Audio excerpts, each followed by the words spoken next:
මේ කාමයේ නිසා දුක ඇති වෙනවා. ඒ දුක නිසා ප්‍රීතිය හටගන්න එකත් කාමයේ අකුසලයේ නිසා දුක හට ගන්නවා. ඒ දුක නිසා ප්‍රීතිය හට ගන්න එකත් හිතා ගන්න බෑ නේද? පළවෙනි එක විස්තර කරන්නේ දෙවෙනි එක කාමයේ නිසා හට ගන්නා වූ නේද? අකුසල නිසා හට ගන්නා වූ දුක තියෙනවා අපේ හිතේ. ඒක නිසා සැපයක් ප්‍රීතියක් සමහරුන්ට තියෙනවා. උදාහරණයකට මිත්‍යා දෘෂ්ටියෙන් ගැලිච්ච නේද? අර ජම්බුකා ජීවල වගේ නේද? නිගණ්ඨනාත පුත්ත වගේ අය බොහොම දරුණු විදිහට දුක් දුන්න ශරීරයට. ඒතර අකුසලයේ පදනම් කරගෙන අය මිත්‍යා දෘෂ්ටිනම අකුසලයේ පදනම් කරන් දුක් විඳා. අකුසලයේ පදනම් කරන් දුක් විඳාත් මොකද උනේ? ඒගොල්ලන් සැපයක් ප්‍රීතියක් ලැබුවා ඒකෙන්. මානසික ප්‍රීතියක් ලැබුවා. ඒතර ඔන්න ඔය විදිහේ ප්‍රීති හතරක් ගැන කියනවා මොනවද? කාමයේ නිසා සැප විඳීමෙන් හටගන්නා ප්‍රීතිය, කාමයේ නිසා දුක් විඳීමෙන් කෙනෙක් හිතේ ඇති කරගන්නා ප්‍රීතිය. අකුසල නිසා හිතේ හටගන්න අකුසලයෙන් දුක් විඳීම නිසා හටගන්නා ප්‍රීතිය, අකුසලයෙන් සැප නිසා හටගන්නා ප්‍රීතිය. තව එකක් තියෙනවා. කුසලයේ නිසා දුක් විඳලා හටගන්නා වූ ප්‍රීතියක් තියෙනවා. එහෙම එක්කත් තියෙනවා. කුසල් කරන්න ගිහිල්ලා නේද? සමහර වෙලාවට අපි කුසලයක් කරන්නේ හැබැයි හිතට වේදනාවක් මේ පිංකම් කරපුවයි ගොඩක් අය දන්නේ නේද? පිංකම් කරන්න ගිහිල්ලා නේද? අපි තරහ ගන්න එක එක හිතමනාප ඇති කරගන්නේ නේද? අපි කුසල් කරන්නේ. හැබැයි කුසලේ නිසා අපේ හිතේ පොඩි දුකක් හට ගන්නවා. හැබැයි කරේ කුසලයක් නිසා අපි හිතේ ප්‍රීතියකුත් හට ගන්නවා.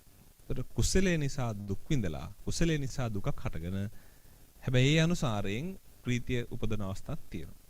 ඒතර හැම අවස්ථාවකම ඒක ප්‍රීතිය ජනනය කරන එක එක හේතු. දැන් උදාහරණයකට කාමය නිසා දුක් විඳලා ප්‍රීතියටපත් වෙන්නේ දුක නිසා නෙමෙයි කාමය නිසා. කාමය නිසා සැප විඳලා ප්‍රීතියටපත් වෙන්නේ කාමයේ විතරක් නිසාම නෙමෙයි සැප නිසාත් තමයි. සැප නිසා ප්‍රීතියටපත් වෙනවා. ඊළඟට අකුසලය පදනම් කරගෙන සැපයටපත් වීම නිසා සැපේ නිසා ප්‍රීතිය හටගන්නවා. අකුසලයෙන් දුක හටගෙන ප්‍රීතියටපත් වෙන්නේ දුක නිසා නෙමෙයි අකුසලයේ නිසා. කරන අකුසලයට දෙන කැමැත්ත නිසා. එතකොට කුසලයේ නිසා දුක් විඳලා ප්‍රීතිය හටගන්නේ කුසලයේ නිසා. දුක නිසා නෙමෙයි. එතකොට ප්‍රීතිය සකස් කරන සාධක වෙනස් වෙනවා. හැබැයි මේ හැම එකකින්ම බුදුන් වහන්සේ විස්තර කරනවා වඩා අග්‍රතර වෙන්නේ මොකද්ද? කුසලයේ නිසා සැප විඳලා කුසලයේ ඔස්සේ හටගන්නා සැපයෙන් හටගන්නා ප්‍රීතිය. ඒක තමයි ප්‍රබලම කියන්නේ. ඒ මොකද? කුසල් කරනකොට අපේ හිතේ ඒ කුසලයේ පදනම් කරන ලොකු ප්‍රීතියක් ජනනය වෙනවා. ලොකු සැපයක් හැදෙනවා නේද? අර මං කලින් කිව්වා වගේ ද්වේෂ මූලික අකුසල් නාවනම් නේද? ද්වේෂ මූලික වූ රාග මූලික අකුසල් නාවනම්, මෝහ මූලික අකුසල් නාවනම් එච්චරයි. රාග දේශ මෝහ ආදී අකුසල් වලින් ගහණයටපත් නොවි අපිට පුළුවන් වුණා නම් අපේ හිත ඒක අරමුණක තියාගන්න, සැපේ තියාගන්න මොකද වෙන්නේ? හිත සතුටට සැනසීමට ප්‍රීතියටපත් වෙනවා. ඉතින් අනේ පිරිසුතුමාර බුදුන් වහන්සේ විස්තර කරනවා යම් කිසි පුද්ගලයෙකුට කුසලයේ පදනම් කරන් ප්‍රීතිය හදා ගන්න පුළුවන් නම්, කුසලයේ පදනම් කරන් සැපේ උපදවන්න පුළුවන් නම් ඒක තමයි කියනවා. ඒකේ තියෙන පරමතර භාවය කොහෙද තියෙන්නේ? භාවනා මාර්ග වැඩි වීම තුල. නිවන් ගමන සාක්ෂාත් කිරීම තුල. කුසල් මාර්ගයේ වැඩිම ප්‍රතිපත්ති පූර්ණේ කිරීම මේ හැම දෙයක්ම අවසාන ශ්‍රේෂ්ඨ අංගය බවට පත් වෙන්නේ අමා මහ නිවන් සුවය සාක්ෂාත් කර ගැනීමයි. ඒක බොහොම ශ්‍රේෂ්ඨ කාර්යයක්.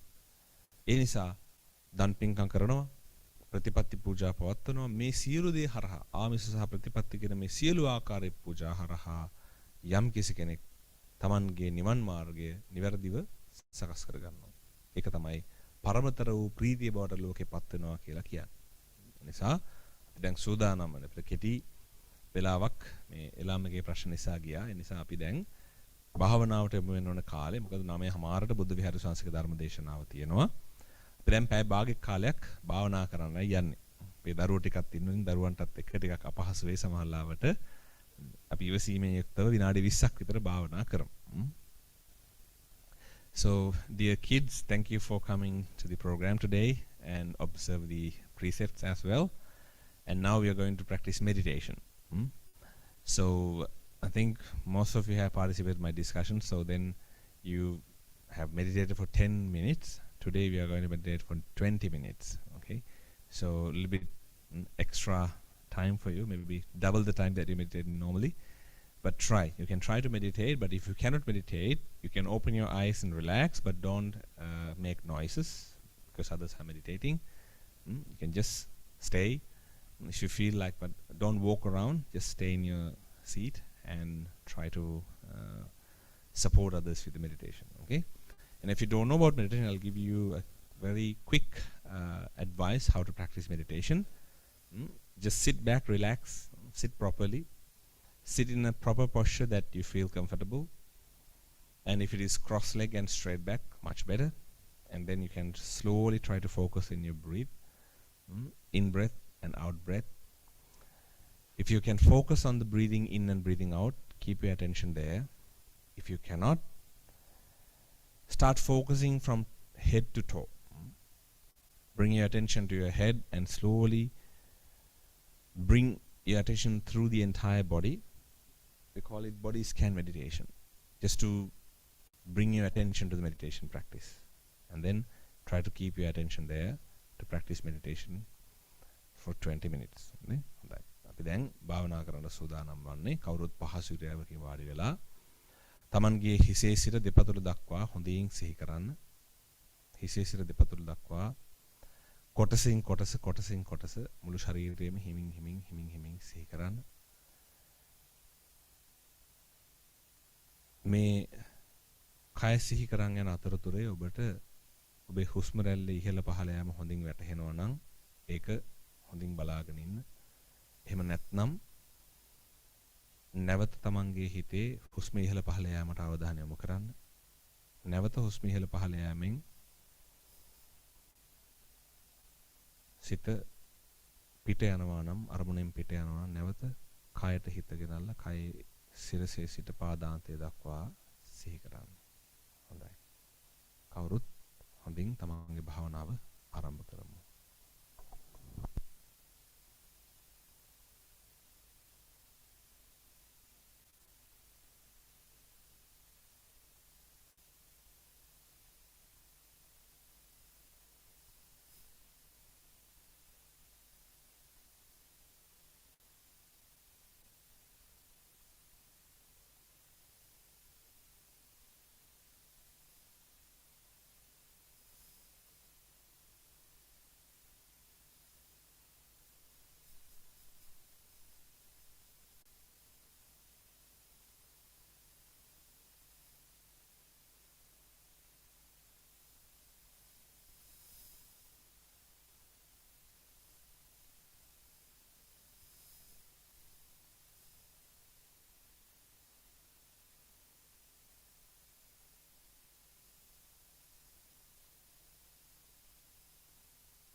සද්ධාවන්ත කාරුණික පින්වතුනි දැන් කාල වේලාව උදා වන්නේ අපේ මීළඟ ධර්ම දේශනාව සඳහායි අප කෙරෙහි අනුකම්පාවෙන් ලංකාවේ සිට ධර්ම දේශනාව සඳහා වැඩම වදාර සිටිනවා ගෞරවනීය බුද්ධ විහාරී ස්වාමීන් වහන්සේ බුද්ධ විහාරී ස්වාමීන් වහන්සේ ලංකාවේ නාවින ආරණ්‍ය සේනාසනේ පැල්මඩුල්ල ශාඛාවේ උපදේශකත්වයේ කටයුතු කරන ස්වාමීන් වහන්සේ නමක්.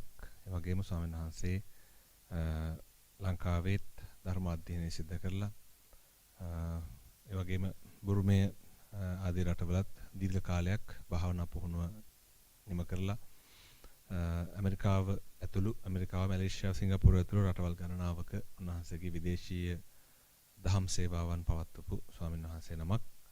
ස්වාමීන් වහන්සේව ගෞරවයෙන් යුක්තව ආරාධනා කරනවා අද දවසේ දෙවනි ධර්ම දේශනාව සිංහල මාධ්‍ය ධර්ම දේශනාව පැවැත්වීම සඳහා අපි ස්වාමීන් වහන්සේට ආරාධනා කරමු.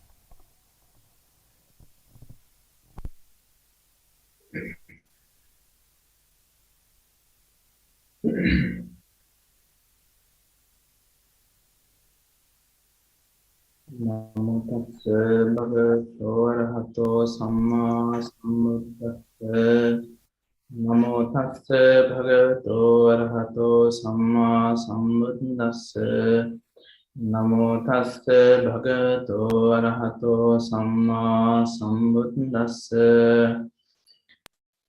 කිංසුජෙත්වා සුඛං සේති කිංසුජෙත්වාන සෝචති කිං සසංසු ඒක ධම්මස්ස වදං රෝචේසි ගෝතමාති කෝදං යත්වා සුඛං සේති කෝදං යත්වාන සෝචති කෝදස්ස විසමූලස්ස මදුරක්ගස්ස දේවතේ තං අරිය පසංසන්ති තං හි ජත්වාන සෝචති.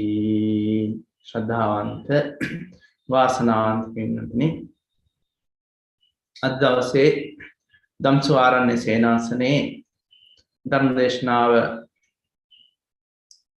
වෙනුවෙන් මෙහෙම කෙනා වෙනුවෙන් මාතෘකා කරගත්තා සංයුත්ත නිකායේ තියෙන දේවතා සංයුත්තේ තියෙන සූත්‍රයක් වෙන ජෙත්වා සූත්‍රය.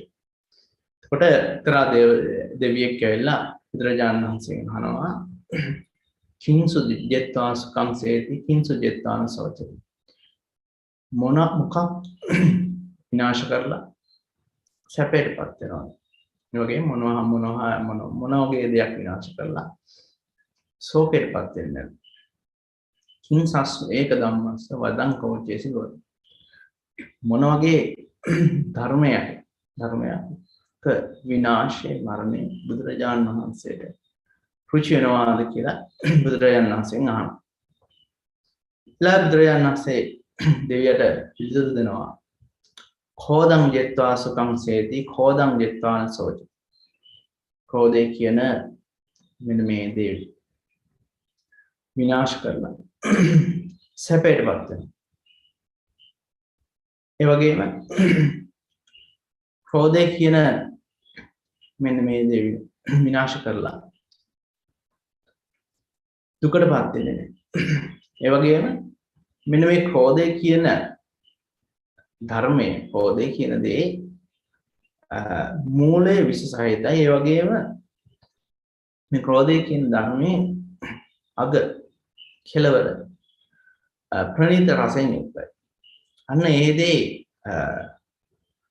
විනාශයේ බුදුරජාණන් ආරණ්‍ය වහන්සේලා ප්‍රශංසා කරනවා. ඒ වගේම ඒ ක්‍රෝධය කියන දේ විනාශ කරලා දුකටපත් වෙන්නේ නැහැ කියලා බුදුරජාණන් වහන්සේ දේශනා කරනවා. ඉතින් අද දවසේ මේ සූත්‍රයේ විස්තර කරන එක මම තීරණය කරේ අපේ ජීවිතේ ගොඩාක් වෙලාවට වෙසක් කියන්නේ වෙසක් දවස කියලා කියන්නේ අපේ හැම කෙනාගේම ජීවිතේ බෞද්ධ විදිහට තාමත් වැදගත් දවසක්. බුදුරජාණන් වහන්සේගේ තෙමගුල සිහිපත් කරනවා. තෙමගුල සිහිපත් කළා අපි නොඑක ආකාරයෙන් ආමිස පූජා ප්‍රතිපත්ති පූජාදී යෙදෙනවා. ඉතින් මේ එකතු වෙලා අද දවසේ විශේෂ ප්‍රතිපත්ති පූජාවක් තමයි මේ ධම්සුව ආරණ්‍ය සේනාසනයත් එක්ක එකතු වෙලා මේ හැම කෙනාම සිද්ධ කරන්නේ. ඉතින් මේ ප්‍රතිපත්ති පූජාවකදී කරන්නේ අපි හැම වෙලාවෙම අපේ ආධ්‍යාත්මික ගුණාංග දිනු කරගන්න. ඒ ආධ්‍යාත්මික දිනු කර ගැනීම අපේ විශේෂයෙන් මෙලොව සතරින් ජීවත් වීම පිණිස හේතු වෙනවා. මොකද සාමාන්‍යයෙන් අපි ආමිස පූජාවක් කරපුවම මේ ආමිස පූජාවේ ප්‍රතිඵල අපිට සමහරවිට මේ ජීවිතේ පේන්න තියෙන්නේ නැහැ. මොකද ආමිස පූජාවෙන් අපිට ලැබෙනවනේ ආයුෂය වර්ණය සැපේ බලය ඓශ්වර්ය මෙන්න මේ වගේ දේවල්. සමහරවිට මේ වගේ විපාක ලැබෙන්න කාලයක් යනවා. නමුත් මේ ප්‍රතිපත්ති පූජාවකදී සීලයක පිළිපදාගෙන තමන් ධර්ම දේශනාව ශ්‍රවණය කරලා බණ භාවනා කරන එකේ ප්‍රතිඵල අපිට මේ මොහොතේම ලබන්න පුළුවන්කම තියෙනවා. මොකද හේතුව තමයි ප්‍රතිපදාවක ඉඳගෙන ඒ ගුණාංග දියුණු කරනකොට මේ තුලින් තමන්ගේ අපේ ජීවිතවල මානසික නිදහස මානසික සැහැල්ලුව සහ අවබෝධය කියන දේවල් ලැබෙනවා. අන්න ඒ දේවල් අපිට මේ මොහොතේදී පවා ලබන්න පුළුවන් ප්‍රතිඵල තියෙනවා දෙයක්. එතකොට මෙන්න මේ ප්‍රතිපදාව තුළ ජීවත් වෙන්නා වූ අපේ ජීවිතය තුළට අපේ හිතේ තියෙන සැහැල්ලුව සතුට මානසික නිදහස මෙන්න මේ දේවල් නැති කරන්නා වූ අපේ චිත්තසංතාන තුළ උපදින්නා වූ අඩුපාඩුකම් තියෙනවා.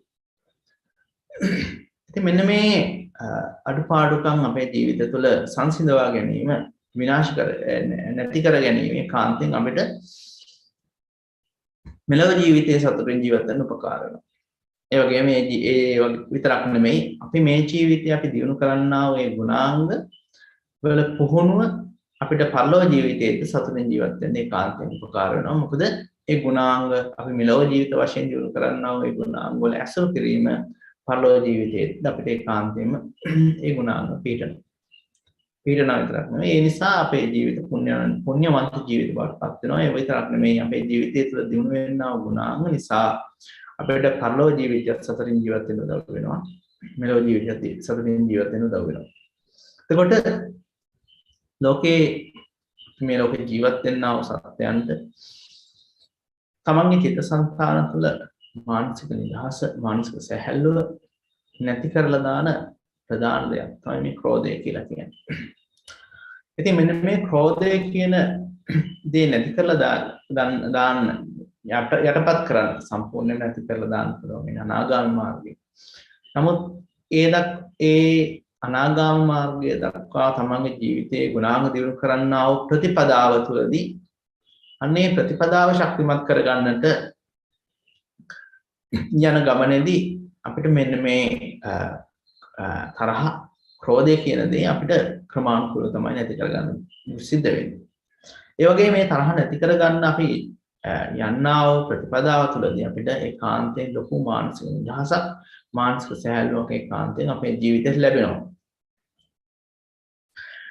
ඉතින් අන්න ඒ දේ අපිට පුළුවන් නම් හිතේ අදිෂ්ඨානයක් ඇති කරගෙන අද වගේ විශේෂ දවසක බුදුරජාණන් වහන්සේ බුද්ධත්වයට පත් වෙච්ච දවසක අපිට ඒ දේ නැති කරලා දාන්න, ෂෙයා කරලා දාන්න අපි යම්කිසි ක්‍රමයක ප්‍රතිපදාවක ජීවත් වෙනවා කියලා අදිෂ්ඨානයක් ඇති කරගෙන අපි අන්නේ තරහා නැති කරගන්න කොහොමද මොන වගේ ගුණධර්ම දියුණු කරන්න අවශ්‍ය වෙන්නේ මොන වගේ ප්‍රතිපදාවක දියුණු කරන්න කියන අවශ්‍යයි කියන කාරණේ පිළිබඳ අපිට හැඟීමක් ඇති කරගන්න නිවැරදි දැක්මක් ඇති කරගන්න අපිට පුළුවන් නම් ඒ ප්‍රතිපදාව තුළ ඒ ගුණාංග දියුණු කරන්නා වූ ප්‍රතිපදාව තුළ අපිට ඉදිරියට යන්න අන්නේ ප්‍රතිපදාව තුළ ඉදිරියට යනකොට අපිට මොකද වෙන්නේ අපිට මෙලොව ජීවිතයේ සතුටින් ජීවත් වෙන්න පුළුවන් වෙනවා ඒ වගේම අපේ හිතේ තියෙනා මේ සමාධියට බාධා කරන්නා වූ තරහ මේ ක්‍රෝධය කියන ගුණාංගය නැති කරලා ශ්‍රේය කරලා දාන්න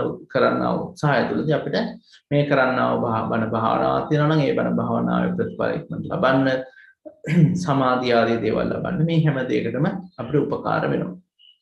ඉතින් ඒ නිසා මෙන්න මේ වගේ අකුසල ධර්මයක් යටපත් කරගන්න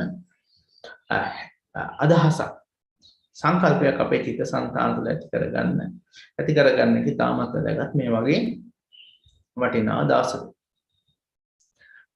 එතකොට අපි ඉස්ලාම් බලමු බුදුරජාණන් වහන්සේ මේ කියපු ක්‍රෝධය කියලා කියන්නේ මොකක්ද කියලා.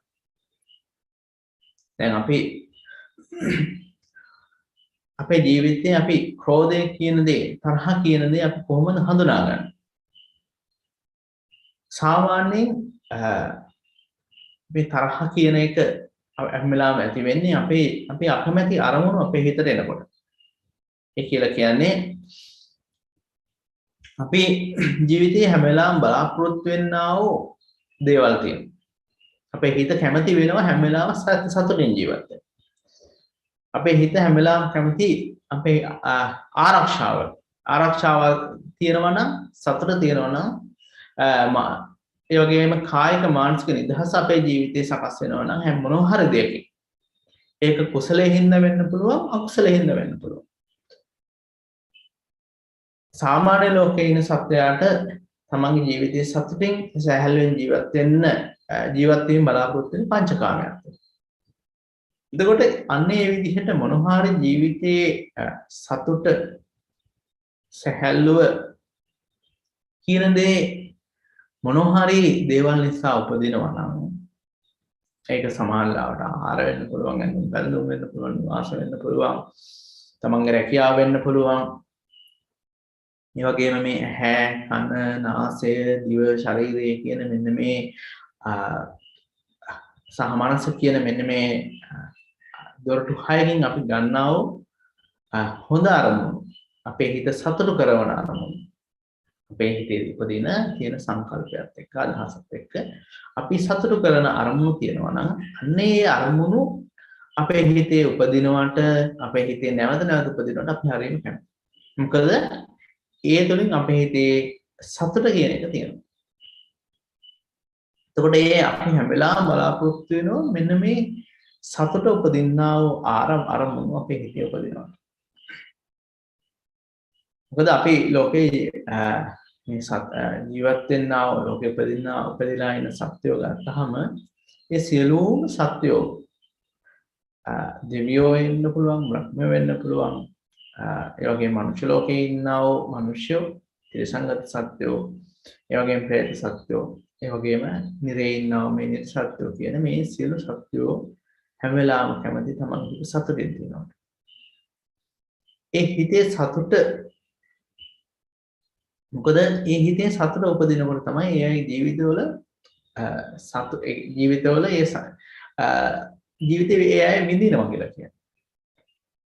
එතකොට මෙන්න මේ හිතේ සතුට නැති වෙන්නා වූ යම් අවස්ථාන අපේ හිතේ උපදිනවා. අනේ හිතේ සතුට නැති වෙන්නා වූ අරමුණු හිතේ උපදිනකොට අර හිතේ තියෙන සතුට යම් සතුටක් තියෙනවා නම් අන්න ඒක බිඳිලා යනවා. උදාහරණයක් වශයෙන් ගන්නකො දැන් අපි කැමති රස කෑමක් තියෙනවා. ඒ රස කෑම අපේ ඊළඟ දවසේදී අපිට ලැබෙනකොට මොන හරි හේතුවක් වෙලා ඒකේ ඒ රසය අපිට ලැබිලා නැහැ. ඒ රස අපි බලාපොරොත්තු හිතෙන් අපේක්ෂා කරන්නා වූ රසයේ ආහාරය දුර නැත්නම් අපි ඒ අරමුණ, එතකොට අපේ අර බලාපොරොත්තු වෙන සතුට අපේ හිතේ නොලැබිච්ච නිසා මොකද වෙන්නේ?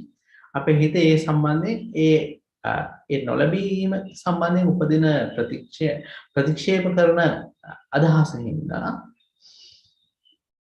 අපේ හිතේ වෙනුවෙන් ගැටීමක් ඇති වෙනවා. ඒ තමන්ට ලැබිච්ච සතුට වෙනුවෙන් අපේ හිතේ උපදිනවා ඒ අරමුණු ප්‍රතික්ෂේප කරන ස්වභාවය. අන්නේ අරමුණු ප්‍රතික්ෂේප කරන ස්වභාවය නිසා තමයි ස්වභාවයට අපි කියන තරහ කියන්නේ. එතකොට අපි ධර්මයේදී අපිට විස්තර කරන්න ලැබෙනවා මේ තරහ කියන එක ක්‍රෝධය නැත්නම් ද්වේෂය කියන දේ උපදින්නේ හැම වෙලාවම ආරම්මණය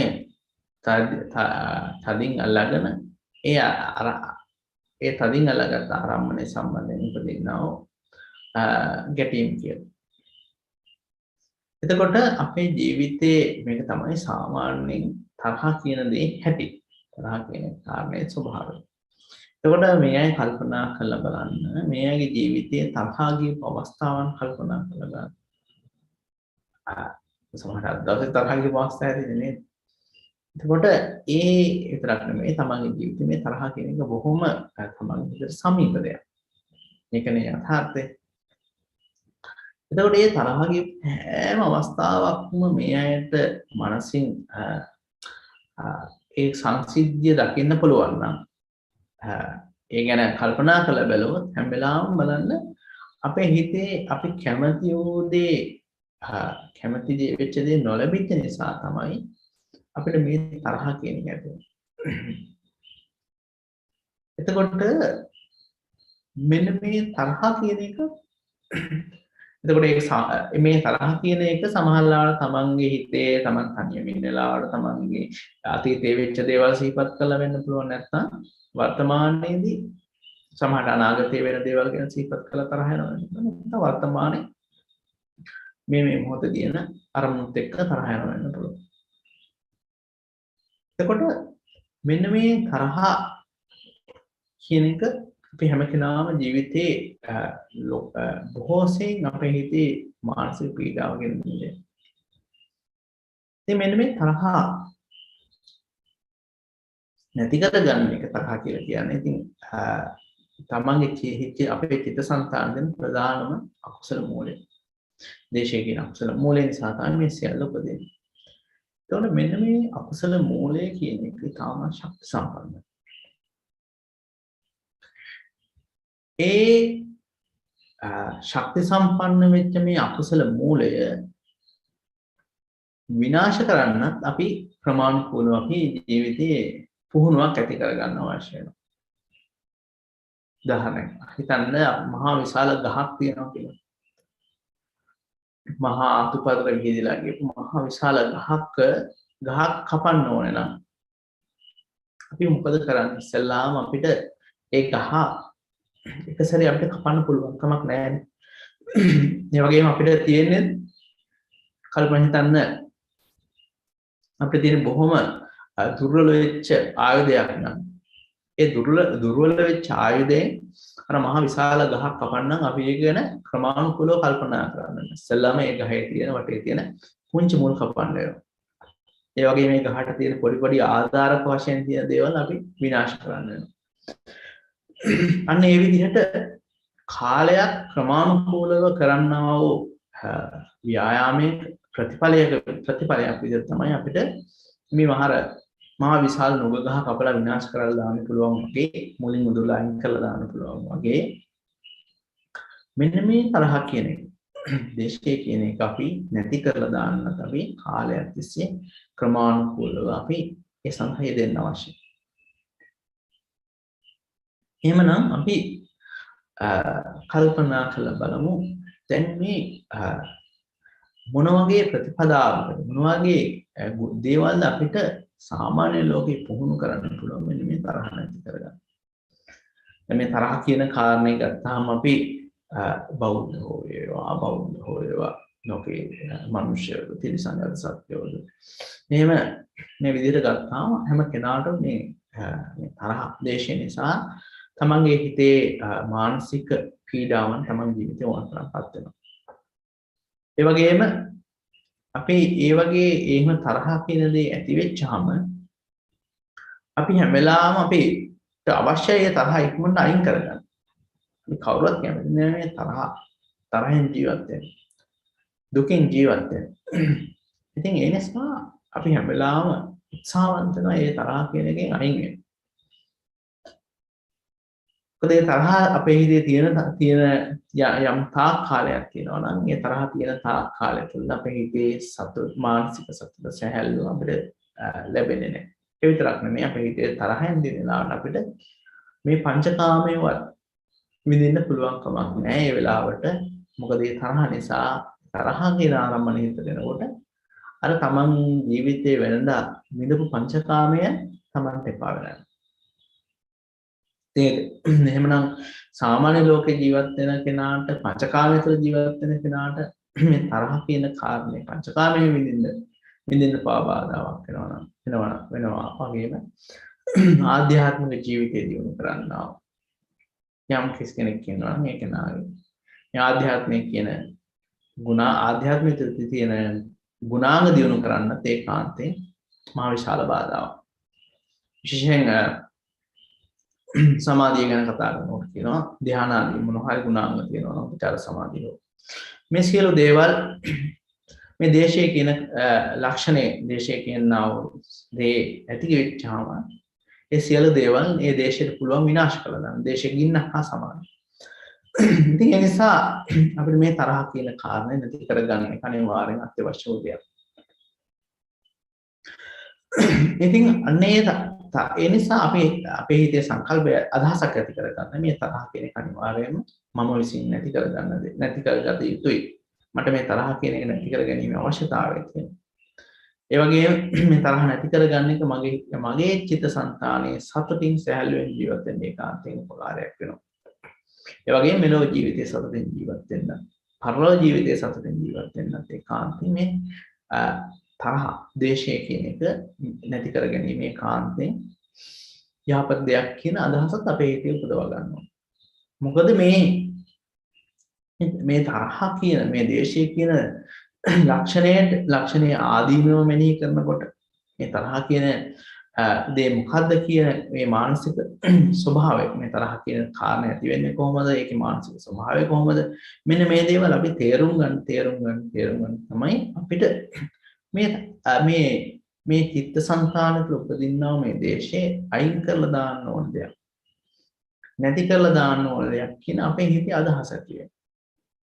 දැන් අපේ සාමාන්‍ය ලෝකයේදී අපි ජීවත් වෙනකොට අපි හිතනවා ඉදිරියේදී දැන් අපිට අහන්න ලැබෙනවා ඉදිරියේ අනාගතයේදී අපිට මොන හරි ආහාරයක් එනවා. එහෙම නැත්නම් බලශක්තියක් එනවා. මොන හරි අනාගතයේ ඉන්න ප්‍රශ්නයක් ගැන හිතන්න. අන්න ඒ වගේ දෙයක් එනකොට අපි මොකද කරන්නේ?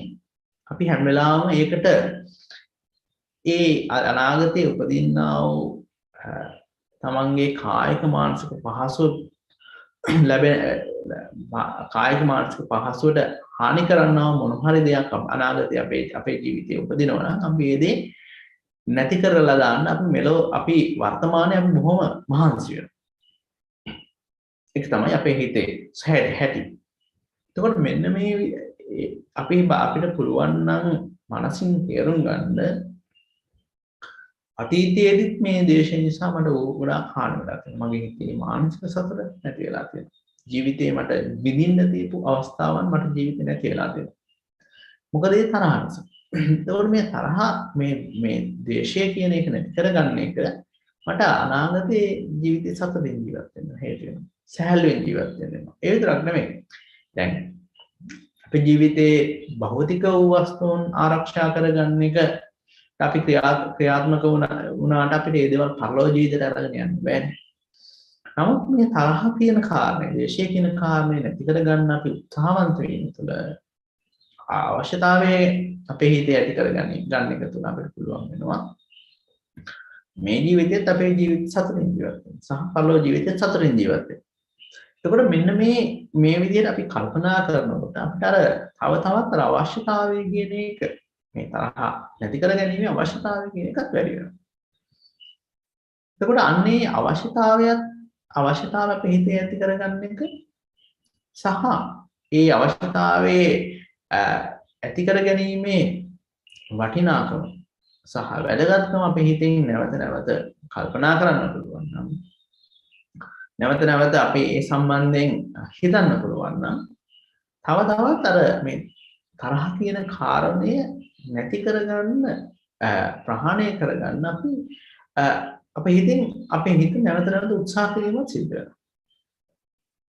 ඒ වගේම මේ තරහ කියන කාරණේ ආදීනව තමන්ට අතීතයේ සිදුවුණා වූ මේ තරහ නිසා සිදුවුණා වූ සියලුම ආදීනව ගැන හිතන එක.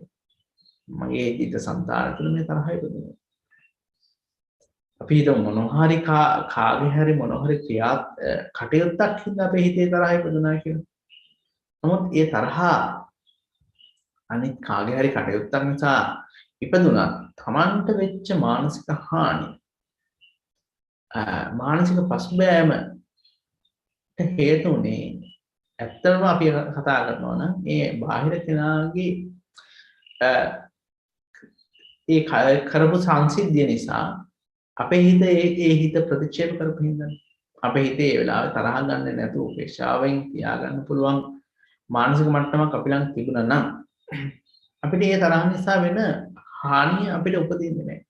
බාහිර ලෝකේ කවුරු මොනවා කරත් අපිට ඒ වෙලාවේදී අපේ හිත උපේක්ෂාවෙන් තියාගන්න පුළුවන්කම තිබුණා නම් අපිට මේ මානසික වේදනාව මානසික පීඩාවන් සහ මානසික කඩාවැටීම් අපිට අතීතයේදී සිද්ධ නොවෙන්න තිබුණානේ. නමුත් අපිට ඒ වෙලාවේ අපේ හිත පාලනය කරගන්න බැරි වෙච්ච නිසා තමයි අපිට ඒ තරහ ඇවිල්ලා අපේ හිත පීඩාවටපත් වෙන්නේ. එතකොට අන්න ඒ විදිහට අපිට පුළුවන් නම් මෙන්න මේ තරහ කියන මෙන්න මේ දේශය කියන කාරණේදී අපේ ආධ්‍යාත්මික තුළ තියෙන අඩුපාඩුව දකින්න. අපිට පුළුවන්කම තියෙනවා ඉක්මනට මේ තරහ කියන එක සංසිඳවා ගන්න පුළුවන්කම ලැබෙනවා. මොකද සාමාන්‍යයෙන් අපේ හිතේ ස්වභාවය තමයි අපිට මොනවා හරි කරනකොට අපි හැම වෙලාවෙම දකින්නේ අපි බලන්නේ බාහිර දේ. එතකොට අපිට හිතනවා මේක නමට අනර්ථයක් කරා මේක නමට ගැහුවා බැන්නා මේ විදිහට අපි කල්පනා කරනවා. වර්තමානයේදී මට මේ පුද්ගලයා මට මේ විදිහට හානි කරනවා. තොස් කියනවා ගණිනවා මගේ ජීවිත විනාශ කරන්න උත්සාහවන්ත වෙන්න පුළුවන්. අන්න ඒ වගේ අපි මේ මොහොතේදී යම් කෙනෙක් අපිට කරන්නා වූ අනර්ථය ගැන අපි කල්පනා කරනවා. ඒ වගේම අපි හිතනවා අතීතයේදී යම් කෙනෙක් මිනිසෙක් හෝ වේවා තිරිසන් සතෙක් හෝ වේවා කවුරු හරි කෙනෙක් පිරිසක් හෝ වේවා ඕනම කෙනෙක් අපි හිතනවා අතීතයේදී මට අනර්ථ කරා මට දොස් කිව්වා මට බැන්නා මට වැරදි විදිහට සැලකුවා මට මාව අසාධාරණයට ලක් කරා මේ වගේ අපේ ජීවිතේ මොනවා හරි සංසිද්ධියක් අරමුණු කරගෙන අපි හිතනවා මට මෙන්න මේ කෙනා අතීතයේදී මට කරදර කරා මගේ හිතේ තිබ්බ සතුට සැහැල්ලුව මානසික නිදහස මගේ ජීවිතයේ අතීතයේ තිබ්බ සැපය සෝපත් භාවය නැති කරන්න මේ අය මේ පිරිස මේ සත්‍යෝ මට මේ තිරසන් සත්‍යෝ හරි කවුරු හරි කෙනෙක් මට මේ අතීතයේදී මට නොඑක ආකාරයෙන් කරදර බාධා කළා කියලා අපි සිහිපත් කළ අපේ හිතේ තරහ උපදිනවා. ඒ වගේම අපි හිතනවා අනාගතයේදී මේ අය මේ පිරිස මේ සත්‍යෝ කවුරු හරි මේ අය මට අනාගතයේදී මට කරදර කරයි හිංසා කරයි පීඩා කරයි මගේ හිතේ සතුට නැති කරයි මෙන්න මේ වගේ අපේ හිතේ අදහස් උපදිනවා. ඒකට අන්නේ නිසා අපේ හිතේ තරහ කියන කාරණා උපදිනවා. ඒ වගේම මෙන්න මේ කාරණා ටික අත්‍තරම ආඝාත පටිවිණය සූත්‍රය තමයි විස්තර කරන්නේ. ඒ වගේම අපි හිතනවා අතීතයේ මාත් එක්ක ඉන්න හිතවත් කෙනාට මේ අය අනර්ථ කරා. මගේ හිතවත් කෙනාට දොස් කිව්වා බැන්න එයාගේ ජීවිත විනාශ කරා. ඒ කෙනාව දුකින් දුකටපත් කරා. අසාධාරණයටපත් කරා. මෙන්න මේ විදිහට තමන් අපි ආදරය කරන අපි ඇලීම් කරන අපි කැමති කාට හරි මොනවා හරි කරදරයක් කවුරු හරි කරා නම් අන්න ඒ අය ගැන හිතලා අපේ හිතේ තරහ උපදිනවා. ඒ අය මගේ හිතවත් කෙනාට කරදර කරා හිංසා කරා පීඩා කරා කියලා අන්නේ කාරණේ ගැන හිතලා අපි තරහ උපදවා ගන්නවා. ඒ වගේම මගේ හිතවත් කෙනා කැමති කෙනා මම ආදරය කරන කෙනාට මේ අය වර්තමානයේ කරදර කරනවා බාධා කරනවා. ඒක සමහරවිට තමන් කැමති කෙනා කියලා කියන්නේ කැමති. සමහරවිට තිරසංගත සතෙක් වුණත් වෙන්න පුළුවන්. වර්තමානයේ තමන් කැමති බල්ලෙක් පූසෙක් වෙන්න පුළුවන්. කවුරු හරි ඒ බල්ලෙකුට පූසෙක් ගහනවා නම් අපි ඒ දේ දකින්න නම් අපි ඒ ගැන ඒ කාරණේ ගැන හිතලා පව අපි හිතේ තරහ උපදවා ගන්නවා. ඒ වගේම අනාගතයේත් අපි හිතනවා මේ අය මේ පිටිස මේ එකතු වෙලා මේ සත්‍යෝ මේ අය එකතු වෙලා මගේ හිතවත් කෙනාට මම ආදරය කරන කෙනාට අනාගතයේදී කරදර කරයි හිංසා කරයි පීඩා කරයි කියලා ඔය ගැන හිතලා තරහ උපදවා ගන්නවා. ඒ ගැන හිතලා අපි තරහ උපදවා ගන්නවා. ඒ වගේම අනාගතය ගත්තහම අනාගතයේදීත් එහෙමයි. අනාගතයේත් අපි හිතනවා මට මම කැමති කෙනාට මෙන්න මේ වගේ කරදර හිංසා පීඩා බාධා කරනවා කියලා අපි තරහ උපදවා ගන්නවා. ඒ වගේම බුදුරජාණන් වහන්සේ සඳහන් කරනවා සමහර ලාවට කෙනෙක් හිතනවා මේ අය මේ පිරිස මාත් එක්ක තරහ උපදවාගෙන මගේ හතුරට උදව් කරනවා. හතුරට මේ වෙලාවේ වර්තමානයේදී උදව් කරනවා, උපකාර කරනවා. මං අකමැති කෙනාට අකමැති පිරිසට මේ අය එකතු වෙලා බොහෝසෙන් උදව් උපකාර කරනවා. එනිසා මගේ සතුරා ශක්තිමත් වෙනවා. මගේ සතුරා ශක්තිමත් වෙනවා. ඒ නිසා මම කැමති වෙන්නේ නැහැ. මොකද අපි හැම වෙලාවම තමන්ගේ හිතේ චිත්තසංතානවල යම් කිසි සතුරෙක් ඉන්නවා නම් තරහකාරයෙක් ඉන්නවා නම් තරහකාර පිරිසක් ඉන්නවා නම් තරහකාර ජාතියක් ඉන්නවා නම් අපි අකමැති මනුෂ්‍ය සංගතියක් ඉන්නවා නම් කවුරු හෝ වේවා ඒ අයට අපි හැම වෙලාවම බලාපොරොත්තු වෙන්නේ විනාශය. ඒ වගේම අපි හිත හැම වෙලාවම බලාපොරොත්තු වෙන්නේ අපි අකමැති අයට කරදරේ, පීඩාව. සාමාන්‍යයෙන් අපේ හිතේ ස්වභාවය තමයි අපි මොන හරි අරමුණකට අකමැති වෙනවා නම් අපි අරමුණකට කැමති නැත්නම් අපි හැම වෙලාවම බලාපොරොත්තු වෙනවා ඒ අයට හානියක් වෙන්න. ඒකනේ මිනිස්සු Taman කරදර පීඩා කරපු මිනිස්සුන්ට ගිහිල්ලා විරුද්ධව ගිහිල්ලා ගහන්නේ, බනින්නේ, ඒ අයගේ දේපල විනාශ කරන්නේ මේ හැමදේම කරන්නේ ඒ වගේම Tamanට එලිපිටේ දේවල් කරන්න බැයි නම් සමහරවිට කේලම් කියලා දොස් කියලා ඒ දේවල් ඒ විදිහට තමයි අනිත් තමන් අකමැති අය විනාශය ප්‍රාර්ථනා කරන්නේ. එහෙම නැත්නම් සමහරවිට එහෙමත් කරන්න බැයි නම් අඳුම ගානේ තමන්ට පුළුවන් විදිහට මොනවා හරි අදෘශ්‍යමාන බලවේගයක් හරි උදව් කරගෙන අනිත් අයගේ විනාශය අපි ප්‍රාර්ථනා කරනවා. තමන් ඒ අයට අකමැති නම් තමන් මොනවා හරි විදිහකින් බාහිර පුද්ගලයෙක් හෝ පිරිසක් තමන්ගේ හතුරු කියලා තමන් අකමැති අය තමන් කැමති නැහැ ඒ අයට අනාත්මය කැමති වෙනවා. අන්න ඒ අදහසින් අපි මොන හරි හැඟීමක් ඇති කරගත්තා අඩු ගානේ අපි ඒ වගේ දේවල් හරි කියලා. එහෙම නැත්නම් සමහර ලාවට තමන්ට තමන්ගේ සතුරාගේ විනාශය ප්‍රාර්ථනා කරන දෙවියෝ ළඟට ගිහිල්ලා පොල් ටිකක් හරි ගහලා ඒ අයගේ විනාශය ප්‍රාර්ථනා කරනවා. මොකද ඒකට හේතුව තමයි අපේ හිතේ දෙනවා මට මේ අය අනර්ථය කරා කියලා. එතකොට ඒ වගේ කෙනෙකුට ඒ වගේ කෙනෙකුට උදව් කරන්නා යම් පිරිසක් ඉන්නවා නම් අපි මොකද කරන්නේ? ඒ අයගේ අනර්ථය දක් බලාපොරොත්තු වෙනවා. එතකොට අපි ඒ විතරක් නෙමෙයි අපේ අකමැති කෙනාට උදව් කරන්නා වූ පිරිස කෙරෙත් අපි ඒ නිසා තරහ ඇති කරගන්නවා. එතකොට ඒ අය යම් කිසි පිරිසක් අපි අකමැති කෙනාට උදව් කරනවා නම් අපි හිතනවා මේ අය මේ වෙලාවේ මම අකමැති කෙනාට උදව් කරනවා මගේ තරහකාරයට උදව් කරනවා ඒ නිසා ඒ අය මගේ තරහකාරයෝ කියලා අපි හැඟීමක් ඇති කරගන්නවා. ඒ වගේම අපි හිතනවා අතීතයේ මේ පිරිස ඒ අය මම අකමැති කෙනාට උදව් උපකාර කරා කියලා අපි ඒ ගැන හිතලා තරහ ඇති කරගන්නවා. ඊට පස්සේ අනාගතයේදී මේ අය උදව් කරයි කියලා ඒ තමන්ගේ අකමැති කෙනාට තරහ කෙනාට උදව් උපකාර කරනවා අය ගැන කල්පනා කරලා අපි තරහ ඇති කරගන්නවා. එතකොට මෙන්න මේ විදිහට අපි සාමාන්‍ය ලෝකේ මේ තරහ කියන ස්වභාවය අපේ හිතේ මෙන්න මේ වගේ සංසිද්ධීන් නිසා ඇති වෙනවා. ඒතර අපිට කල්පනා කරන්න පුළුවන් නම්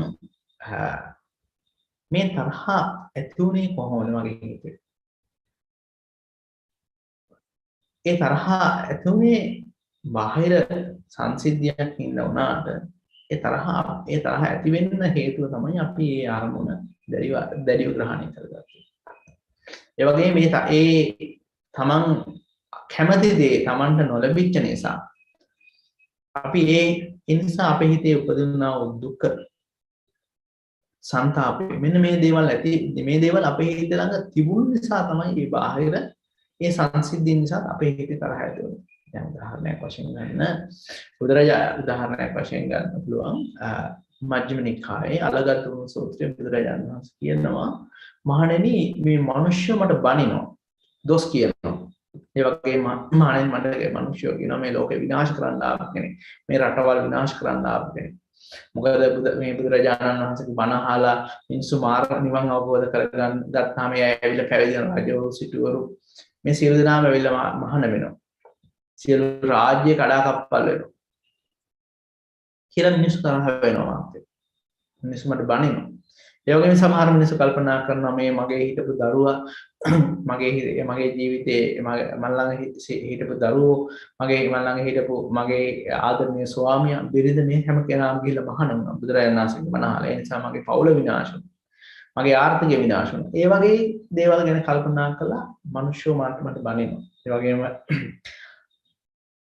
අන්‍යාගමික අය තමන්ගේ ආගමට ලැබෙන තියෙන සියලු දේවල් අයින් වෙලා බුදුරජාණන් වහන්සේගේ ශාසනයට බොහෝ දෙනා උදව් කරනවා දකින්නකොට ඒ නිසා ඊර්ෂ්‍යාව ඇති කරන මාත් එක තරහ වෙනවා. ඒ වගේ බුදුරජාණන් වහන්සේත් එක තරහ වෙනවා. බුදුරජාණන් වහන්සේ කියන මේ වගේ නොයෙක් ආකාරයේ මිනිස්සු මට බනිනවා දොස් කියන මේ වගේ සංසිද්ධියකින්.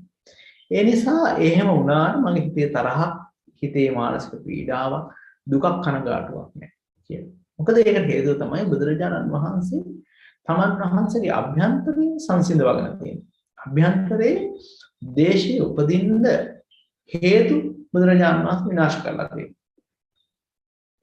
ඒ නිසා දැන් බුදුරජාණන් වහන්සේට කවදාවත් බෑ බාහිර මිනිස්සු දොස් කියන එක නවත්තන්න.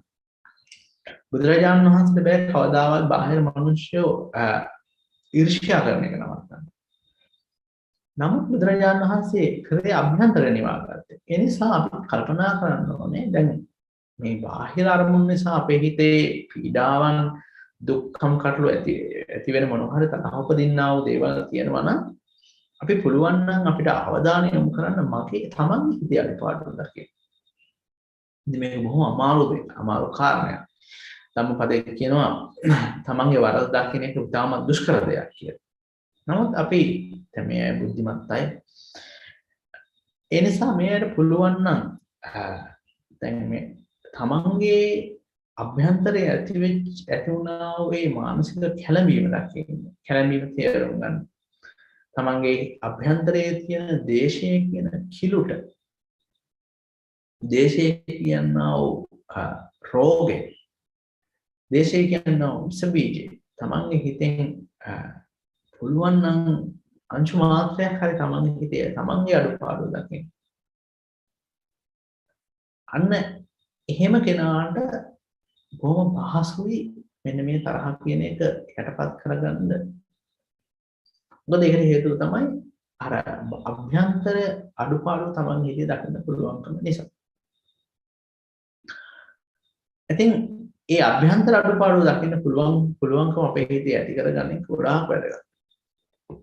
මොකද අභ්‍යන්තර අඩුපාඩු තමන් හිතේ තමන්ට පුළුවන් නම් කල්පනා කරන්න නැවත මොනවා හරි සංසිද්ධියක් වෙලා මගේ හිතේ මෙන්න මේ අරමුණ නිසා මගේ හිතේ ගැටුනේ මගේ හිතේ තරහ ඇති කරගත්තේ ඒ කියලා අන්න එතකොට පුළුවන්කම ලැබෙනවා මෙන්න මේ තරහ කියන කාරණේ යටපත් කරගන්න. ඒ නිසා අනාගතයේදී මේ අය මොනවා හරි කාරණයක් නිසා තරහ ගන්නවා නම් ඒ වෙලාවට තමන්ගේ හිතේ ඒ වෙච්ච සංසිද්ධිය තරහ නිමිච්ච වෙලාවට ඒ වෙච්ච සංසිද්ධිය ගැන හිතලා කල්පනා කරලා ඒක අපේ හිතෙන් පුළුවන් නම් ගැඹුරින් විශ්ලේෂණය කරන්න. ඇයි මම මේ අරමුණ නිසා ගැටුනේ? ඇයි මේ අරමුණ නිසා මගේ හිතේ දුක ඉපදුනේ? ඇයි මේ අරමුණ නිසා මගේ හිතේ ශෝකය ඇති වුනේ? අන්න එහෙම තමන්ගේ හිතෙන් තමන්ට ඒ ගැන ගවේෂණයක් කරන්න පුළුවන් නම් අන්න එතකොට තමන්ට පුළුවන් නම් තමන්ගේ හිතේ අඩුපාඩු දකින්න. ඒ තමන්ගේ හිතේ අඩුපාඩුව තමන් හිතේ අඩුපාඩුව පිළිගන්න.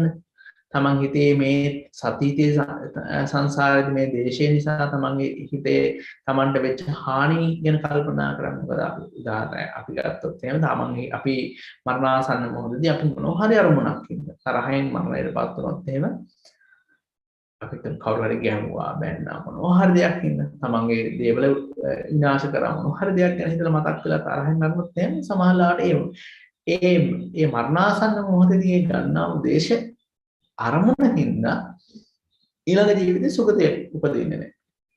මොකද හේතුව තමන්ගේ හිත අපිරිසුදු වෙච්ච නිසා තමයි අර දුකේ උපදින්නේ හේතු වෙන්නේ. මොකද මරණාසන්න මොහොතේදී ගන්නා වූ යම් අරමුණක් තියෙනවනම් අන්නේ අරමුණට අනුව තමයි ප්‍රතිසන්දි සිද්ධ වෙන්නේ. ඒක තමයි මේ මනුස්ස මේ චිත්තසංතානයේ හැටි. මේ චිත්තසංතානයේ යාන්ත්‍රණය එහෙමයි. චිත්තසංතානයේ ස්වභාවය එහෙමයි.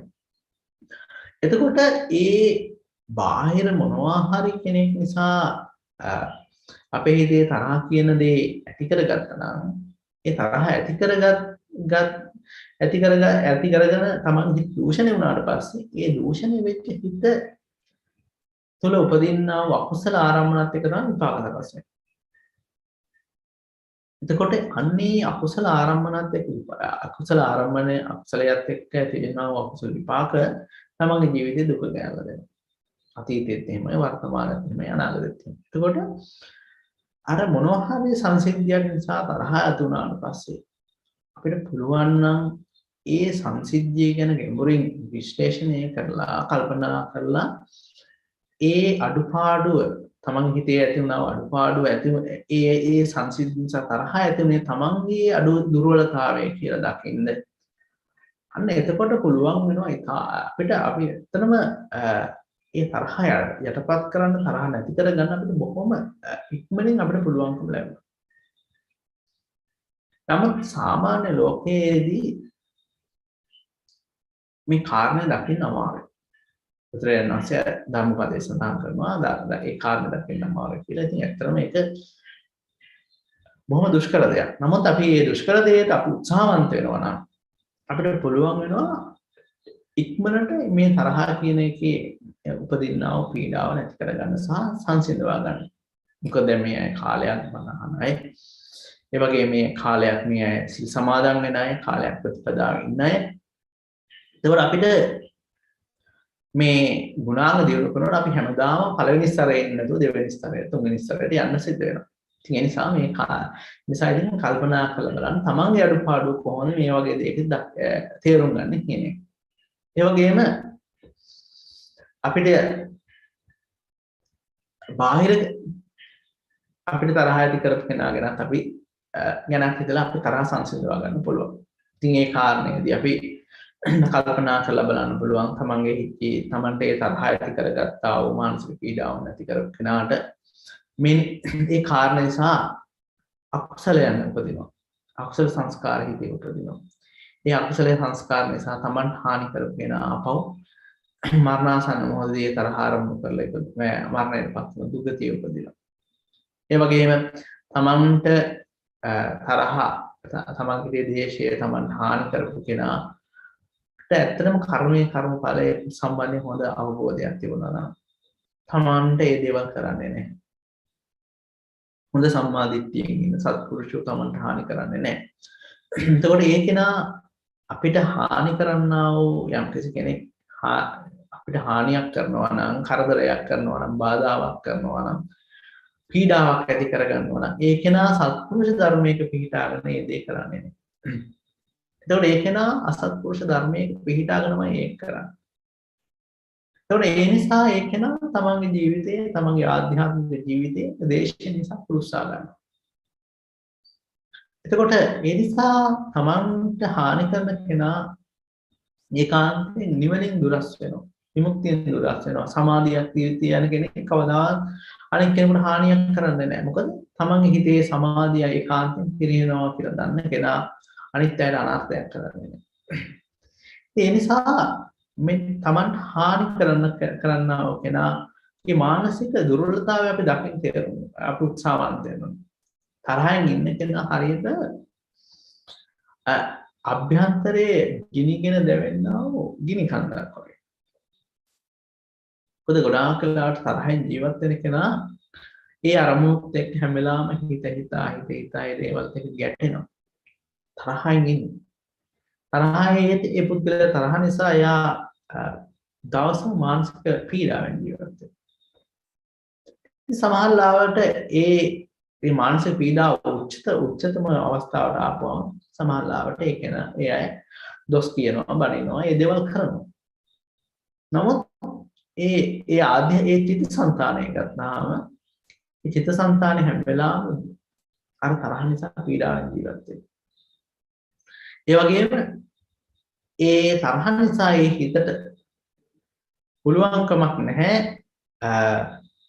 තමන්ගේ හිතේ තියෙන අඩුපාඩු දකින්න. මොකද ඒකට හේතුව තමයි ඒ හිතට කිසිම පුළු හැකියාවක් නැහැ තමන්ගේ හිතේ තියෙන ඒ තරහ නිසා ඇතිවෙන මානසික පීඩාවටපත් වෙච්ච අවස්ථාවේ තමන්ට පුළුවන්කමක් නැහැ තමන්ගේ හිතේ තියෙන අඩුපාඩු දකින්න. ඒ නිසා ඒ අය මානසික පීඩාවෙන් ජීවත් වෙනවා. ඉතින් ඒ වගේ මේ හිතට ඒ වෙලාවේදී කර්මඵලය කියන මෙන්න මේ දේවල් ග්‍රහණය කරගන්න පුළුවන්කමක් නැහැ. අන්න ඒ විදිහට අපි කල්පනා කරනවා නම් ඒ අයගේ මානසික මට්ටම අපි ඒ වෙලාවේදී අපි තරහ ගන්න නැතුව යනවා. මොකද උදාහරණයක් විදිහට ගත්තාම පොඩි ළමයෙක් ගැහුව බැන්නා කියලා අපි තරහ ගන්නෙ නැහැ.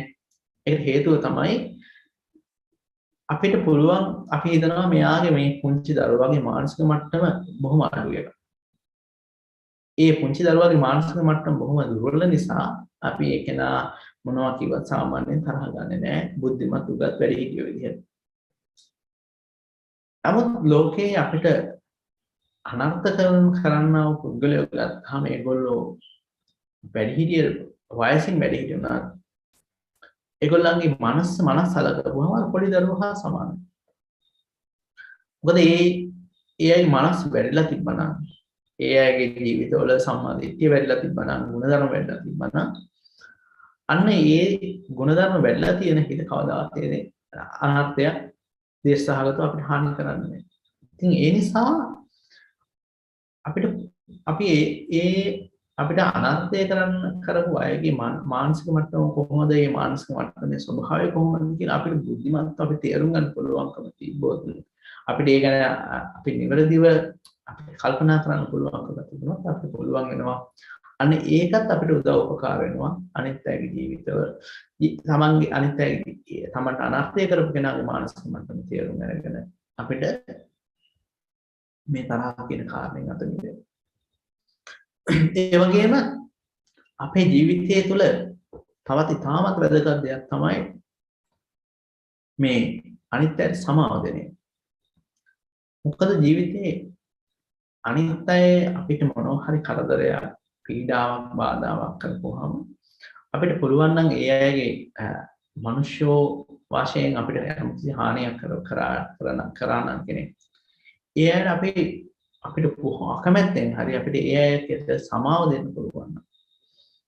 අපේ හිතේ ඒ මොනවා හරි සංසිද්ධියක් නිසා ඉපදුනා වූ ද්වේෂයේ බොහෝ කොටසක් නැති කරගන්න ඒක ලොකු උදව්පකාරයක් වෙනවා. මොකද අපි හැම වෙලාවෙම අපේ හිතේ තරහ උපදින්න හේතුව තමයි යම් කෙනෙක් Taman හානි කරා දොස් කීවා බැන්න මොනවා හරි දෙයක් නේද? ඒක පුංචි දේ තැන ඉඳලා ගැඹුරු තැනට දක්වාම ඒක තමයි හැටි හිතේ තරහ උපදින්නේ ඒ නිසා. එතකොට ඒ තරහ ඇති කරන්න හේතු වුණා වූ කෙනාට සමාව දෙන්න පුළුවන් නම් අපිට දවස් 30 අපිට මොනවා හරි හානියක් කරගෙන කරදරයක් කරගෙනකොට අපිට සමාව දෙන්න පුළුවන් නම් බොහොම අපහසුයෙන් හරි අපිට පුළුවන්කම ලැබෙනවා අපේ සතුටින් ජීවත් වෙන්න. මොකද අපේ හිතේ සමාව දෙනවත් එක්කම අපේ හිතේ තරහ නිසා ඇතිවෙච්ච බර වෙහෙස පීඩාව අපේ හිතෙන් අයින් වෙලා යනවා. අනේ ඒ නිසා අපිට පුළුවන් වෙනවා අපේ ජීවිතය අර තරහ කියන දෙයින් අපේ හිත අයත් කරලා ජීවත් වෙන්න. ඒ විතරක් නෙමෙයි අපේ ජීවිතේ අපි ගැන තරහෙන් ජීවත් වෙනවා. සමහරවිට අපිට මොනවා හරි කරගන්න බැරි වෙච්ච දෙයක් ඉඳන් අපේ අඩුපාඩුවක් නිසා අපේ අකුසලයක් නිසා අපි අතින් වෙච්ච දුර්වලතාවයක් ඉඳන් අපිට සමහර දේවල් තියෙනවා අපිට ඒ දේවල් කාලයක් ගිහිල්ලා වැඩි හිටිය වෙලා තමයි මතක් වෙන්නේ මම අතින් මේ අඩුපාඩුකම් වුණා. ඒ වගේම මගේ අතින් මේ වර්තමාන මොහොතේ අඩුපාඩුකම් වෙනවා. ඒ අඩුපාඩුකම් වලට තාම මට ඒ අඩුපාඩුකම් හදාගන්න පුළුවන් වෙලා නැහැ. ඒවත් එක්ක අපි අපේ ජීවිත ගැන තරහින් ජීවත් වෙනවා. එතකොට ඒ අපේ ජීවිත සම්බන්ධයෙන් අපි තරහෙන් ජීවත් වෙනවා නම් අපි අතින් වෙච්ච අතීත අකුසලයන් නිසා මොනවා හරි දේවල් නිසා තරහෙන් ජීවත් වෙනවා නම් අපිට පුළුවන් අපිට පුළුවන් වෙනවා අපි අපේ ජීවිතය අපිට සමාව දෙන්න. මොකද අපේ අඩුපාඩුකම් අපේ දුර්වලතාවයන් අපේ මානසික ස්වභාවයන් මොන හරි වෙලාවක වෙච්ච යම් කිසි මානසික දුර්වලතාවයක් තිබ්බොත් අනේ දුර්වලතාවය ගැන සිහිපත් කරලා ඒකත් අපේ හිතින්ම තේරුම් අරගෙන අපි ඒ වෙලාවේ මොකද්ද සිද්ධ වුනේ මොකක්ද ඒ වෙලාවේ මානසික ස්වභාවය මොකද්ද අන්න ඒ දේවල් ගැන හිතලා අපිට ඒ මානසික මට්ටම ගැන හිතලා තමන්ගේ හිතෙන් වෙච්ච දුර්වලතාවය තමන්ට සමාව දෙන්න පුළුවන් නම් අන්න ඒක තමන්ගේ හිතේ තියෙන තරහ නිසා උපදිනා මානසික වෙහෙස මානසික පීඩාව මේ දේවල් සියලු දේවල් අපිට යටපත් කරගන්න නැති කරගන්න පුළුවන්කම ලැබෙනවා. ඒ වගේම බුදුරජාණන් වහන්සේ දේශනා කරනවා කෝදත විසමූලස මధుරග්ගස දේවති. ඒ කියන්නේ මේ තරහ නිසා සමහරලාට මේ තරහ නිසා අපි සමහරලාට ආපහු අපි ප්‍රතික්‍රියා දක්වනවා. අපි ගහනවා බයිනවා ගෙවල් විනාශ කරනවා දැන් මේ අය දකින්න පහුගිය කාලේ ගොඩාක් අය දේපල විනාශ කළා. තමන්ගේ හිතේ තිබෙන තරහ පීඩාව මානසික පීඩාව එළියට දාගන්න. ඊට පස්සේ මේ දේවල් දැකලා බොහෝ දෙනා සතුට වෙනවා. නේද? තමන් සමහරලාට තමන්ට මුකුත් කරන්න බැරුණත් ඒ තමන්ට තමන් අකමැති අයට ඒ අය ගෙවල් දොරවල් විනාශ වෙනවා දැකනවා නම් ඒ දේවල් දැකලා හරියට සතුටක් උපදිනවා. මොකද ඒ තරහ නිසා ඒ තරහෙන් අපි කරන්නා වූ ක්‍රියාව හේතු ගැන මතක් වෙනකොට අපේ හිතේ සතුටක් උපදිනවා. නමුත් ඒ සතුට නිසා ඒ සතුට අපි ලබන්න අපි වැරදි දේවල් කරනකොට අපි ආය කර්ම සකස් වෙනවා. ඒතකොට මේ කර්ම මේ නිසා මේ තරහ කියන එක අපේ හිතේ නැවත නැවත යනවා. ඒ වගේ මේ නිසා නොයෙක් ආකාරයේ පීඩාවක් නැති වෙනවා. ඉතින් මෙන්න මේ විදිහට අපි මේ තරහ කියන දේශයේ තියෙන ආදීනව නැවත නැවත මෙනෙහි කරන්න අවශ්‍යයි. ඒ වගේම මේ දේශයේ තියෙන දේශී ස්වභාවය තේරුම් ගන්න අවශ්‍යයි. ඒ වගේම මේ තරහ නැති කරගන්න අපි මොන වගේ ප්‍රතිපදාවකද මොන වගේ ගුණාංගද මොන වගේ දේවල් දිනු කරන්න කියන එක අපි නැවත නැවත කල්පනා කරන්න අවශ්‍යයි. මොකද බුදුරජාණන් වහන්සේගේ ශාසනයේ තියෙන්නේ බුදුරජාණන් වහන්සේ දේශනා කරනවා මේ ධර්මයේ ප්‍රඥාවන්තය. ඒතකොට මේ නුවණැති කෙනා අනිවාර්යයෙන්ම දැන් බෞද්ධ විදියට ආමිස පූජාවන් කරනවා. ප්‍රතිපත්ති පූජාවන් කරනවා. ඒතකොට අපි බලන්න ඕනේ මේ හැම දෙයකම අවසානයේදී අපි බලාපොරොත්තු වෙන විමුක්තිය නම් බුදුරජාණන් වහන්සේ බුද්ධත්වයට පත් වෙලා මනුෂ්‍යයන් දේශනා කරන්නේ නිවන් දකින්න. ඒ නිවන් දකින්න උදව් වෙන ප්‍රතිපදාව තුළ යනකොට අනිවාර්යයෙන් මේ මානසික නිදහස මානසික සංසිඳීම මානසික ගුණාංග දියුණු කර ගැනීම අවශ්‍යයි.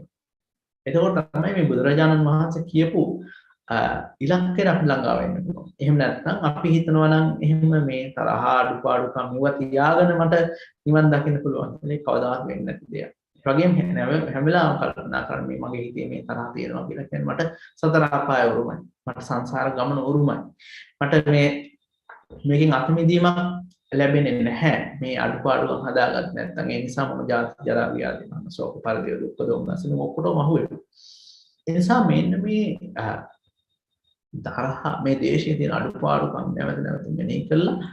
ඒ නැවත නැවත මෙනෙහි කරන එකේ තුලින් අපේ හිතේ ඒ වගේම දේශයෙන් Tamanට කරන හානිය Taman හිතෙන් නැවත නැවත කල්පනා කරනවා. ඒ එහෙම කල්පනා කරන් තමයි අපිට පුළුවන්කම ලැබෙන්නේ මේකෙන් අයින් වෙන්න මේකෙන් අඩුපාඩුව මේ නිසා Taman හිතට වෙන හානිය තේරුම් ගන්නකොට අඩුපාඩුව තේරුම් ගන්නකොට තමයි අපිට පුළුවන්කම ලැබෙන්නේ මේකෙන් අයින් වෙන්න මම මොනවද කරන්න ඕනේ කියන අදහස ඇති කරගන්න. අන්න එතකොට අපි කැමති වෙනවා මෛත්‍රිය ආදී භාවනාවක් කරන්න. ඒ වගේම මෛත්‍රිය කරුණාව අන්න ඒ වගේ සංකල්ප අපේ හිතේ උපදවා ගන්න ඒ ගැන ගැඹුරින් අධ්‍යයනය කරන්න අපි කැමැත්ත ඇති වෙනවා. ඒ වගේම කම්මස්සගතා ඥානෙ කියන කාරණේ ගැන දැන් තේරුම් ගන්න අවබෝධ කරගන්න අපි උත්සාහවන්ත වෙනකොට අර උපේක්ෂාව කියන එක ඇති වෙනවා. ඒ වගේම ඒ නිසා අපේ ධර්මඥාන භාවනා ඥාන මේ සියලු දේවල් අපි ඇති කරගන්න කැමැති වෙනවා. මොකද හේතුව තමයි අන්නේ ප්‍රතිපදාව අන්නේ මාර්ගය තුලින් තමයි මේ දේශේ ප්‍රමාණිකව නැති කරලා විනාශ කරලා දාන්න පුළුවන්කම තියෙන්නේ. ඉතින් මේ කාරණේ තාමත් ගැඹුරු මාතෘකාවක් බොහොම සරලව මේ විස්තර කරන්න උත්සාහවන්ත වුණා. ඉතින් ඒ නිසා අදගේ දවසකදී සංකා අදහසක් ඇති කරගන්න බුදුරජාණන් වහන්සේ මේ ලෝක සියලු සත්‍යයන්ගේ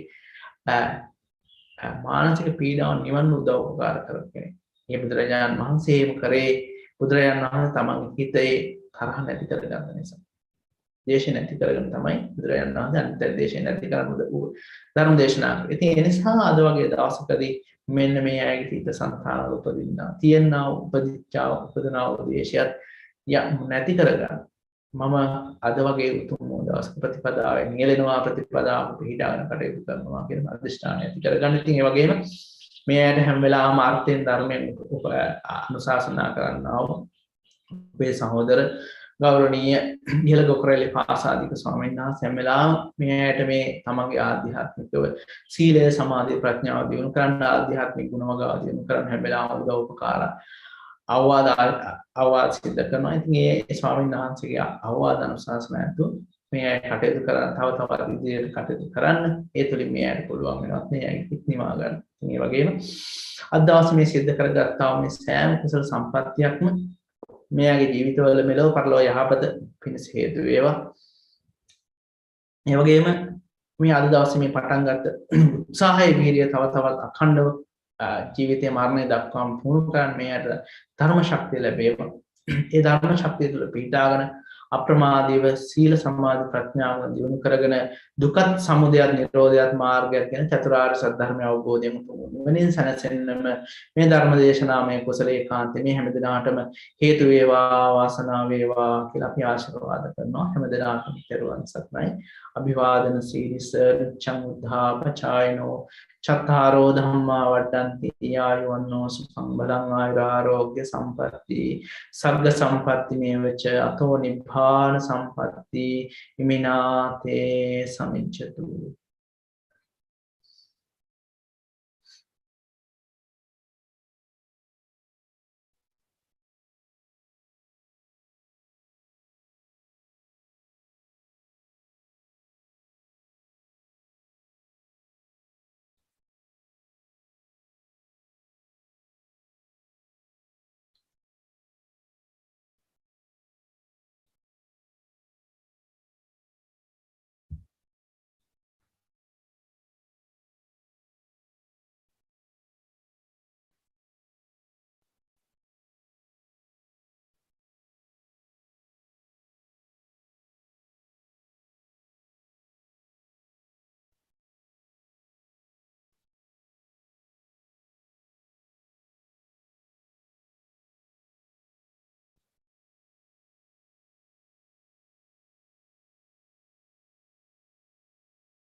දුක් නිරෝගී සුවපත් භාවයට පත් වෙත්වා මා මහ නිවන් සුවයෙන් සැනසීම සඳහාම පින් එකසේ හේතු වාසනා වේවා කියලා අපි ස්වාමීන් වහන්සේටත් මේ පින් අනුමෝදන් කරමු.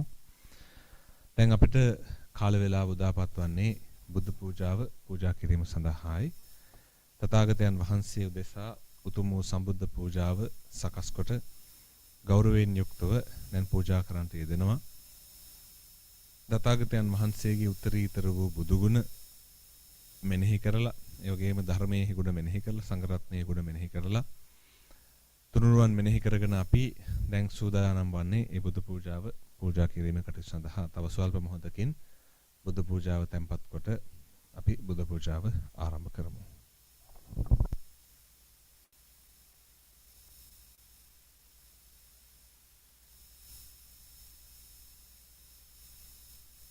හොඳයි.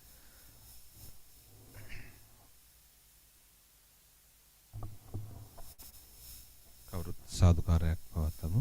සාදු සාදු සාදු. හොඳයි, අනිත් පිරිසත් ඇවිල්ලා වාඩි වෙන්න බුදු පූජා කරන්න.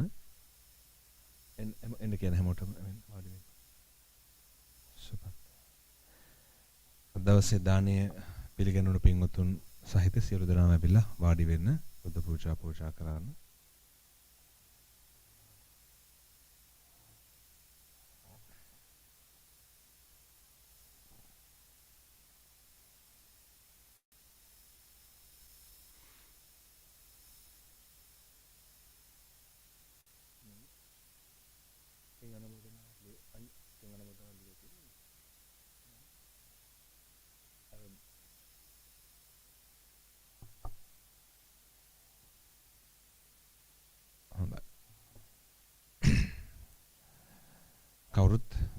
පූජාව පූජා කරන්න මාත් එක්කම নমස්කාරයක් පවත්වමු.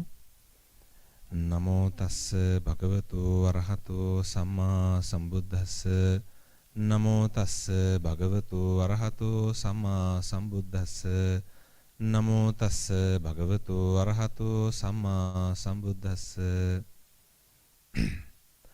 යාවතා භගවා ලෝකේ තිත්තේය තව සාසනං තාවතා පතිගන්හාතු පූජා ලෝකානුකම්පයා ගන්ධ තේලප්ප දිත්තේන දීපේන තමදං සිනා තිලෝක දීපං සම්බුද්ධං පූජයාමි තමෝනුදං සුගන්ධිකාය වදනං අනන්ත ගුණගන්ධිනා සුගන්ධිනා හංගන්ධේන පූජයාමි තථාගතං සුගන්ධං සීතලං කප්පං පසන්න මధుරං සුභං පානීය මේතං භගවා පතිගන්හාතු මුත්තම අදිවාසේතු නොභන්තේ භෝජනං පරිකප්පිතං අනුකම්පං උපාදාය පතිගන්හාතු මුත්තම අදිවාසේතු නොභන්තේ ව්‍යංජනම් පරිකප්පිතං අනුකම්පං උපාදාය පතිගන්හාතු මුත්තම අදිවාසේතු නොභන්තේ සබ්බං සද්ධාය පූජිතං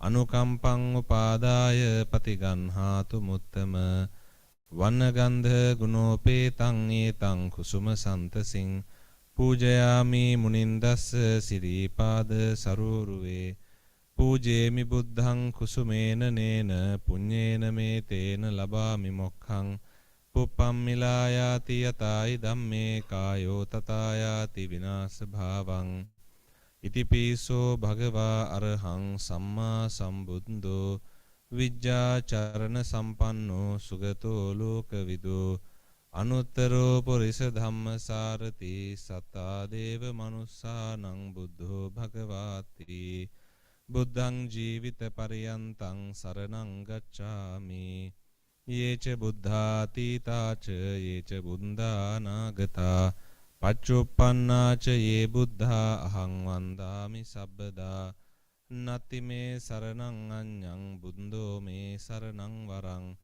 ඒතේන සච්ච වජ්ජේන හෝතු තේ ජය මංගලං උත්තමංගේන වන්දේහං පාදපං සුවරුත්තමං බුද්ධේයෝ කලිතෝ දෝසෝ බුද්ධෝ කමතු තං මමං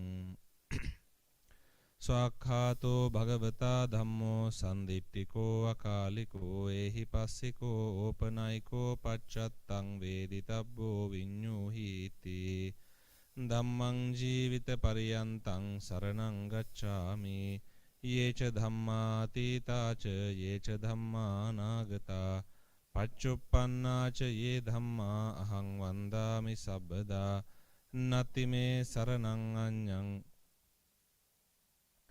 ඒතේන සච්ච වජ්ජේන හෝතු තේ ජය මංගලං උත්තමංගේන වන්දේහං ධම්මේ යෝ කලිතෝ දෝසෝ ධම්මෝ කමතු තං මමං සුපටිපන්නෝ භගවතෝ ශාවක සංඝෝ උජුපටිපන්නෝ භගවතෝ ශාවක සංඝෝ ඥායපටිපන්නෝ භගවතෝ ශාවක සංඝෝ සාමීචි පටිපන්නෝ භගවතෝ ශාවක සංඝෝ යදිදං චත්තාරි පුරිස යුගානි අට්ඨ පුරිස පුග්ගලාං ඒස භගවතෝ ශාවක සංඝෝ ආහුනේයෝ පාහුනේයෝ දක්ඛිනේයෝ අංජලි කරණේයෝ අනුත්තරම් පුඤ්ඤක්කෙත්තං ලෝකස්සාති සංඝං ජීවිත පරියන්තං සරණං ගච්ඡාමි යේච සංඝාතීතාච යේච සංඝා අනාගතා පච්චුප්පන්නාච යේ සංඝා අහං වන්දාමි සබ්බදා නති මේ සරණං අඤ්ඤං සංඝෝ මේ සරණං වරං ඒතේන සච්ච වජ්ජේන හෝතු තේ ජය මංගලං උත්තමංගේන වන්දේහං සංඝං ච ත්‍රිවිධෝත්තමං සංඝේයෝ කලිතෝ දෝසෝ සංඝෝ කමතු තං මමං සාදු සාදු සාදු වන්දාමි චේතියං සබ්බං සබ්බඨානේ සුපතිට්ඨිතං ශාරීරික ධාතු මහා බෝධින් බුද්ධ රූපං සකලං සදා යස්ස මූලේ නිසින්නෝව සබ්බාරි විජයං අකා පත්තෝ සබ්බං යුතං සත්තා වන්දේ තං බෝධිපාදපං ඉමේතේ මහා බෝධි ලෝකනාතේන පූජිතා අහම් පිතේ නමස්සාමි බෝධි රාජා නමස්තුතේ පඨමං බෝධි පල්ලංකං ဒ ුතියං ච අනිම්මිසං තතියං චංක මනං සෙට්ටං චතුත්ථං රතනාගරං පංචමං අජපාලං ච මුචලින්දේන චට්ඨමං සත්තමං රාජායතනං වන්දේ තං මුනිසේවිතං සාදු සාදු සාදු. බුද්ධ පූජා කරන්න මේ විදිහට වාක්‍ය පාඨ කියමු. මං කිව්වාට පස්සේ කියන්න. මාගේ ස්වාමී වූ බුදුරජාණන් වහන්සේ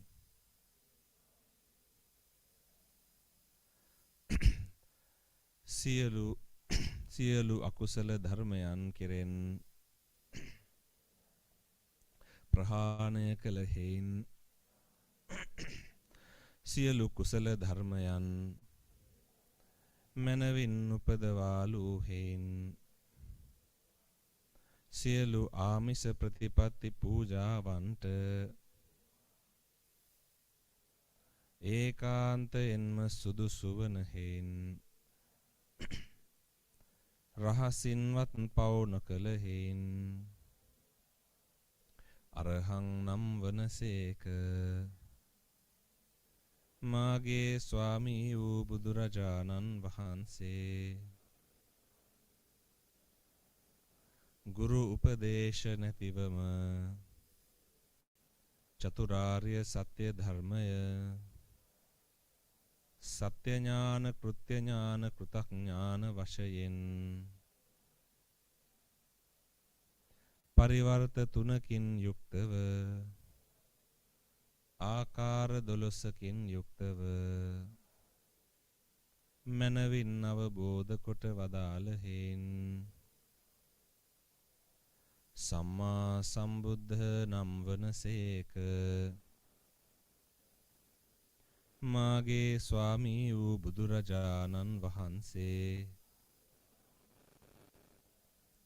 අවබෝධ කළ යුතු වූ සියලු විද්‍යා ධර්මයන් මනවින් අවබෝධ කොට වදාළ හේන්ද ඒ විද්‍යාවන්ට අනුකූලව හැසිරීම් පැවැත්වූ හේන්ද විජ්ජාචරණ සම්පන්න නම් වනසේක. මාගේ ස්වාමී වූ බුදුරජාණන් වහන්සේ සුන්දර වූ නිවන් මාර්ගයට පැමිණ සුන්දර වූ නිවන් සුව අවබෝධ කොට සුන්දර වූ දිවි පෙවෙතක් ගත කළ හේයින් සුගත නම් වනසේක. මාගේ ස්වාමී වූ බුදුරජාණන් වහන්සේ සත්ව ලෝකය අවකාශ ලෝකය සංස්කාර ලෝකය යන ආදී සියලු ලෝක ධාතු මනවින් අවබෝධ කොට වදාළ හේයින් ලෝක විදූ නම් වනසේක. මාගේ ස්වාමී වූ බුදුරජාණන් වහන්සේ දමනය කිරීමෙහි අපහසු වූ දරුණු සත්වයන් දමනය කොට ධර්ම මාර්ගයෙහි මනවින් හික්මවාලු හේයින් අනුත්තර පුරිස ධම්ම සාරති නම් වනසේක. මාගේ ස්වාමී වූ බුදුරජාණන් වහන්සේ මනුලොව මිනිසුන්ටද දෙවිලොව දෙවියන්ටද බඹලොව බ්‍රහ්මයන්ටද එකම ගුරුවරයා වන හේයින් සත්තා දේව මනුස්සානං නම් වනසේක. මාගේ ස්වාමී වූ බුදුරජාණන් වහන්සේ චතුරාර්ය සත්‍ය ධර්මය අවබෝධ කොට අන් අයගේ හිතසුව පිණිස ඒ ධර්මය දේශනා කොට වදාළෙහින් බුද්ධ නම් වනසේක. මාගේ ස්වාමී වූ වහන්සේ මේසා අනන්ත වූ අපරිමාණ වූ බුදුගුණ ධර්මයන් දරා සිටීමට තරම් භාග්‍යවන්ත වන හේන් භගවා නම් වනසේක. මෙසේ භාග්‍යවත් වූ අරිහත් වූ තථාගත සම්මා සම්බුදුරජාණන් වහන්සේ උදෙසා අප විසින් පිළියෙල කරන්නට යෙදුනා වූ තෙල් මල් සුවඳ දුම් සහිත පහන් ආලෝක සහිත සුපිරිසිදු බුද්ධ පූජාවෝ ඒ උතුම් බුදු ගුණ උදෙසා හදපිරි ගෞරවයෙන් හදපිරි සද්ධාවෙන් පූජා කරමි. පූජා වේවා. සාදු සාදු සාදු. දෙවියන්ට ඥාතීන්ට පින් අනුමෝදන් කරමු. එතාවතාචම් හේහි සම්බතං පුඤ්ඤ සම්පදං සබේ දේවානුමෝදන්තු සබ්බ සම්පatti සිද්ධියා. එතාවතාචම් හේහි සම්බතං පුඤ්ඤ සම්පදං සබේ භූතානුමෝදන්තු සබ්බ සම්පatti සිද්ධියා. එතාවතාචම් හේහි සම්බතං පුඤ්ඤ සම්පදං සබේ සත්තානුමෝදන්තු සබ්බ සම්පatti සිද්ධියා. ඉදම්මේ ඥාතිනං හෝතු සුඛිතා හොන්තු ඥාතයෝ. ඉදම්මේ ඥාතිනං හෝතු සුඛිතා හොන්තු ඥාතයෝ. ඉදම්මේ ඥාතිනං හෝතු සුඛිතා හොන්තු ඥාතයෝ. ඉදම්මේ පුඤ්ඤං ආසවක්ඛයා භං හෝතු සබ්බ දුක්ඛා පමුජ්ජතු. සාදු සාදු සාදු. දැයි දැන් තථාගතයන් වහන්සේ අරමුණු කරගෙන උතුම් සම්බුද්ධ පූජා කරන්නට යෙදුණා. ඒ වගේම මේ අය සීලේ සමාදන් වෙලායි සිටින්නේ අද දවසේ. ඒ නිසා අද දවසේ සියලු දෙනාම දහවල් දාණය 12ට එහෙම නැත්නම් 12යි කාලයට පමණ පෙර ලබාගෙන අවසන් කරන්න ඕනේ. දැන් මේ පින්වතුන්ට දහවල් දාණය සඳහා විවේකයේ සැලසෙනවා. අපි නැවත වැඩසටහන හරියටම එකට පටන් ගන්න නිසා ඔබ හරියටම 12ට පටන් ගන්නවා. ඒ නිසා ඔබ 11:55 වෙනකොට 11:55 අතර ඔබේ දාන කටයුතු අවසන් කරලා නැවත සූදානම් වෙලා සිටින්න. අපි හරියටම 12ට වැඩසටහන ආරම්භ කරන්න බලාපොරොත්තු වෙනවා.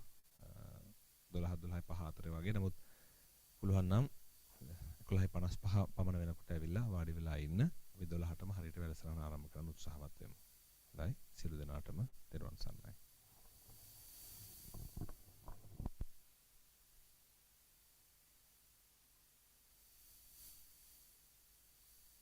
පොඩ්ඩක් වාඩි වෙන්න චුට්ටක් අහම වාඩි වෙන්න ටිකක් වෙලා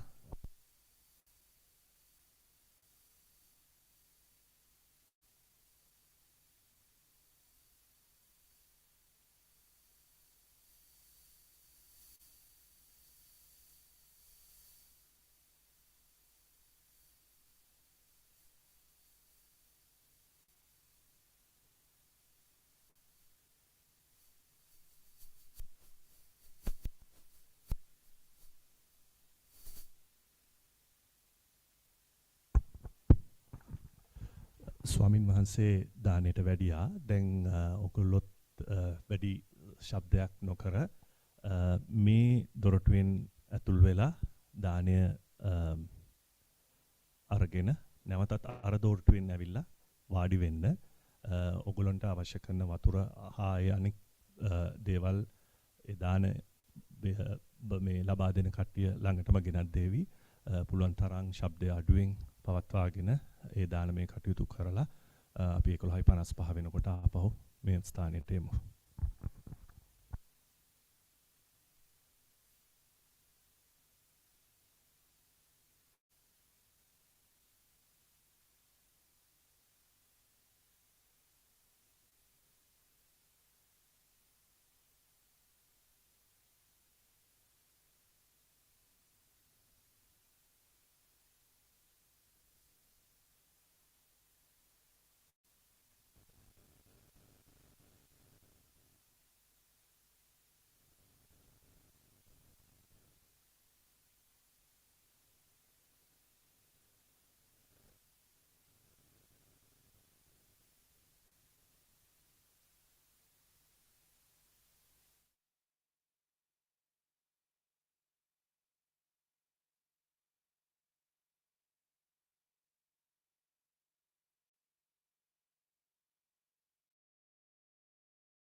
Okay.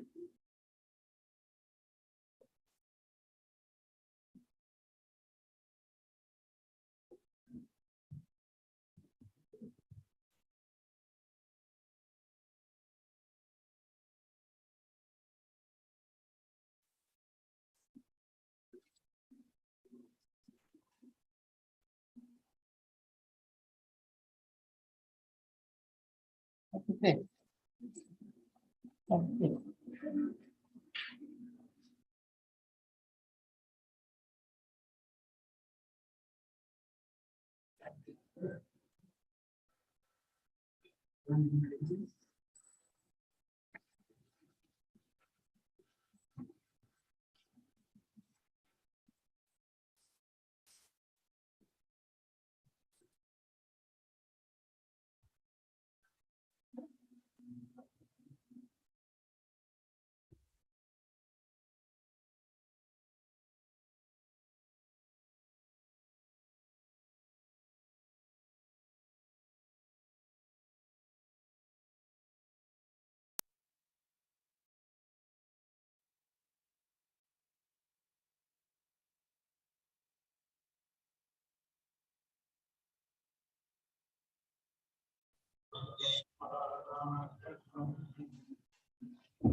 තෙරුවන් සරණයි. මේ අවස්ථාවට සූදානම් වෙලා තිබුණු ධර්ම සාකච්ඡාව සවස 2ට පවත්වන්නේ යෙදුනා. මොකද ශ්‍රී ලංකාවේ සිට වැඩම කරවීමට සිටපු ස්වාමින් වහන්සේගේ පරක්කු වීමක් තියෙනවා. ඒ නිසා දැනට 2 වෙනකන් ධර්ම දේශනාවක් තව ශ්‍රී ලංකාවේ සිට අප සමග එක්වෙන ස්වාමින් වහන්සේ කෙනෙක් පවත්වනවා. අපි ධර්ම දේශනාවෙන් අනතුරුව ධර්ම සාකච්ඡාවට යමු. Now, for those of who are joining us from Malaysia, we would like to inform you that due to a unforeseen matter, the Dhamma discussion will be held at 2 p.m. Melbourne time. Until then, there will be a sermon delivered by Hantana Hindagala Dhamma Mandapa Bhavana Center, Venerable Ginigat Hene Punyananda Thero.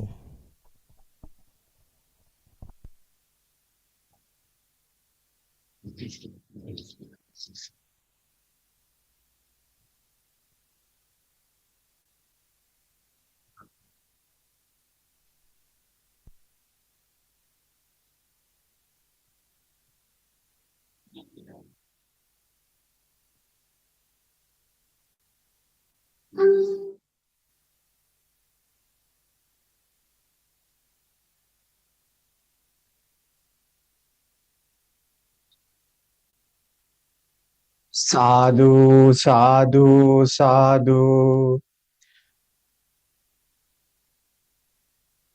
Namo tassa bhagavato arahato samma sambuddhassa.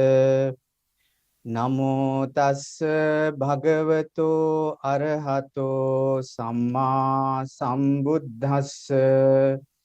Namo tassa bhagavato arahato samma sambuddhassa.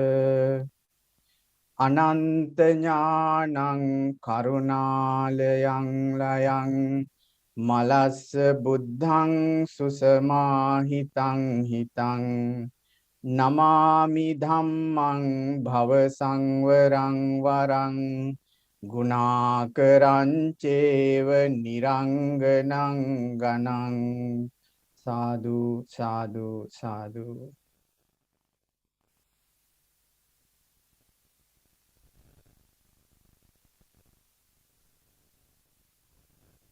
වැඩවසන නායක ස්වාමින් වහන්සේලා ඇතුළු මහා සංඝරත්නයන් අවසරයි. ශ්‍රද්ධා සම්පන්න පින්වතුනි, අද දවස බෞද්ධ අපිට විශේෂයෙන් වැදගත් වන්නේ කුසල් වැඩිමෙහි අරමුණ, කුසල් වැඩිමෙහි ඉලක්කය ලොවට හෙළි කළ ඒ නිකලස් උතුමන් වහන්සේගේ බිහිවීම,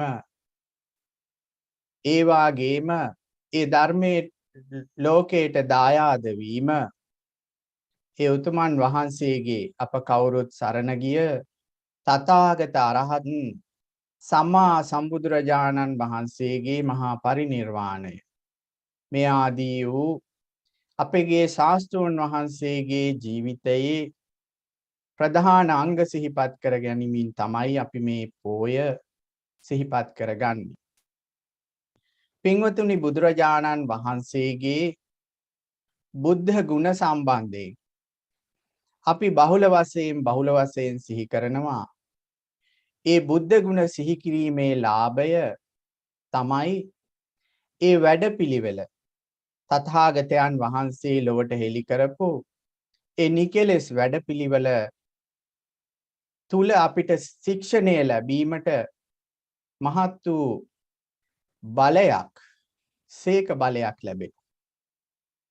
මේ බුදුරජාණන් වහන්සේගේ ගුණ අන් සියල්ලන්ටම වඩා විශේෂ කොට අපි හිතන්නේ හේතු සහිතවයි.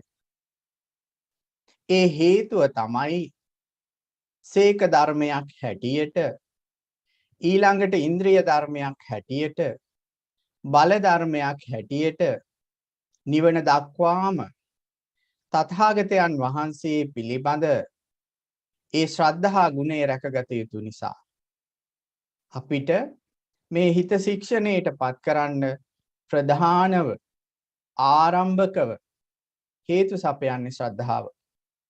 ඒ නිසා අද වැනි විශේෂ දවසක ඒ තථාගතයන් වහන්සේගේ ජීවිතයේ, ඒ තථාගතයන් වහන්සේගේ නිකලස් ජීවිතයේ පැවතුණු ගුණ සම්පදාය, ගුණ සමුදාය, ඒ වාගේම භාග්‍යතුන් වහන්සේ හෙළි කරපු ධර්මයේ සම්ප්‍රදාය, ඒ වාගේම ශ්‍රාවකයන් වහන්සේලා ගත කරපු ආදර්ශමත් කතා සම්ප්‍රදාය ඇසීමෙන් අපිට නිවන් මගට අදාළ සීක ධර්මයේ වැඩින්න ගන්න.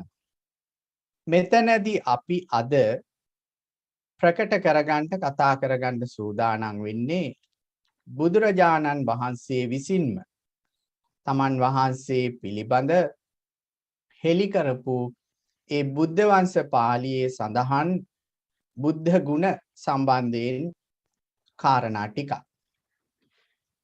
බුද්ධ වංශ පාළිය කියන්නේ අති දීර්ඝ විස්තරයක්.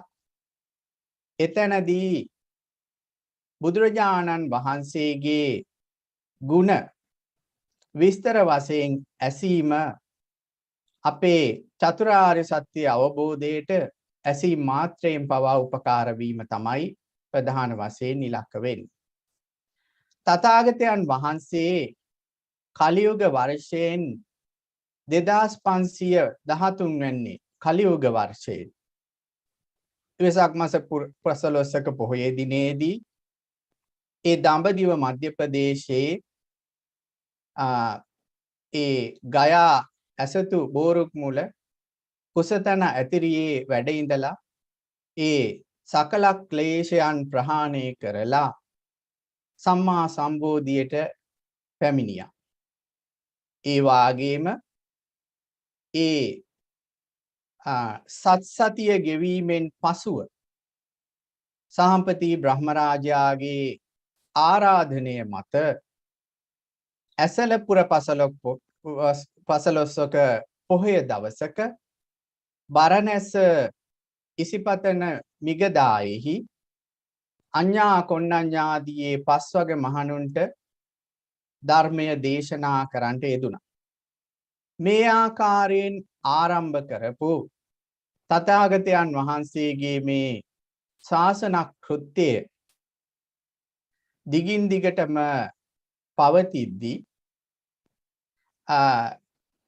ඒ බක්මස අවපෑලවිය දවසක රජගහනුවරින් පිටත් වෙලා මාස දෙකක් මුළුල්ලේ යොදුන් 60ක් ගෙවාගෙන වෙසක් පුර 15ක දවසක කිඹුල්වත්පුරයට පිවිසිලා ඥාතීන්ට ඒ ඥාති සමූහයාට යමා මහ පෙළහර රුවන් සක්මන කියලා ඒ ඉරිදි සම්පත්තීන් දක්වලා අන්න ඒ මොහොතේදී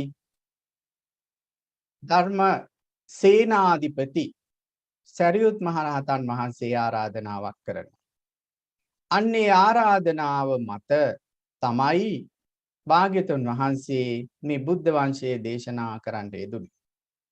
මේ බුද්ධ වංශ දේශනාව සෑම බෞද්ධයෙකු විසින්ම තම තමන්ගේ ශ්‍රද්ධා සම්පත්තිය පිණිස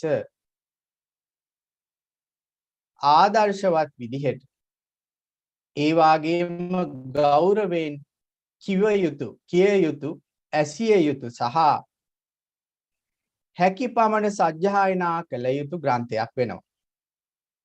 එතෙන්දී අපේ රටේ පරියත්ති සම්පදායෙහි යම් ගිලිහීම් පෞගේ අවුරුදු 500,000 තුල සිද්ධ වෙච්ච නිසා මෙවැනි ග්‍රන්ථ බෞද්ධයන්ගෙන් ගිලිහිලා දුරස් වෙලා තියෙනවා.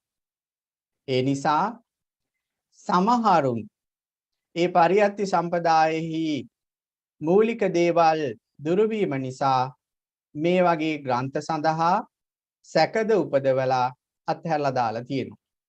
යමෙක් තථාගත වර්ණනාවකට යම්කිසි මාත්‍රයක හෝ සැකයක් දක්වනවා නම් ඒ භාග්‍යතුන් වහන්සේ කෙරෙහි දක්වන සැකයක් වෙනවා. ඒ නිසා තථාගතයන් වහන්සේට ඒ තථාගතයන් වහන්සේ කෙරෙහි යොමු ශ්‍රද්ධා සම්පත්තිය වඩා ගැනීමට මෙවැනි ග්‍රන්ථ ඔබ අප සියලු දෙනා පරිශීලනය කළ යුතු වෙනවා. ඒ කාරණයක් කියලා අපි මේ දේශනාව ආරම්භ කරන්න හිතුවා.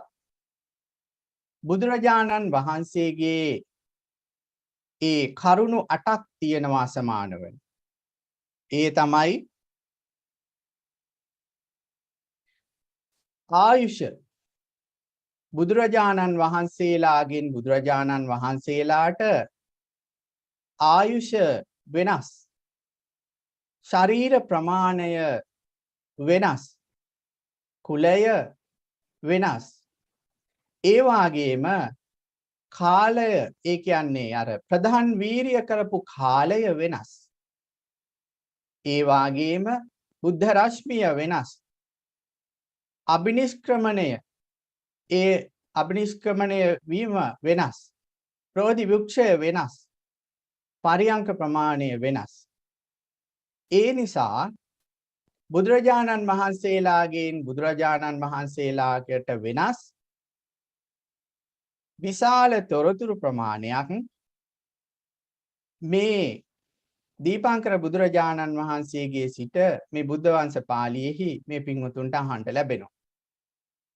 ඒ වාගේම බුදුවරුන්ටම සාධාරණ කරුණු 30ක් පමණ තිබෙනවා. ඒ බෝධිසත්වයන් වහන්සේ සිහිනුවණින් යුතුව මව්කුසින් බිහිවීම කියන එක සියලු බුදුවරුන්ට පොදු කාරණයක්. මව්කුස පළඟක් බැඳ පිටත බලා සිටීම කියන කාරණය සියලු බුදුවරුන්ට පොදු කාරණයක්. ඒ වගේම බෝසතාණන් වහන්සේ ඒ මව්කුසෙහි සිටියදී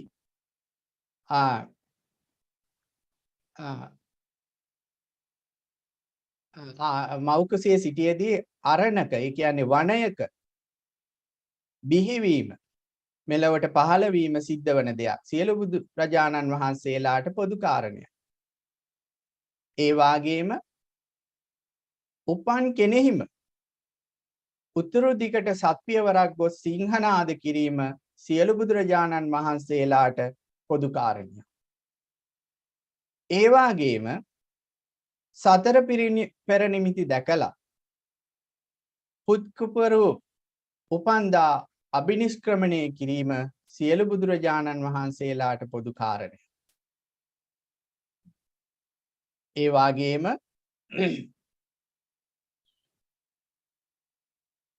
පැවිදි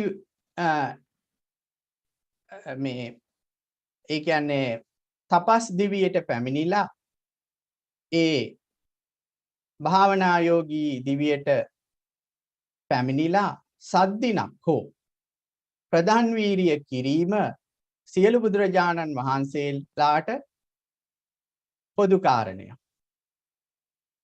බුදු වන දවසේ කිරිපිඬු වැළඳීම පොදු කාරණයක්. තන ඇතිරියෙහි වැඩ ඉඳලා සර්වඥතා ඥානෙහි අධිගමය ලැබීම සියලු බුදුරජාණන් වහන්සේලාට පොදු කාරණයක්.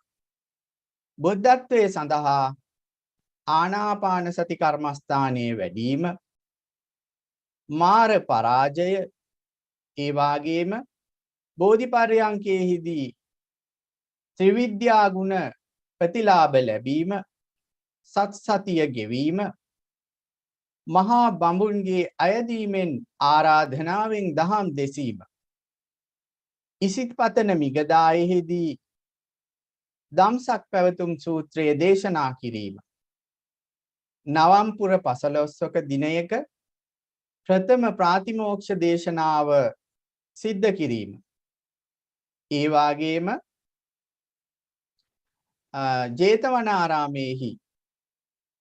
ජේතවනාරාම භූමියේහි ඒ දීර්ඝ කාලයක් වාසය කොට ධර්ම සේවාව ඉෂ්ට සිද්ධ කිරීම සවැත් නුවරදී යමා මහ පෙළහැර දැක්වීම තව්තිසාවෙහි අභිධර්ම දේශනාව සංකස්ස පුර දොරටුවෙන් දෙව්ලොවින් බැසීම ඒ සංකස්ස පුරයට දෙව්ලොවින් බැසීම නිරතුරු ඵල සමාපත්තියට සමවැදීම මේවා පොදු කාරණා සියලු බුදුරජාණන් වහන්සේලාට ධ්‍යාන සමාපත්තියෙහි උපකාර කළ යුතු ජනයාට ඒ සමාපatti තුල උපකාර කිරීම සොයා බැලීම යම් කරුණක් නැගී සිටියොත් අන්න ඊට අනුව ශික්ෂාපද පැනවීම ඒ වගේම අර්ථයක්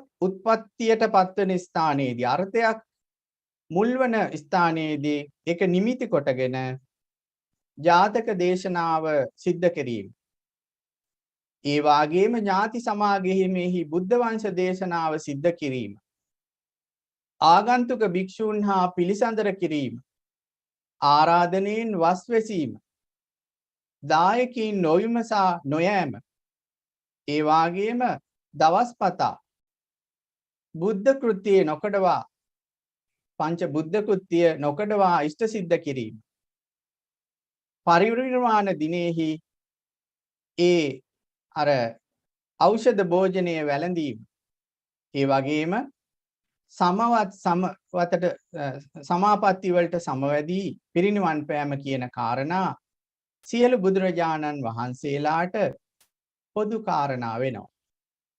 පින්වතුනි බුදුරජාණන් වහන්සේ නමක් අපි විශේෂ කොට සිතන්නේ ලක්ෂණ වශයෙන් කාය ලක්ෂණ වශයෙන් ගුණධර්ම වශයෙන් සිතේ ලක්ෂණ වශයෙන් නිතර සිතන්නේ අපිට මේ මාර්ගයේ යෙදීමට තියෙන මේ ජීවිතයට විශේෂයෙන් බුදුරජාණන් වහන්සේ මේ සිත කය පාවිච්චි කරලා වැඩූ ධර්මයන් ගලපා ගැනීමට බුදුරජාණන් වහන්සේ මේ ධර්මය වැඩුවා කියන විශ්වාසය මත අපිට මේ ධර්මයේ වඩා ගන්න හැකියාවක් තියෙනවා. බුදුරජාණන් වහන්සේ මෙන්න මේ වෙලාවේදී මෙන්න මේ මොහොතේදී මෙන්න මෙවැනි සිද්ධියකදී මෙවැනි ගුණ ධර්මයක් අපට හඳුන්වන්න දුන්නා කියන විශ්වාසයෙන් පුරුදු කර ගැනීමේ හැකියාව අපිට ලැබෙනවා. අන්න ඒ විශේෂ ප්‍රතිලාභ බුද්ධ වංශ පාළිය ඇසීමෙන් මේ පින්වතුන්ට ලැබෙනවා. ඉතින් මේ සඳහා අතීතයේ මහතෙරුන් වහන්සේලා විශේෂයෙන් කටපාඩමින් ඉන්පසුව ග්‍රන්ථ වශයෙන් මේ ධර්ම දානමය තිලිනය අපට සිද්ධ කරා. අන්න එතනදී අපි මේ ධර්ම දානය අගය කිරීම සඳහා ඒ මහතෙරුන් වහන්සේලා කෙරෙහි ගෞරව සම්ප්‍රයුක්ත විය යුතු වෙනවා. පින්වතුනි මේ අපගේ බෞද්ධයා අතර නොසුදුසු චර්යාවක් තමයි ಗುಣ නොසිතා සිටීම. ඒක ඊට නොසුදුසුයි. ගුණ සිතීම, ගුණ වශයෙන් කෙනෙක් සිහිපත් කිරීම අවශ්‍යම නිසා සමහර තැන්වලදී සිහි කරනවා ඇරෙන්න අර්ථයක් ඉලක්කයක් නිසා සිහි කරන්නේ නැහැ. දැන් අවශ්‍යම නිසා සමහර තැන්වලදී ගුණ සිහිපත් කළා නිහඬ වෙනවා. නමුත් තමන්ගේ ජීවිතයට ප්‍රතිලාභ ලැබෙන තැන, ප්‍රතිලාභ ලැබීම සඳහා උපකාර වූ තැන, ප්‍රතිලාභ ලැබීමට උපකාරයේ පිණිස කැප වූ පිරිස් සිහි කිරීම මේ නිවන් මාගෙහි යාම සඳහා පළවෙනි සහ ප්‍රධානම සහ හාත්පස පවතින සුදුසුකම වෙනවා.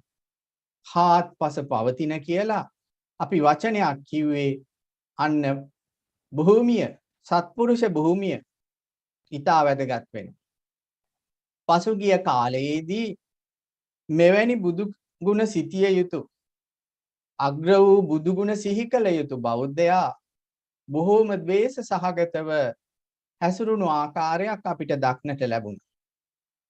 ඒකෙන් තථාගතයන් වහන්සේ අරමුණු කරපු, තථාගතයන් වහන්සේ ඉස්මතු කරපු ඒ ධර්මයේ අපිට ගලප ගන්න බැරි වෙලා යනවා. ලෝකයේ හිතන ක්‍රමයට ශ්‍රාවක ඔබ පුංචි දෙන පිරිස, පුංචි පිරිසක් ඉන්නේ ශ්‍රාවකයෝ. නොසිතිය යුතුයි ලෝකයේ සිතන ක්‍රමයට. ලෝකය කතා කරන ක්‍රමයට ශ්‍රාවක ඔබ කතා නොකළ යුතුයි. ලෝකේ ක්‍රියා කරන ක්‍රමයට ශ්‍රාවක ඔබ ක්‍රියා නොකළ යුතුයි. අන්න ඒකයි ඔබේ විශේෂත්වය. අන්නේ විශේෂත්වය මත මෙවැනි බුද්ධ වංශයේ වැනි වර්ණනා නිතර නිතර සිහි කරන ශ්‍රාවකයෙකුට අන සුදුසු කෙනෙක් බවට පත් වෙනවා. නිතර නිතර සිහි කරන ශ්‍රාවකයෙක් සඳහා සුදුසු කෙනෙක් බවට පත් වෙනවා. බොහෝ අය බුදු ගුණත් අහනවා. යම් ප්‍රමාණයක බුද්ධ ගුණ සම්බන්ධයෙන් කටපාඩමකුත් තියෙනවා. නමුත් යම් අරුබුදයකදී, ව්‍යසනයකදී, ආරවුලකදී හිත හැසිරෙන ආකාරයේ විසමයි. අන්නේ විසමචර්යා සම කර ගැනීම සඳහා, කුසලයට නංවා ගැනීම සඳහා අග්‍ර වූ බුදුරජාණන් වහන්සේගේ ගුණ දරා ගැනීම ඉතා වැදගත් වෙනවා. ග්‍රන්ථාරම්භයේදී ඒ අර්ථකථාචාරීන් වහන්සේ දක්වනවා අනන්ත ඥානං කරුණාලයං ලය මලස්ස බුද්ධං සුසමාහිතං හිතං නමාමි ධම්මං භව සංවරං වරං ගුණාකරංචේව නිරංගනං ගණං කියලා. අනන්ත වූ කරුණා නිවාස වූ කෙලෙස් මලකට විසඳුමක් වූ, සුසමාහිත වූ, ලෝකහිත වූ බුදුරජාණන් වහන්සේට උතුම් වූ සසර ඒ සංවරකාරකයක් වූ ධර්මයට, ගුණ සාගරයක් වූ කෙලෙස් රජස් රහිත සංඝයාට නමස්කාර කරමි කියලා ත්‍රිවිධ රත්න වන්දනාවෙන් යුතුව මේ බුද්ධ වංශ වර්ණනාව කිරීමට ආරම්භ කරනවා. පඤ්ඤාය සෙට්ටෝ ජිනසාවකානං යං ධම්ම සේනාපති ධම්ම රාජා අපුච්චි සත්තාර මපාරගං පාරගුං මපාර පාරගුං නිරංගනං ඥාති ගණස්ස මජ්ජේ. අන්න අපි කිව්වා භාග්‍යතුන් වහන්සේ මේ ඥාති සමූහයා අතර තමයි මේ ධර්මය, මේ බුද්ධ වර්ණනාව, සම්බුද්ධ වර්ණනාව සිද්ධ කරන්නට යෙදුනේ. සරියුත් තෙරුන් වහන්සේගේ ආරාධනය මත. ඒ වාගේම ඒ භාග්‍යතුන් වහන්සේ රතන චංකමණය සිද්ධ කරමින්, සක්මන් කරමින් මේ දේශනාව සිද්ධ කරා කියලා බුද්ධ වංශයේහි සඳහන් වෙනවා. සුබුද්ධ වංශේ නිද බුද්ධ වංශෝ විසුද්ධ වංශේන විනායකේන හත අවකාශේන පකාසිතෝයෝ සමාධි වාසේන තථාගතේන. භාග්‍යතුන් වහන්සේ ඒ ශ්‍රේෂ්ඨ නායකයන් වහන්සේ මේ බුද්ධ කෘත්‍ය ඉෂ්ට සිද්ධ කර ගැනීමේදී ආරාධනයේ මත මේ බුද්ධ වංශ දේශනාව සිද්ධ කරා කියලා ඒ කෙලෙස් අවකාශ නැසූ බුදුරජාණන් වහන්සේ බුද්ධ වංශ දේශනාව සිද්ධ කරා කියලා සඳහන් වෙනවා. අද දක්වා ඒ පාලිය පෙළ පැවැත්වෙන ක්‍රමය කථානුසන්ධිය කථා වශයෙන් අනුසන්ධි වශයෙන් පෙන්වා දෙන්න පිළිවෙල නොනසා තථාගත පුත්‍රයන් වහන්සේලා සුගතස්ස පුත්තා සුගත පුත්‍රයන් වහන්සේලා මේ ඇසූ පරිද්දෙන්ම මේ ධර්මයේ පවත්වාගෙන එනවා කියලා අර්ථ කථාචාර්යින් වහන්සේ පෙන්වලා දෙනවා. ඇත්තටම මෙතනදී සැකදුරු කිරීම පිණිස වචනයක් මතක් කරලා අපි ඉදිරියට ගමන් කරන්න කැමති.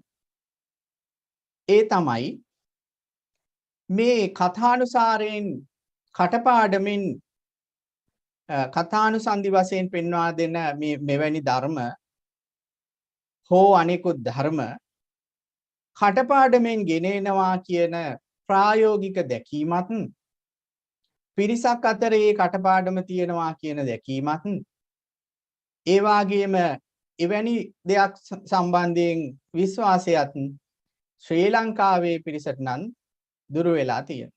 ඒකට හේතුව තමයි කටපාඩමෙන් ධර්මයේ ගෙන යාමේ ඒ සම්පදාය ශ්‍රී ලංකාවේ අතර නම් ගිලිහිලා තියෙනවා. නමුත් අපි කිව යුතුයි ඒ සම්පදාය බුරුමේ ආදී රටවල මහතෙරුන් වහන්සේලා බිහි කරන ඒ ශිෂ්‍යයන් විසින් තවත් ඒ සම්පදාය ගෙන යනු ලබන.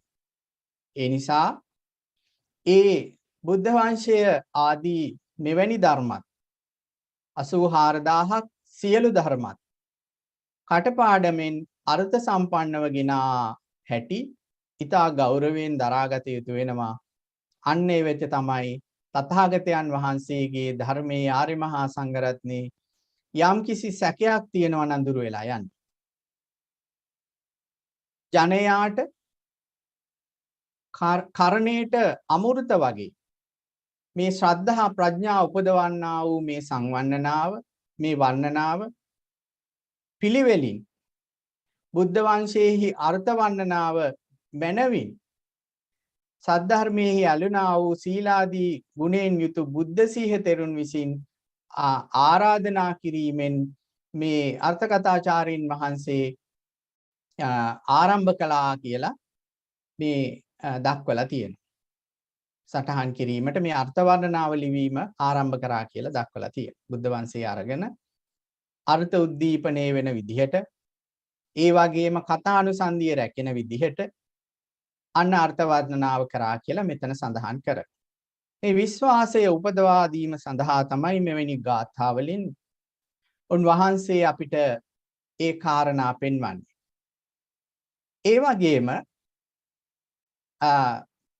මේ බුද්ධ වංශ වර්ණනාවේදී අපි භාග්‍යතුන් වහන්සේගේ චරිතය පිළිබඳ පිළිවෙලින් සිද්ධි වශයෙන් අසන්න ලැබෙනකොට භාග්‍යතුන් වහන්සේ උපදවාගත් ඒ විශේෂ ධර්මයන් පිළිබඳ අසන්න ලැබෙනකොට මේ පින්වතුන් ඉදිරියේදී උනත් තබාගත යුතු ගුණයක් වෙනවා.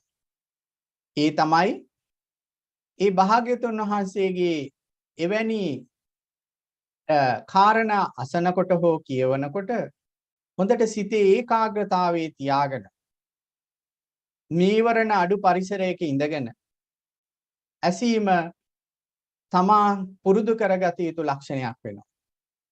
ඒක ප්‍රණීතයි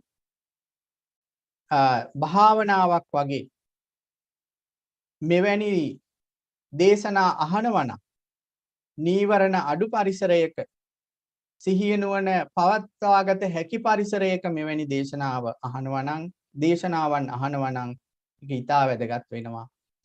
අර්ථය තමාට උද්දීපනය කර ගැනීමට තමාට පිහිටවා ගැනීමට.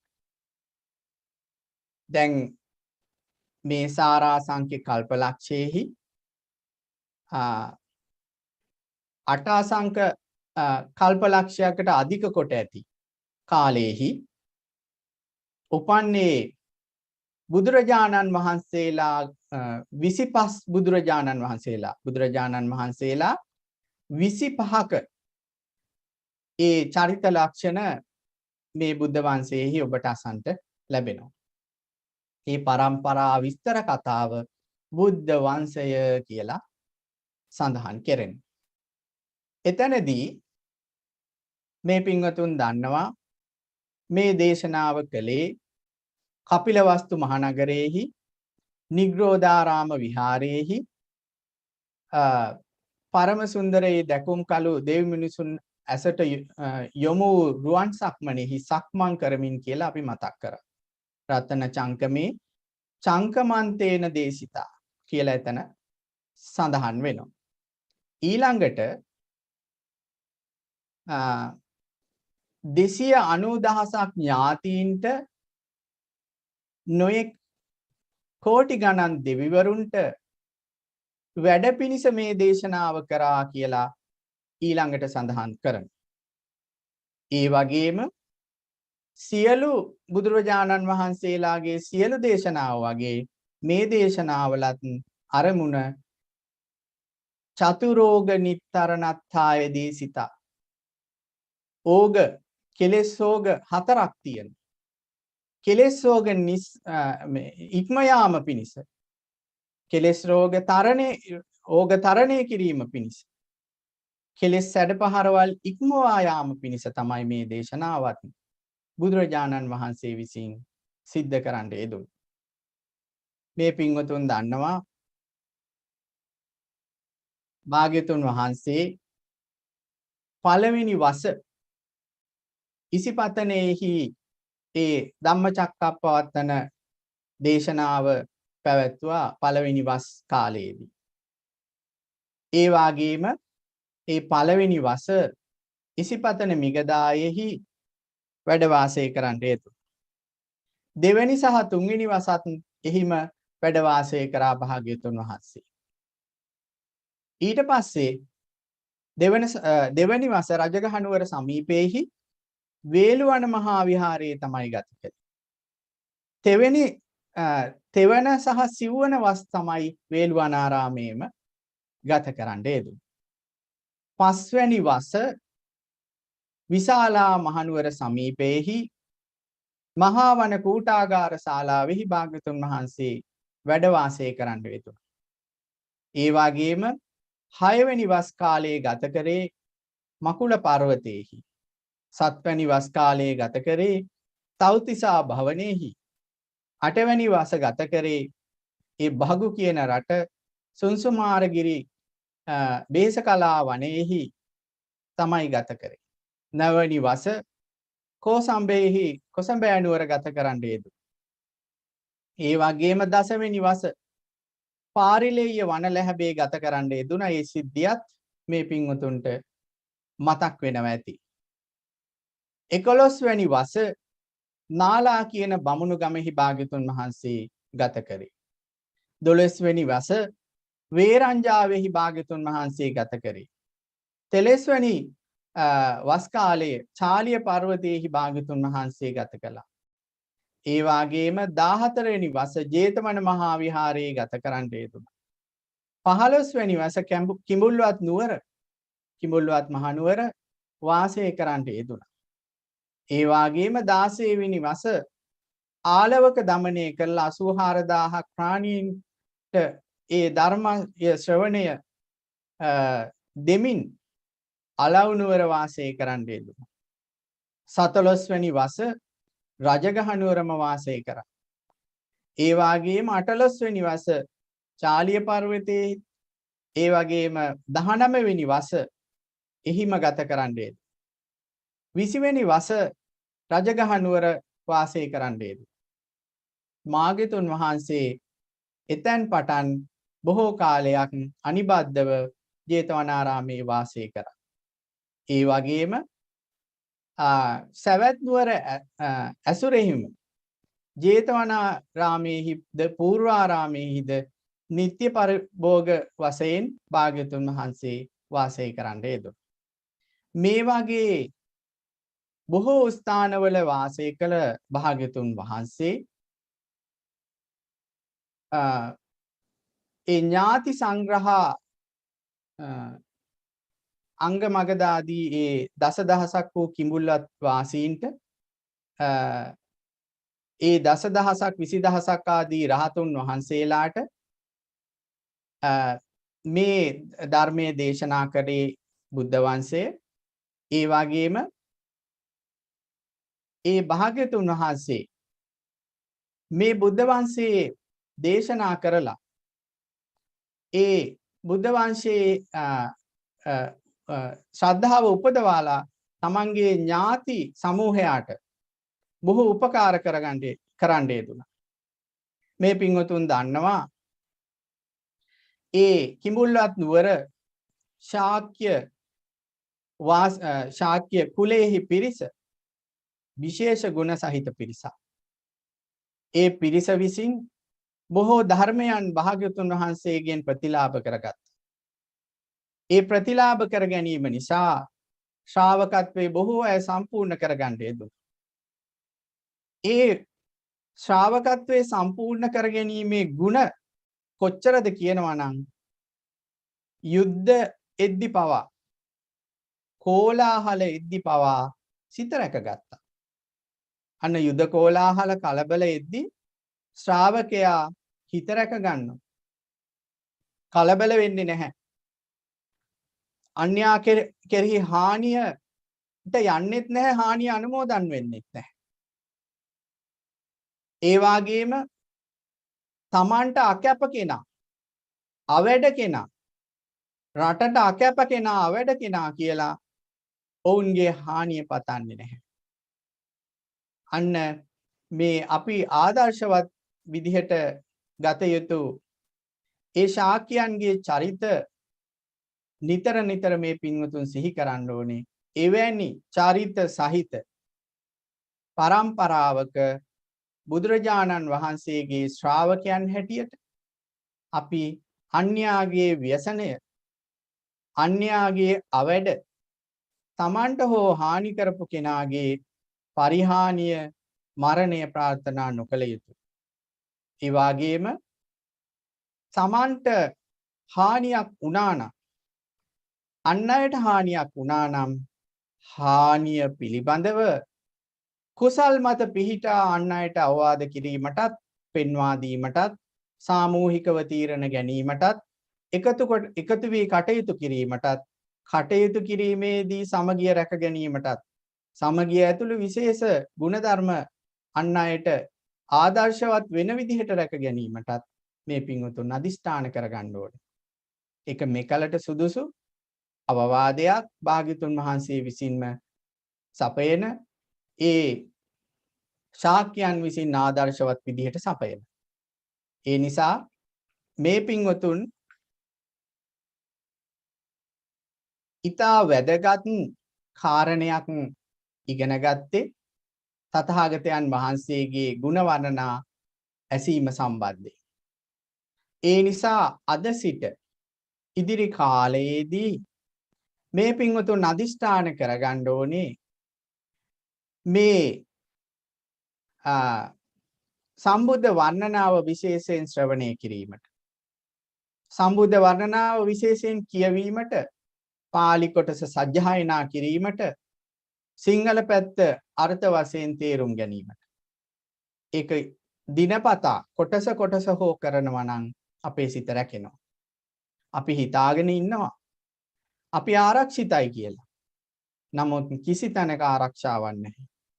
අපිට පේනවා අපිට පහසුවක් තියෙනවා, අපිට හානියක් වෙන්නේ නැහැ කියලා. නමුත් කිසි තැනක පහසුවක් නැහැ. අපිට යම් තැන්වලදී වැටහෙනවා ධර්මයේ විශේෂයෙන් සිහි නොකලත් නිකන් අනතුරක් නෑ වගේ. නමුත් හාත්පස ධර්මයේ විශේෂයෙන් සිහි නොකරන හාත්පස තියෙන අනතුරු. ඒ නිසා මේ බුද්ධ වංශ දේශනා කියවීම සජ්ජායනා කිරීම ඊටා වැදගත් වෙනවා ওই කාරණා නිසා. මේ පින්වතුන්ට මේ අර්ථ වර්ණනාවේ රතන චංකමන කාණ්ඩේ කියලා ඉස්සල්ලාම අහුවෙනවා. නිධාන කතා ඉස්මතු කරලා දෙනවා. එතෙන්දි ඒ දූරේ නිධානය, අවිදූරේ නිධානය, සාන්තිකේ නිධානය කියලා නිධාන කතාව කොටස් 3කට බෙදලා වර්ණනා කරනවා. ඒ භාග්‍යතුන් වහන්සේ ඒ මහ බෝසත් කාලයේදී වෙස්සන්තර භාවයෙන් චුත වෙලා තුසිත භවනයේ උපත ලැබලා ඒ යම්තාක් පැවතුනාද කාලයක් දූරේ නිදානේ කියලා ඒ කාලය හඳුන්වනවා. තුසිත භවණයෙන් චුත වෙලා ඒ සර්වඥතා ඥානයට පත්වීම යම්තාක් සිද්ධ වුණ තැනක් වෙනවද? අන්නේ සම්බුද්ධත්වයට පත් වුණ තැන දක්වා කාලය අවිදූරේ නිදානය කියලා ඒ කාලේ ඒ කතාව හඳුන්වනවා. ඒ වගේම භාග්‍යතුන් වහන්සේ සවැත් නුවර අසල ජේතවනාරාමේහි වැඩවසමින් රජගහ නුවර අසල කලන්දක නිමාපේ නම් වේළුවනාරාමේහි වාසය කරන ඒ වැඩවසමින් විශාලාවෙහි මහාවන කූටාගාර ශාලාවෙහි වැඩවසමින් ඒ වාගේම ඒ මහඹෝ මැඩ සර්වඥතා ඥානයට පත් වූ තැන ඉඳලා යම් තැනක භාග්‍යතුන් වහන්සේ විසුවාද ඒ වැඩවසමින් චතුරාර්ය සත්‍ය දේශනා කරාද ඒ කාලයේ ඒ පුවත සාන්තිකේ නිදානේ කියලා හඳුන්වනවා. ඔන්න ඒ වගේ නිධාන විස්තරයක් මේ රතන චංකමන කාණ්ඩයේදී අසන්න ලැබේ. ඒකේ පළවෙනි ගාථාව වෙන්නේ බ්‍රහ්මාච ලෝකාධිපති සහම්පති කතංජලි අනදි වරං අයාචත සන්තීද සන්තාප්ප රජක්ඛ ජාතිකා දේසේහි ධම්මං අනුකම්පිමං පජං කියලා සඳහන් වෙනවා. මේ ලෝකයට අධිපති සහම්පති නම් බ්‍රහ්ම රාජයා භාග්‍යතුන් වහන්සේ වන්දනා කරලා ඒ රාගාදී ඒ කෙලෙස් රජස් ඇති සත්වයෝ ඉන්නවා. මේ ප්‍රජාවට අනුකම්පාවෙන් ධර්මයේ දේශනා කරන්න කියලා අන්න ආරාධනාවක් කරනවා. මේ පින්වතුන් දන්නවා ආරාධනාවක් මත භාග්‍යතුන් වහන්සේ එවැනි ධර්මයක් දේශනා කරන්න කියලා. මේ ආදී වන්දනාවක් තමයි මේ රතන චංකමන කාණ්ඩයේහි උද්දීපනය කරලා පෙන්නන්නේ. එතනදී ඒ වර්ණනාවේ සඳහන් වෙනවා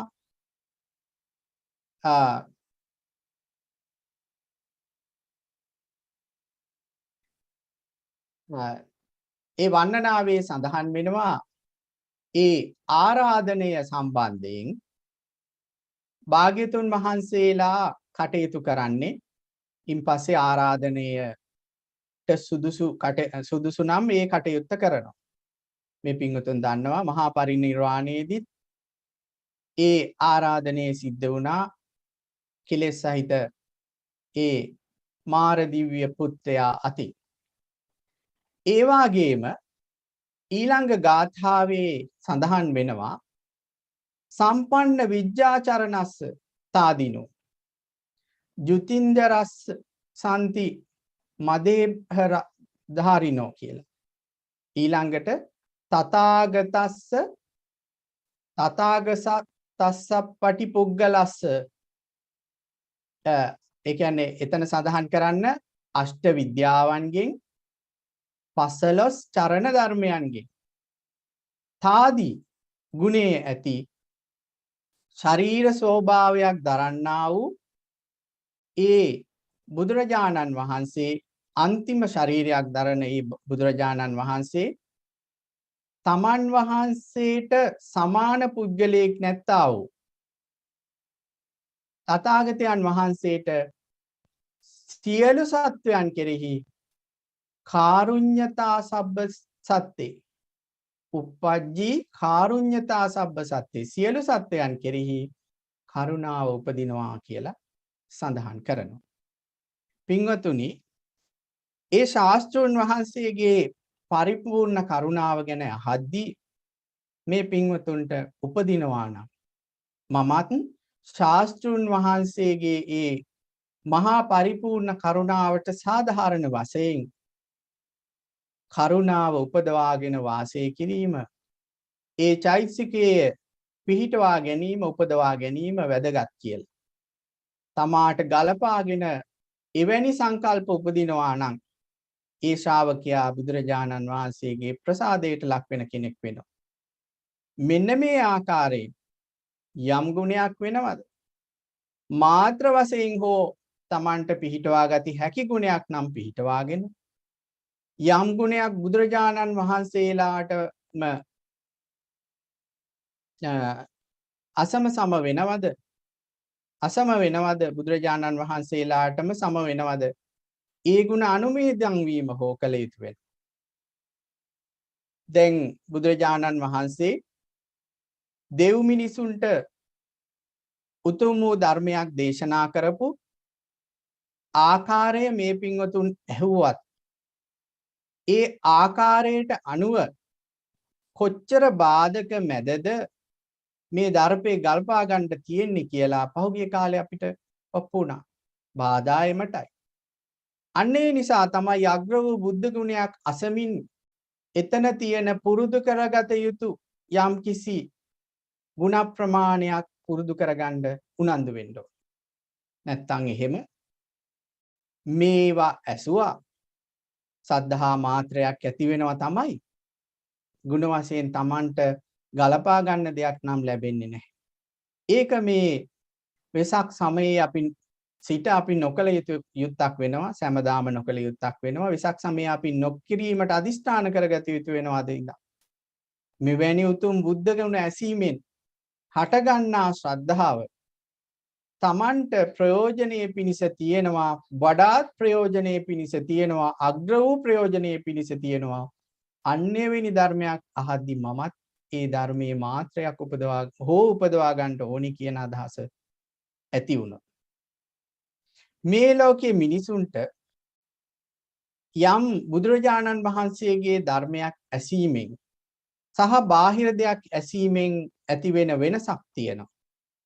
බාහිර දෙයක බාහිර කටයුතු සම්බන්ධයෙන් වෘද්ධියක් පේනවා. ප්‍රතිලාභ පේනවා.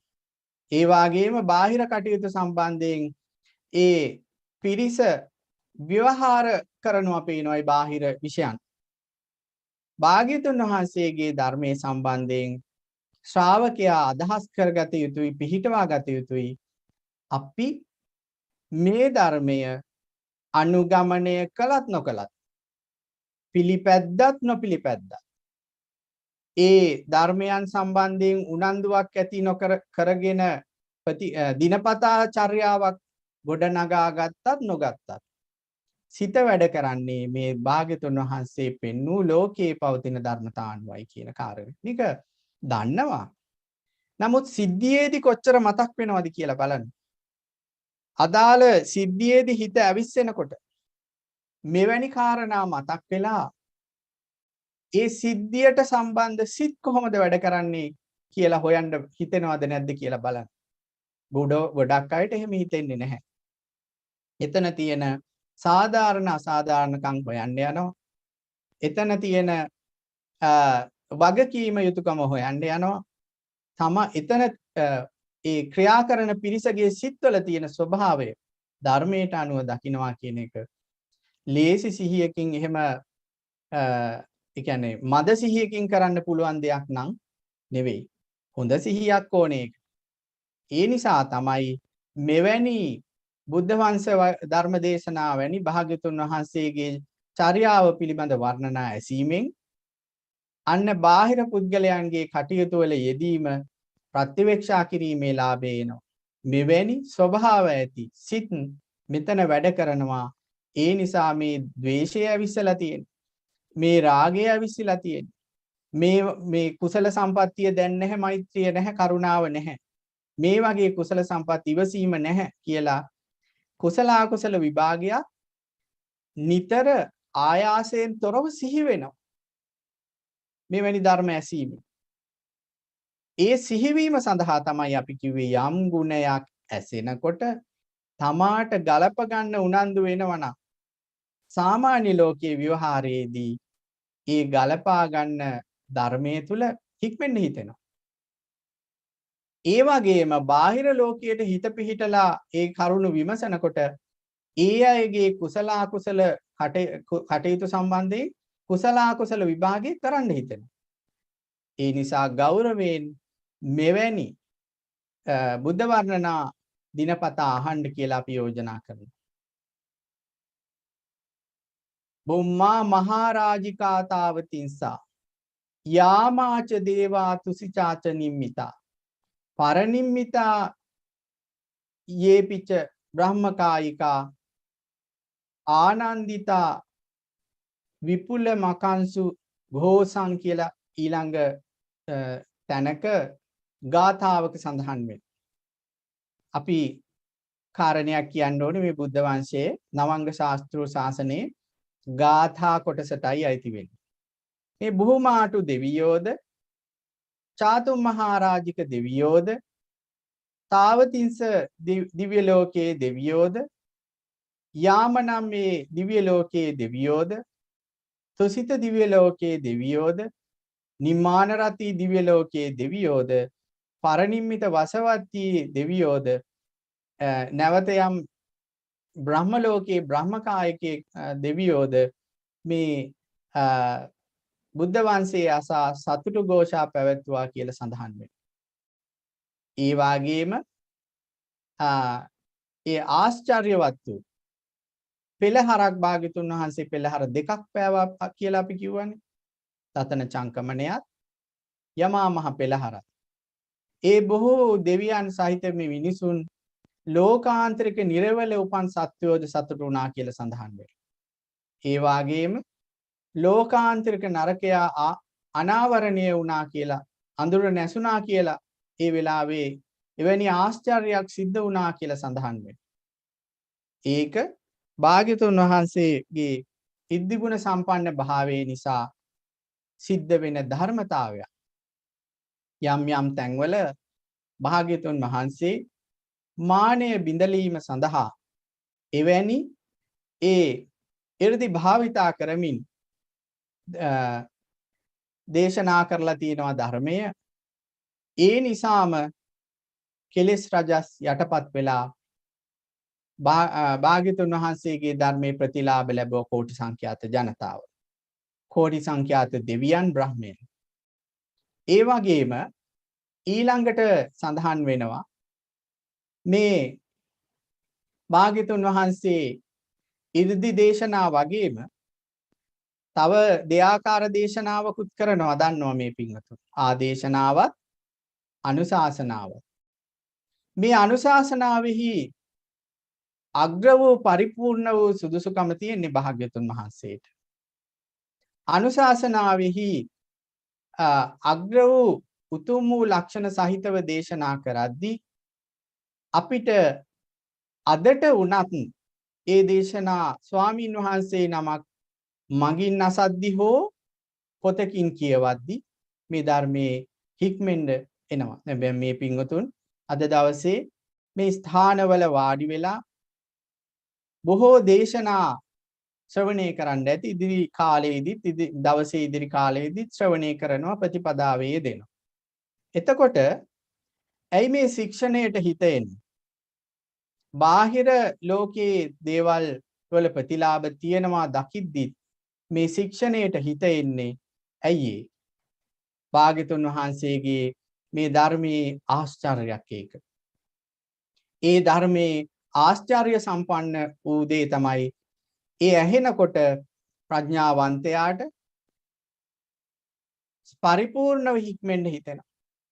ඒ වගේම තම තමන්ගේ නැනපමිනින් ඒ පරිසරවල Tamanට හැකි පමණින් හික්මෙන්න හිතෙනවා. ඒ නිසා බහුල වශයෙන් මෙවැනි බුද්ධ ගුණ දේශනා ඇසීම වැදගත් වෙනවා. ශික්ෂණයේ ලාභය ලැබෙන නිසා. යමෙක් ප්‍රතිපදා වශයෙන් පුංචි දෙයක් කර ඉන්නවා නම් ඒ ප්‍රතිපදාව ඉස්මතු කරගන්න මෙවැනි දේශනා ඇසීම ඉතා වැදගත් වෙනවා. මේ පින්වතුන් දන්නවා තමන්ගේ ජීවිතවලට ප්‍රතිපදාවක් හිමි වෙනවා වගේම පුංචි කාලයක් තුල ප්‍රතිපදාව අහිමි වෙලා විනාශ වෙලා යනවා කියලා. ඒක තමයි සත්‍යය.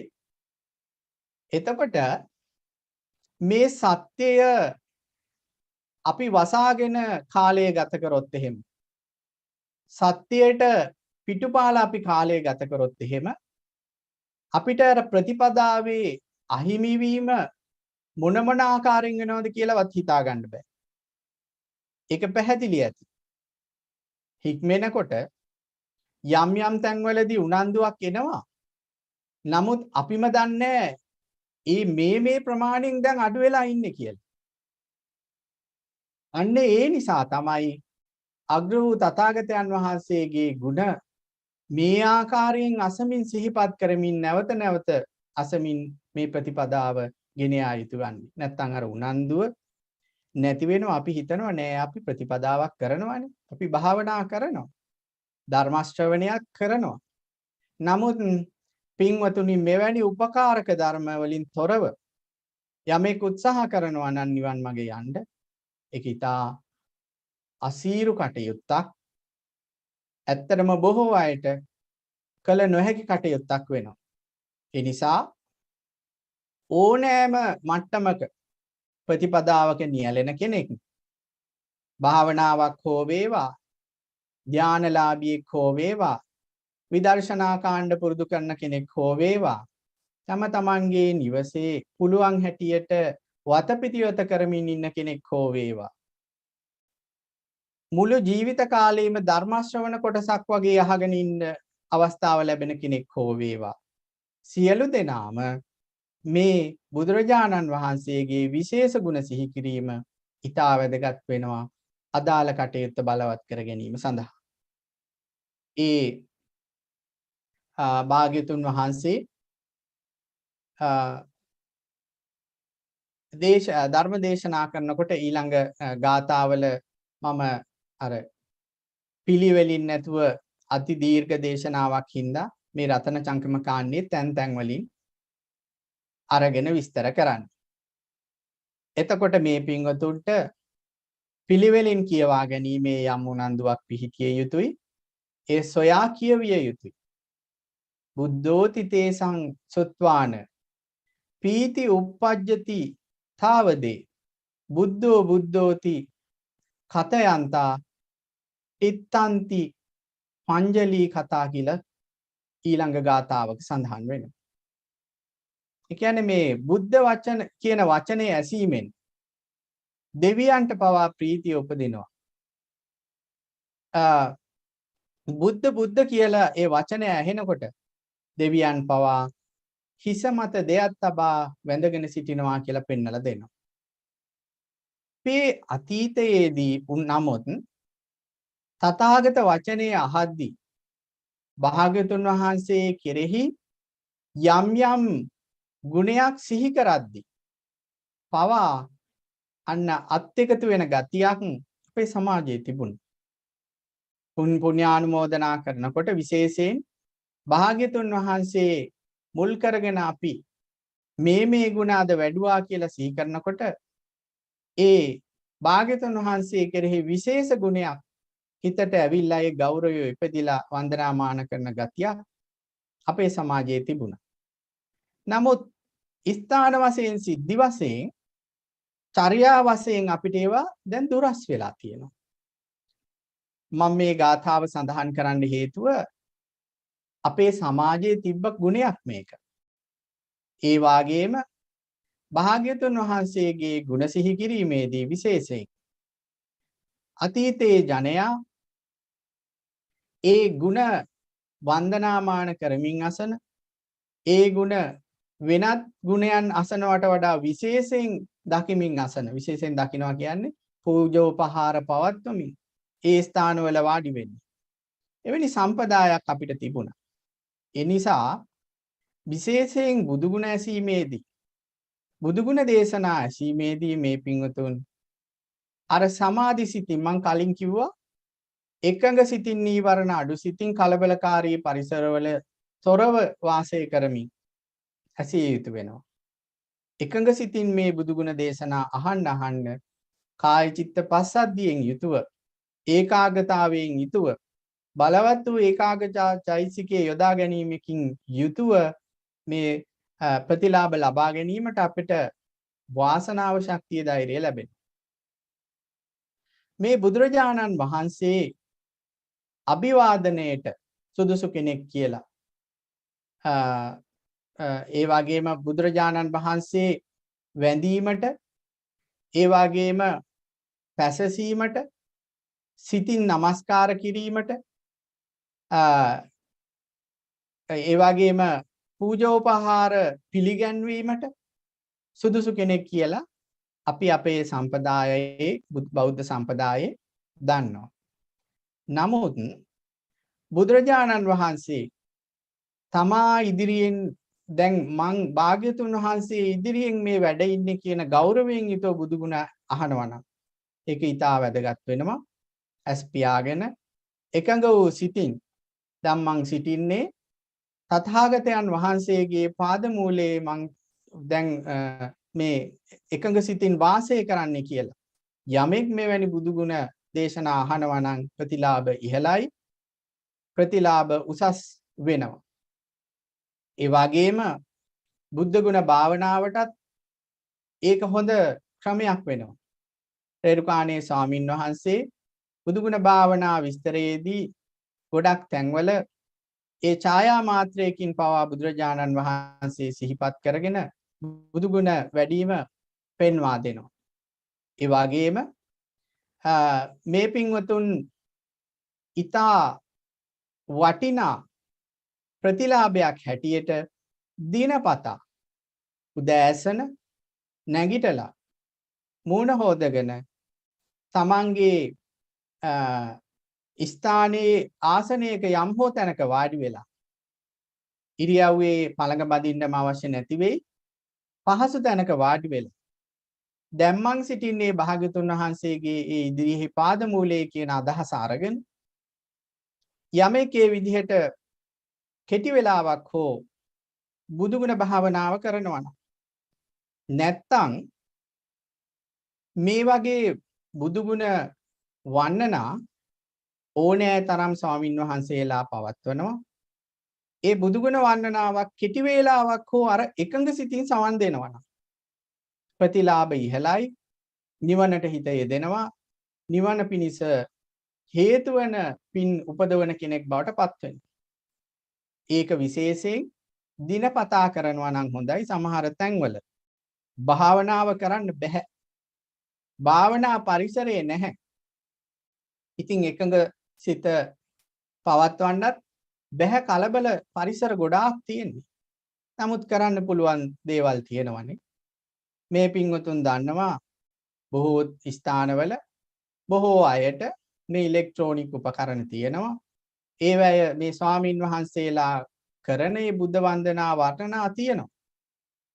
පොඩි වෙලාවක් විනාඩි 5ක් හෝ වේවා අර විදිහට වාඩි වෙලා ඇස් පියාගෙන එකඟ සිතින් අර ශ්‍රවණය කරනවා නම් ඒ ශ්‍රවණයට හිත යොදනවා නම් අන්න මහත්ඵල මහානිසංස වෙනවා. යමෙකුට බුදුගුණ ඒ වගේ දීර්ඝ කාලයක් පුරුදු කරනකොට නිතැතින් අපි අර මුලින් කිව්වා වගේ ඒ ස්ථානයේ කුසලයන් පැමිණීමේ භාග්‍ය උදා වෙනවා.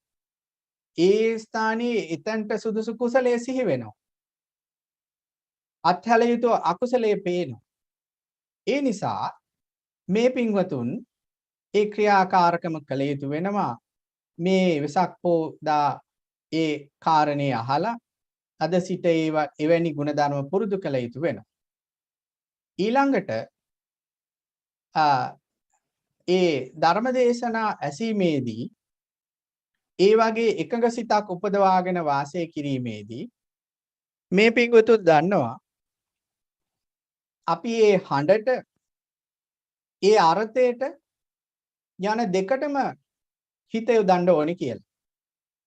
සමහරු අර බාහිර කලබලය නිසා හඬට විතරක් හිත යොදාගෙන වෙන තැන්වල කාරණා සිහිපත් කරනවා. ඒක ගොඩක් වෙලාවට ධර්ම දේශනාවල සිද්ධ වෙන දෙයක් නේ. යම් මේ මොහොතේ වුණත් දැන් ආරම්භයේ ඉඳලා මේ දක්වා සිත මේ බුදුගුණ කෙරෙහිම යොමු වුණාද නැත්තම් බාහිර පරිසරයේ තැන් කොච්චර ප්‍රමාණයකට හිත ගියාද කියලා බලන්න. ඒ නිසා ධර්මයක් ශ්‍රවණය කරනකොට ඒ හඬට වගේම අර්ථයට හිත යොදන්න පුරුද්දක් ඇති කරගන්න ඕනේ. මොකද්ද මේ කියන අර්ථය කියලා ග්‍රහණය කරගන්න පුරුද්දක් ඇති කරගන්න ඕනේ. ඒ හඬට සහ ඒ අර්ථයට කියන දෙකටම හිත යොදාගත්තාම අන්න ශ්‍රවණේ ශ්‍රුත බලය හොඳට පිහිටනවා. හොඳට ශ්‍රුතය පුරුදු කරන්න අවස්ථාව ලැබෙනවා. අර්ථයට හිත යොදන්නේ නැතුව හඬෙහි යම් කාරණා අපිට සංඥා වශයෙන් භාෂාවක තේරෙනවා. ඒවා තේරුම් අරගෙන ඉතින් ගත කරන්න පුළුවන්. මහත් ප්‍රතිලාභ නැහැ, උසස් ප්‍රතිලාභ නැහැ. ඒ නිසා ධර්ම ශ්‍රවණය කරනකොට හඬට හිත යොදනවා. හඬට වගේම හඬටත් අර්ථයටත් කියන දෙකටම හිත පිහිටවාගෙන ධර්ම ශ්‍රවණය කරන්න මේ පින්වතුන් කොහෙදිත් සූදානම් වෙන්න ඕනේ. විශේෂයෙන් බුදුගුණ සිහිපත් කිරීමේදී බුදුගුණ අර්ථය හොඳට දැනගෙන කරුණු වශයෙන් දැනගෙන සිහි කරන්නත් ඕනේ. කරුණු දැන ගැනීම පිණිස අර්ථ සිහි කරන්නත් ඕනේ. කොතනදීද අහනකොට. ඒ වගේ අහනකොට තමයි මෙවැනි බුදුගුණ දේශනාවල මහත් ප්‍රතිලාභ ලැබෙන්නේ. ඒ වගේම මේ පින්වතුන්ගේ ප්‍රතිපදාවෙහි තියෙන තවත් දුබල ස්ථානයක් තමයි අකණ්ඩ ධර්ම ශ්‍රවණයේදී අරහෙන් මෙහෙන් අහලා අර ක්‍රමානුකූල භාවයට අර්ථය පිහිටවා ගන්න ගතිය ටිකක් නැති වෙනවා. ධර්ම ශ්‍රවණයේ කොහෙන් ඇව්වත් හොඳයි තමයි විමුක්ති රසය තියෙන්නේ. නමුත් බුදුගුණ දේශනාවක් ඇසීමේදී පවා ඒ දේශනා ඇසනකොට ඒ පිළිවෙල පවත්වා ගැනීම ඉතා වැදගත් වෙනවා. එතකොට අපිට යම් ක්‍රමානුකූල භාවයක් ලැබෙනවා. හිතට මේ ධර්මයේ පුරුදු කර ගැනීම සඳහා. එතකොට භාග්‍යතුන් වහන්සේ උපමාවෙහි දක්ෂ කෙනෙක්. උපමා පෙන්වීමෙහි දක්ෂ කෙනෙක්. උපමාවෙහි උපමේය ධර්මයට අනුකූලව කුසලයේ ඉස්මතු කරලා පෙන්වන්න දක්ෂ කෙනෙක්. අන්නර ධර්ම ශ්‍රවණය කරද්දී බුදුගුණ දේශනා ආදී දේශනා අහද්දී තවත් දෙයක් තමයි කතා රසයට ඒ කතාවෙහි තියෙන ආදර්ශ සම්පන්න භාවයේ නොගෙන ඒ කතාවෙහි තියෙන අර කතා රසයට පමණක් හිත යොමු කරනවා නම් ඒක තථාගත ගුණ සිහිපත් කිරීමේදී ධර්මයේ පුරුදු කර ගැනීමේදී බාධාවක් වෙනවා.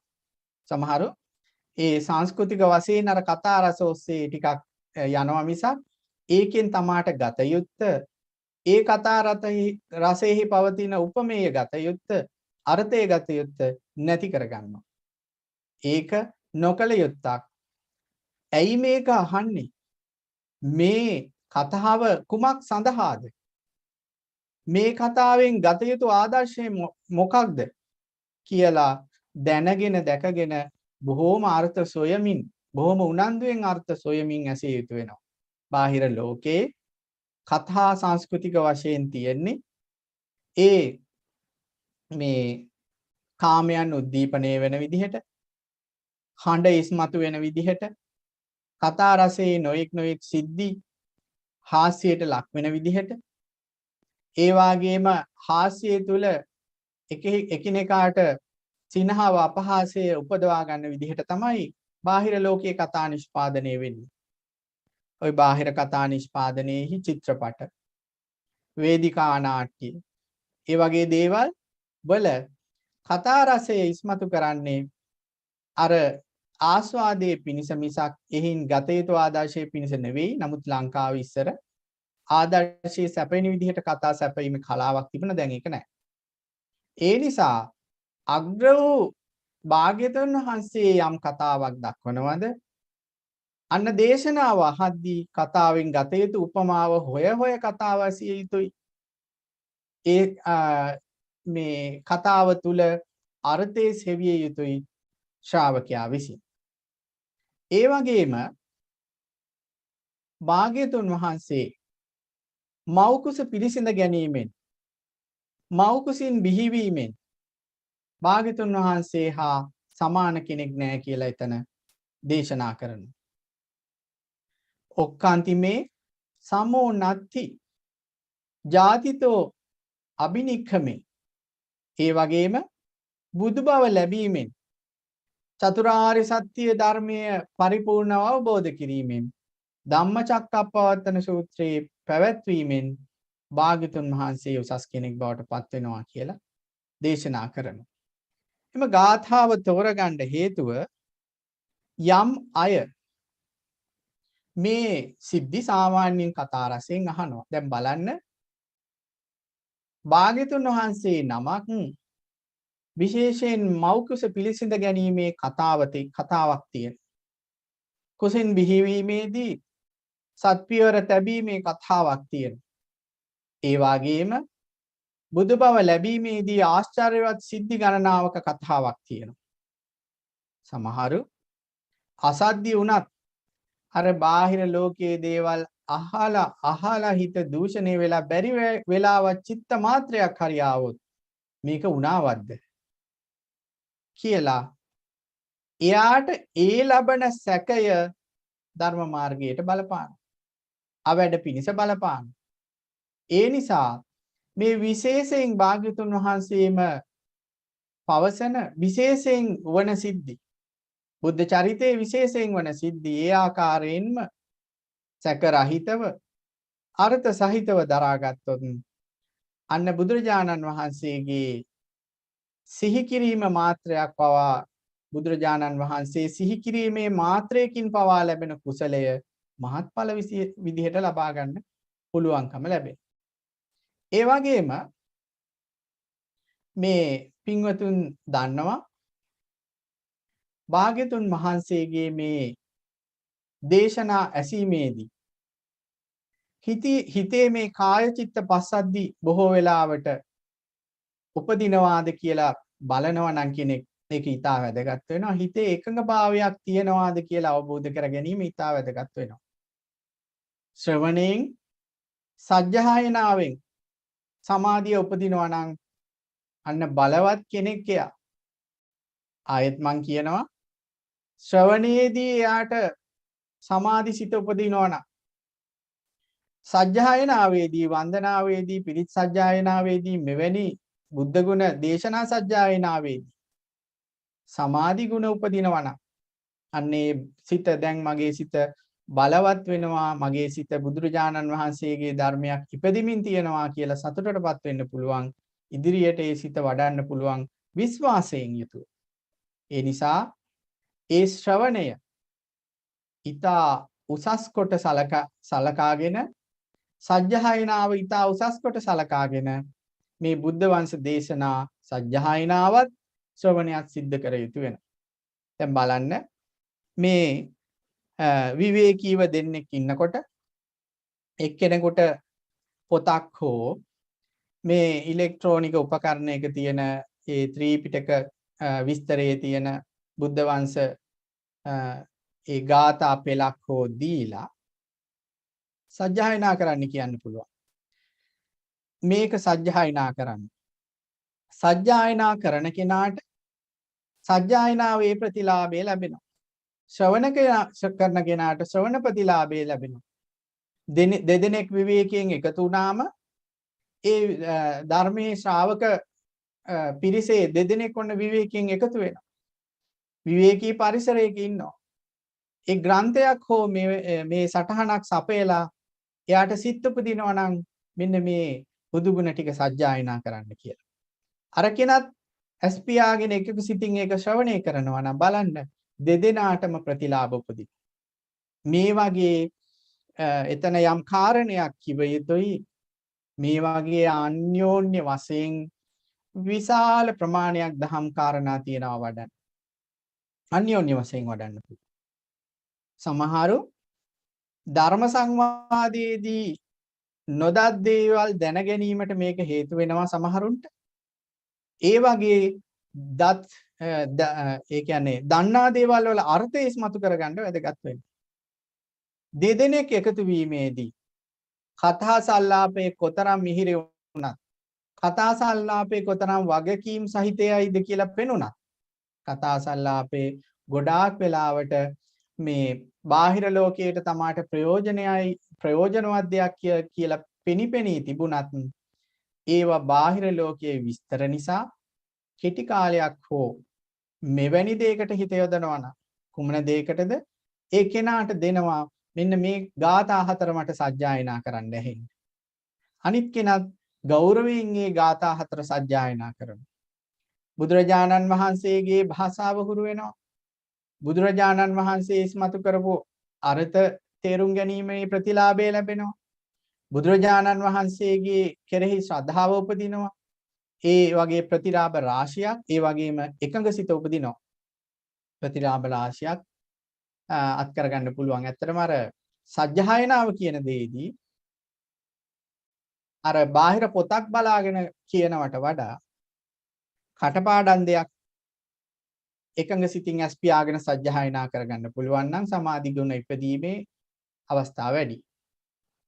ඒ නිසා ධර්ම කටපාඩම් කිරීම ඉතින් මේකල බොහෝ අයට නැහැනේ. ඒ නිසා තමයි අර දේශනාව මුලදී අපි කිව්වේ ශ්‍රවණයත් හොඳයි කියලා. ඉතින් දැන් බලන්න ඔය උපකරණ ආදී තියෙනවා. මේ බුද්ධ වංශ දේශනාවේ ගාථා තමන්ටම සජ්ජායනා කරලා පටිගත කරගන්න පුළුවන්. විවේකයෙන් ඉන්න වෙලාවට ඇස් පියාගෙන තමන්ටම අහන්න පුළුවන්. දැන් ඔන්න නෑ කියන්න බෑ. ඔය ත්‍රිපිටක දේශනා ඒ මහත්මයා විසින් මේ ඉලෙක්ට්‍රොනික උපකරණවල වෙබ් පිටුවල සියල්ල අටුවා සහිතව ටීකාව තාම යොදලා නැහැ. සම්පාදනය කරලා තියෙනවා. එතකොට මේ pāli පැත්ත සජ්ජායනා කර ගැනීමට ඒ අයට ඒ කියන්නේ සජ්ජායනා කරලා අර පටිගත කරගන්න පුළුවන් Tamanටම. ඒ අයට.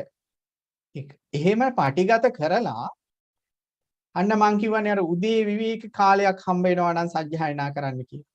විනාඩි 5ක් විතර අරගෙන ඒ තමන්ම පටිගත කරපු මේ බුද්ධ ගුණ වර්ණනාවන් තමන්ම පටිගත කරපු මේ පටිච්ච සමුප්පාද වර්ණනාවන් තමන්ම පටිගත කරපු මේ පංච උපාදානස්කන්ධය පිළිබඳ දේශනා වර්ණනාවන් අහන්න පුළුවන්. අර තමන්ගේම හඬින් අහනකොට යම් මිහිරි භාවයක් සහ අර කැමැත්තක් උපදිනවා. ඒ නිසා මෙවැනි බුද්ධ ගුණ වර්ණනාවලුත් තමන්ට හැකිනම් බාහිරින් හොයාගන්න අපහසු නම් කියවන්නත් වෙලාව නැතිනම් විවේක තියෙන වෙලාවේදී තමන්ට තියෙන ඔය උපකරණයක පටිගත කරගෙන විවේකයෙන් අහන්න කියලා අපි නැවතත් ඔබට මතක් කරලා සිටිනවා. එතකොට බලන්න බුදුරජාණන් වහන්සේ කෙරෙහි මේ ගෞරවය හටගන්න මේ දේශනා වර්ණනාවන් අපි අද ප්‍රතිලාභ සහිතව විස්තර කරා. එතනදී රතන චංකමනේ සුමේද දීපංකර කොණ්ණඤ්ඤ බුදුරජාණන් වහන්සේලාගේ වර්ණනා මංගල සුමන රේවත සෝභිත බුදුරජාණන් වහන්සේලාගේ වර්ණනා ඒ වගේම අනෝමදස්සී පදුම නාරද පදුමුත්තර බුදුරජාණන් වහන්සේගේ ලාගේ වර්ණනා සුමේද සුජාති ප්‍රියදස්සී ආදී බුදුරජාණන් වහන්සේලාගේ වර්ණනා අත්තදස්සී ධම්මදස්සී සිද්ධාර්ථ තිස්ස පුස්ස විපස්සී සිකී බුදුරජාණන් වහන්සේගේ ලාගේ වර්ණනා වෙස්සබු බුදුරජාණන් වහන්සේලා වෙස්සබු කකුසඳ කොණාගම කාශ්‍යපාදී බුදුරජාණන් වහන්සේලාගේ වර්ණනා සඳහන් වෙනවා. ඒ අග්‍ර වූ බුද්ධ වංශයේ හැටියට එතන බුද්ධ වංශ පාළියේහි සඳහන් වෙන කොටස තමයි අපේ ගෞතම බුදුරජාණන් වහන්සේගේ වර්ණනාව. ඒ වර්ණනාව සිද්ධ කරන්න දැන් කාලය නෙවෙයි. නමුත් ඒ වර්ණනාව මේ පින්වතුන් අනිවාර්යෙන් සජ්ජායනාවට ගන්න ඕනේ. මේ අපේ බුදුරජාණන් වහන්සේගේ බුද්ධ වංශ වර්ණනාවේ යම් විශාල විස්තරයක් තියෙනවා. පිටු සාමාන්‍ය 69ක වගේ ප්‍රමාණයක විස්තරයක් තියෙනවා. එතකොට අර කිව්ව කාරණා මෙන්න මේ ගෞතම සම්බුද්ධ සංවන්දනාවේදී මේ පින්වතුන් ඇති කරගන්න ඕනේ. අර කිව්ව කාරණා කිව්වේ මෙන්න මේ ගාථා මේ විස්තර පුළුවන් නම් අර විදිහට පාටිගත කළා තමන්ම අහන්න හෝ ස්වාමීන් වහන්සේ නමක් පාටිගත කරපු දේශනාවක් අහන්න හෝ උනන්දු වෙන්න ඕනේ. ඊටා උසස් පුහුණුවක් ඵල ප්‍රයෝජන සහිත පුහුණුවක් හරි ප්‍රණීත පුහුණුවක් බලන්න ඔය වගේ පාටිගත කරපු ඒ බුදු ගුණ ආදී වන්දනාවක් අධික නීවරණ වැඩි ප්‍රශ්න වැඩි හිත පෙලිච්ච අවස්ථාවක අහගෙන ඉන්න බලන්න ප්‍රතිලාභයක් තියෙනවා හිත සංසිඳෙනවා සමහර වෙලාවට ප්‍රශ්න ඇවිල්ලා හිස රිදෙනවා සමහරුන්ට තද මානසික ප්‍රශ්න තියෙනවා සමහරුන්ට අන් අයට කියා ගන්න බැරි වේදනා තියෙනවා සමහරුන්ට මේ පුංචි වචනයකට ගැටිලා මාස ගණන් ඒ පුද්ගලයන් එක්ක ඒ සිද්ධිය එක්ක ඒ ස්ථාන එක්ක ගැටණු සිතින් වාසය කරනවා මෙන්න මේ වගේ හිත අපහසුවටපත් වෙච්ච පීඩාවටපත් වෙච්ච පෙලිච්ච මොහොතකදී මේ පින්වතුන් මේ වගේ බුද්ධ ගුණ ගාථාවලියක් සම්බුද්ධ සංවන්දනාවක් අහනවා නම් හිත සංසිඳෙනවා ඒක ආශ්චර්යවත් දෙයක් මේ ධර්මයේ තියෙන තථාගතයන් වහන්සේගේ සම්බුද්ධ වර්ණනාවන් ඇසීමෙන් හිතේ අර නීවරණ ස්වභාවයන් වෙන ඒවා අහනවට වඩා සංසිඳිලා යනවා වෙන කරුණු අහනවට වඩා අර නීවරණ අඩු වෙලා මේ සිත බලවත් වීමට හේතු වෙන බුදුරජාණන් වහන්සේ මේ විදිහට ආශ්චර්යවත් සම්පන්න කෙනෙක් වෙනවා කියලා සම්දිට්ඨිකවම දැක ගන්න පුළුවන් වෙලා බොහෝ අය දන්නවා මානසිකව බොහෝ අයට ගැටුම් සහිත අවස්ථා මේ කාලේ වැඩි ලංකාවේ නම් බොහොම වැඩි වෙන රටවලත් එහෙම තමයි එතකොට ඒ අවස්ථාවවලදී මේ වගේ සම්බුද්ධ සංවන්දනාවක් අහනවා නම් අන්න වේගයෙන් හිත සංසිඳෙන්න පටන් ගන්නවා අපි ඒ කාරණෙත් අපි අද ප්‍රතිපදාවට එකතු කරනවා යම් අරුබුදයක් තියෙන වෙහෙසක් තියෙන මොහොතකදී විශේෂයෙන් හිතේ පෙලීමක් තියෙන පීඩනයක් තියෙන මොහොතකදී ඒ පරිසරයේ ගැවසෙන්නේ නැතුව ඒ පරිසරයේ වාසය කරන්නේ නැතුව ඉවත් වෙන්න පුළුවන් නම් ඉවත් වෙලා මේ වගේ සම්බුද්ධ සංවන්දනාවක් අහනවා නම් අන්කාරණා වලට වඩා වේගයෙන් හිත සංසිඳෙනවා මානසික ප්‍රශ්න දුරු වෙනවා හිතේ පැහැදීම ඇති වෙනවා කාය චිත්ත ප්‍රසාදයේ ඇති වෙලා තමන්ගේ ඒ සමාධි ගුණ වැඩිලා මේ ධර්මයේ කල යුතුයි පුහුණු කළ යුතුයි කියන විශ්වාසයට පැමිණෙනවා ඒ නිසා මේ පින්වතුන්ට ගාථා කිහිපයක් පමණක් උපුටා දක්වලා මේ සම්බුද්ධ සංවන්දනාවේ වැදගත්කම අපි කියන්න යෙදුණා සමහර ස්ථානවලදී ගාථා කිහිපයක් දැක්විය යුතු නමුත් කාල වේලා අනුව ඊතා කෙටි ගාථා ඒ ගාථාවල ඊතා කෙටියෙන් තේරුම අපි ඉදිරිපත් කළා ඒකට හේතුව තමයි ඒ තැන් වල අරගෙන මම උපුටා දැක්වේ මේ පින්වතුන්ට උනන්දුව ඇති කර ගැනීම පිණිස ඒ නිසා පින්වතුනි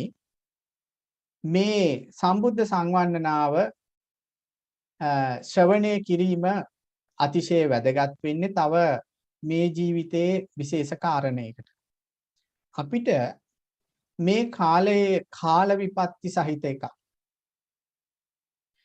හිමදාම ගති උපදී ආදී විපත්ති තියෙනවා කාල විපත්ති බහුල කාලයෙන්. මෙන්න මේ කාල විපත්ති බහුල කාලවලදී බුදුගුණ සිහි කිරීම ඉතා වැදගත් වෙනවා. අපේ මහතෙරුන් වහන්සේලා අඟුල්ගමේ ආරිනන්ද මහතෙරුන් වහන්සේ, රාජ ස්වාමීන් වහන්සේ, ඒ වගේම අපේ ගොඩාක් අපි ගෞරවයෙන් සලකන ඒ රාජ ස්වාමීන් වහන්සේගේ බුදුගුණ වන්දන ආදී අහන්න ලැබෙනවා. වටගොඩ මග්ග විහාරී ස්වාමීන් වහන්සේ බුදුගුණ වර්ණනාවක් ඉතා ලස්සනට කරලා තිබුණා මේ ළඟදී. ඒ වගේ මේ කලට සුදුසු විදිහට මේ කාලයේ මේ දෝෂේ දුරු වීම පිණිස ඔන්න ස්වාමින් වහන්සේලා සම්බුද්ධ සංවර්ණනා කරන්න යෙදෙනවා. ඒ දිගන සුගත වංශ ස්වාමින් වහන්සේ ඒ වගේ සංවර්ණනා රාශියක් මේ දවස්වල මේ අන්තර්ජාලයේ හරියට තියෙනවා. ඊයේත් පෙරේදත් ඒ වගේ දේශනා අහන්න ලැබුණා. එතෙන්දී අපි ඒවා විශේෂයෙන් කාලයේ වෙන් කරගෙන විනාඩි කිහිපයක් හෝ ඇසිය යුතු වෙන්නේ සම්බුද්ධ වර්ණනාවේදී ලබනේ කුසල උපනිශ්‍රේ හේතු ඉතා බලවත්. ඒ කුසල උපදින කුසලයේ ඉතා බලවත්.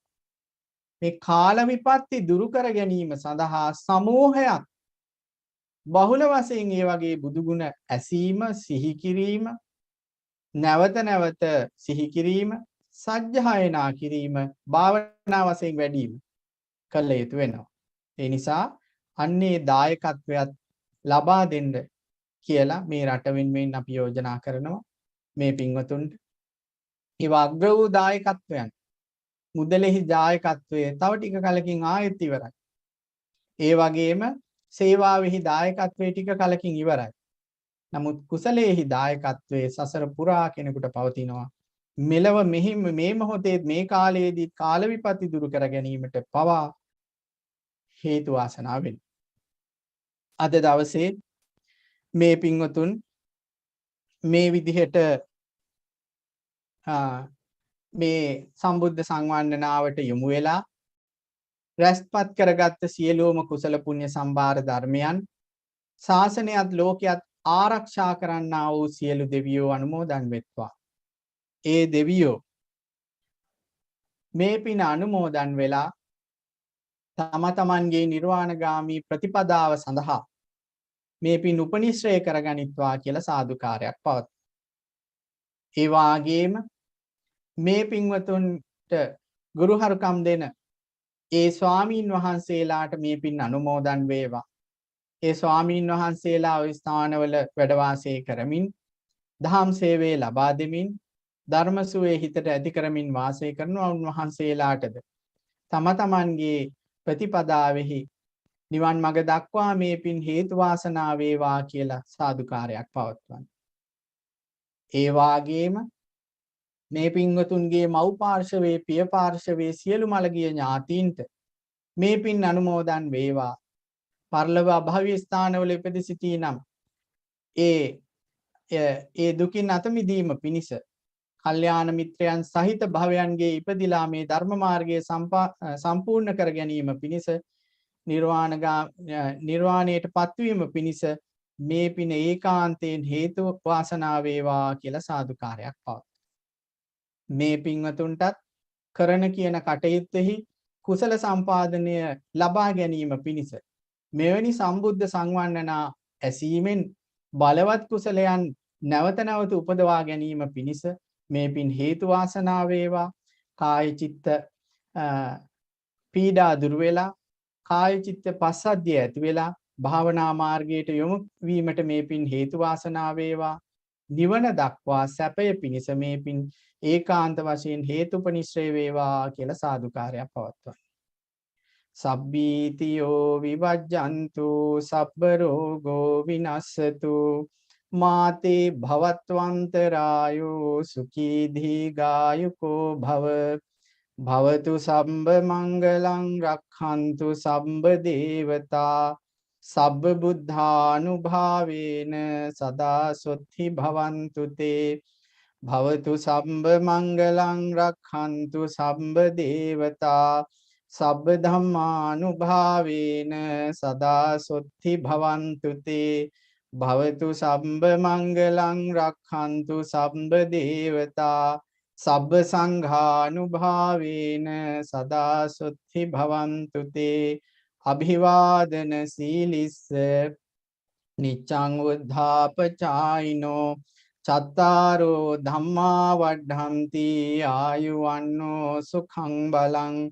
ආයුරාෝග්‍ය සම්පatti සංඝ සම්පatti මේවච අතෝ නිබ්බාන සම්පatti මිනාතේ සමිජ්ජතු සියලු දෙනාට තෙරුවන් සරණයි.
අවසරයි ස්වාමීන් වහන්ස මීළඟට පැය භාගයක කාලයකට අපි තේ පැන් සඳහා මේ වැඩසටහන නතර කරනවා නැවතත් පස්වරු දෙකට අපි ඊළඟ කටයුත්ත සඳහා සහභාගී වෙනකන් ඔයගොල්ලෝ හැමෝටම පුළුවන් පොඩි විවේකයක් ගන්න.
මීළඟට පැවැත්වෙන ධර්ම සාකච්ඡාවට ශ්‍රී ලංකාවේ අන්තර්ජාතික තේරවාද ධර්මායතනයේ අනුශාසක තැන්පත් පූජ්‍යපාද වටගොඩ මග්ග විහාරී ස්වාමින් වහන්සේත් ඔස්ට්‍රේලියාවේ මෙල්බර්න් නුවර දම්සුව ආරණ්‍ය සේනාසනයේ ප්‍රධාන අනුශාසක ඉහළ ගොකරැල්ලේ පාසාදික ස්වාමින් වහන්සේ සහභාගී වෙනවා ඇති. සිල් දෙනාම සාදුකාරයක් දෙන්න. නමෝ තස්ස භගවතෝ වරහතෝ සම්මා සම්බුද්දස්ස නමෝ තස්ස භගවතෝ වරහතෝ සම්මා සම්බුද්දස්ස නමෝ තස්ස භගවතෝ වරහතෝ සම්මා සම්බුද්දස්ස. Dear Venerable Sangha and dear devotees, today is a special day for all the Buddhists all over the world. We all celebrate the noble Wesak day, and today specifically I mentioned in the morning that this discussion series is focusing on developing the principles and the qualities. So this is the only English discussion for today for our English listeners who have obtained 8 precepts in the morning and still they're protecting, who joined all from Australia and also from other countries. So in this series of discussions we have discussed about Buddhism and Buddhist philosophy, and specifically we talk about whether Buddhism is a religion or a philosophy or neither, or we talk about whether Buddhism supports the modern thinking and the modern lifestyle, a lot of different subjects. So we have invited respectfully a venerable monk from Sri Lanka. He's a well-known venerable who have completed his scholarly life in a wonderful way with the flying colors, and also he's doing a great job in Sri Lanka at the moment, supporting the Sri Lankan Theravada Buddhism by training young monks in English and also in Sinhala, and educate them in Pali language as well, and providing them with the deep and most important Dhamma lessons. That is our beloved venerable Vatagoda Magga Vihari Bhante. Magga Vihari Bhante is from now in a forest monastic tradition.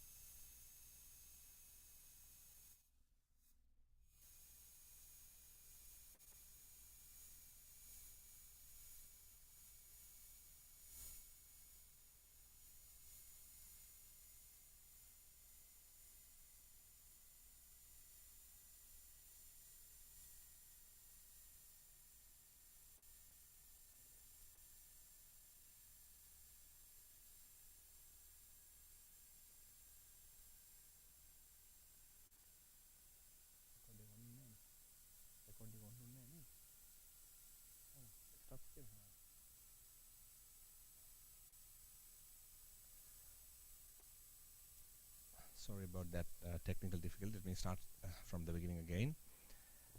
So today we have invited a venerable monk from Sri Lanka.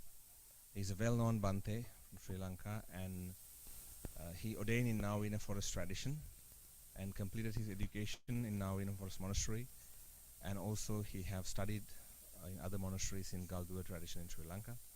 Later he went to Myanmar and took the monastic and university education from Myanmar for a long time, and he's a well-experienced and well-educated venerable from Sri Lanka. So I'd like to gladly invite Bhante to our discussion. So thank you very much for accepting our invitation and providing your wonderful knowledge to our discussion. So let me begin the discussion by raising the first question from Bhante. As you all know, the Theravada Buddhism is a unique teaching system in the world. So mainly we have an issue with recognizing the true value of Theravada Buddhism. course, we can see a lot of different philosophies and thinking systems and teaching systems in the world, which they practice meditation, also support meditation and support the spiritual lifestyle and mindfulness, and a lot of different advanced philosophy and thinking patterns.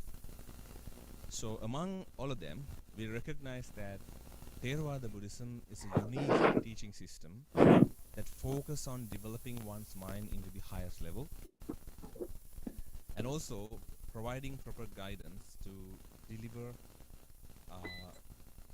good strength to ourselves and to lead ourselves into a better level. And also, our main intention in Theravada Buddhism is to reach the ultimate bliss of Nibbana.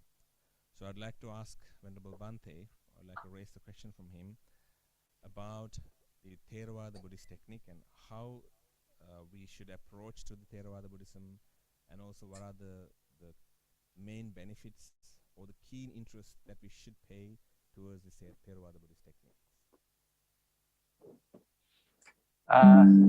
Theravada Saranai to everyone. And first of all, it's my pleasure and a privilege to join this discussion invited by my good friend, Venerable Bhante Pasadika. And yeah, on this special occasion, special day, Wesak, full moon day. The question, I think it's regarding how do we understand the Theravada teachings, or how you recognize it, and if you acknowledge it, its authenticity, or in order for, especially for someone who is entering this faith, how he should consider about this tradition. It's a very valid question, in my opinion. And the thing is, the tradition or the teachings given by the Buddha are quite old, I would say. There's 2,500 years have passed away, elapsed. So it's natural that it's natural, and it's a common phenomenon that a certain teaching, religious teaching actually, would eventually end up in dividing into various branches. In every religion, we see this phenomenon, and it's a natural cause. When you look into this phenomenon objectively, we find Buddhist teachings have been elaborated, Buddha's teachings have been explained or elaborated in various ways by different scholars, different teachers of different eras. Therefore, a natural question that can be asked is, why do we only stick to one tradition, or how do we recognize, how do we understand the Buddha's teachings in its authentic form?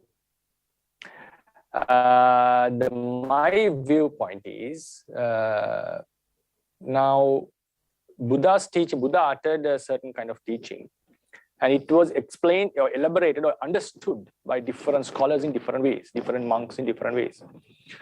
Therefore, the traditions emerged. We have Sarvastivadins, we have Sautrantikas, now we have Theravadins, Mahayanas, and all this. And then the question comes, the one would try to rationally think like, okay, give me the original teachings, then I will understand it as it is. Then what happens, that is how you interpret the Buddha's teaching. So if you try to directly go into the teachings and understand it, that's how you understood. Then it's also another sect. Sect means another way of interpreting. So the matter is, how do we interpret the Buddha's teachings? This is the main core of a objective question. Then Theravada is one among them. Theravada is one among them, and there have been different branches. And if we try to interpret it by ourselves, then it's also another way, because a different person, another person of the same era would interpret it quite differently. So in the end, what happens is, Buddha's teachings are there. How we interpret matters in the end. The Theravada is a tradition that has a unique interpretation, way of interpretation of Buddha's teachings, and it has been preserved for thousands of years. That's why we call it a tradition. And it's not an opinion of one person. It has been preserved by a generation of monks, now quite number of monks. And to my studies extensively into the tradition, I have found is now there have been lots of arguments, lots of debate, and lots of questioning about how the teachings have been explained within the tradition. The significant point that I understood while practicing and studying is that in terms of the practice, the Theravadians have a specific, unique way of meditation or practicing in order to attain the liberation. It has been explained from A to Z, A to Z. Then the question can come, yes, in other traditions like Sarvastivadins also have their own way of practicing. Madhyamikas have their own way, or Yogacharas have their own way, and there are many books that elaborates this. Then the question, what happens? One who is looking into this objectively, and also I have to also acknowledge that some scholars of the modern era have also tried to understand the early Buddhism by looking into the teachings and comparing the teachings that have been preserved in various traditions, especially the Chinese, like what Venerable Sujato is attempting, and also comparing with the Pali tradition, the Sanskrit one, and then they try to figure out or postulate older tradition that can be considered as something very authentic. That is their approach. This approach is not 100% perfect one, because what they are doing is they are finding the fossils. Now, if a certain sentence or a part of Dhamma is found in Nikayas and a similar part is found in Agamas, then they postulate, okay, both have the same readings as a certain part. So we can be sure that both have had an earlier source. Maybe it was the Buddha or a earlier preserved teaching.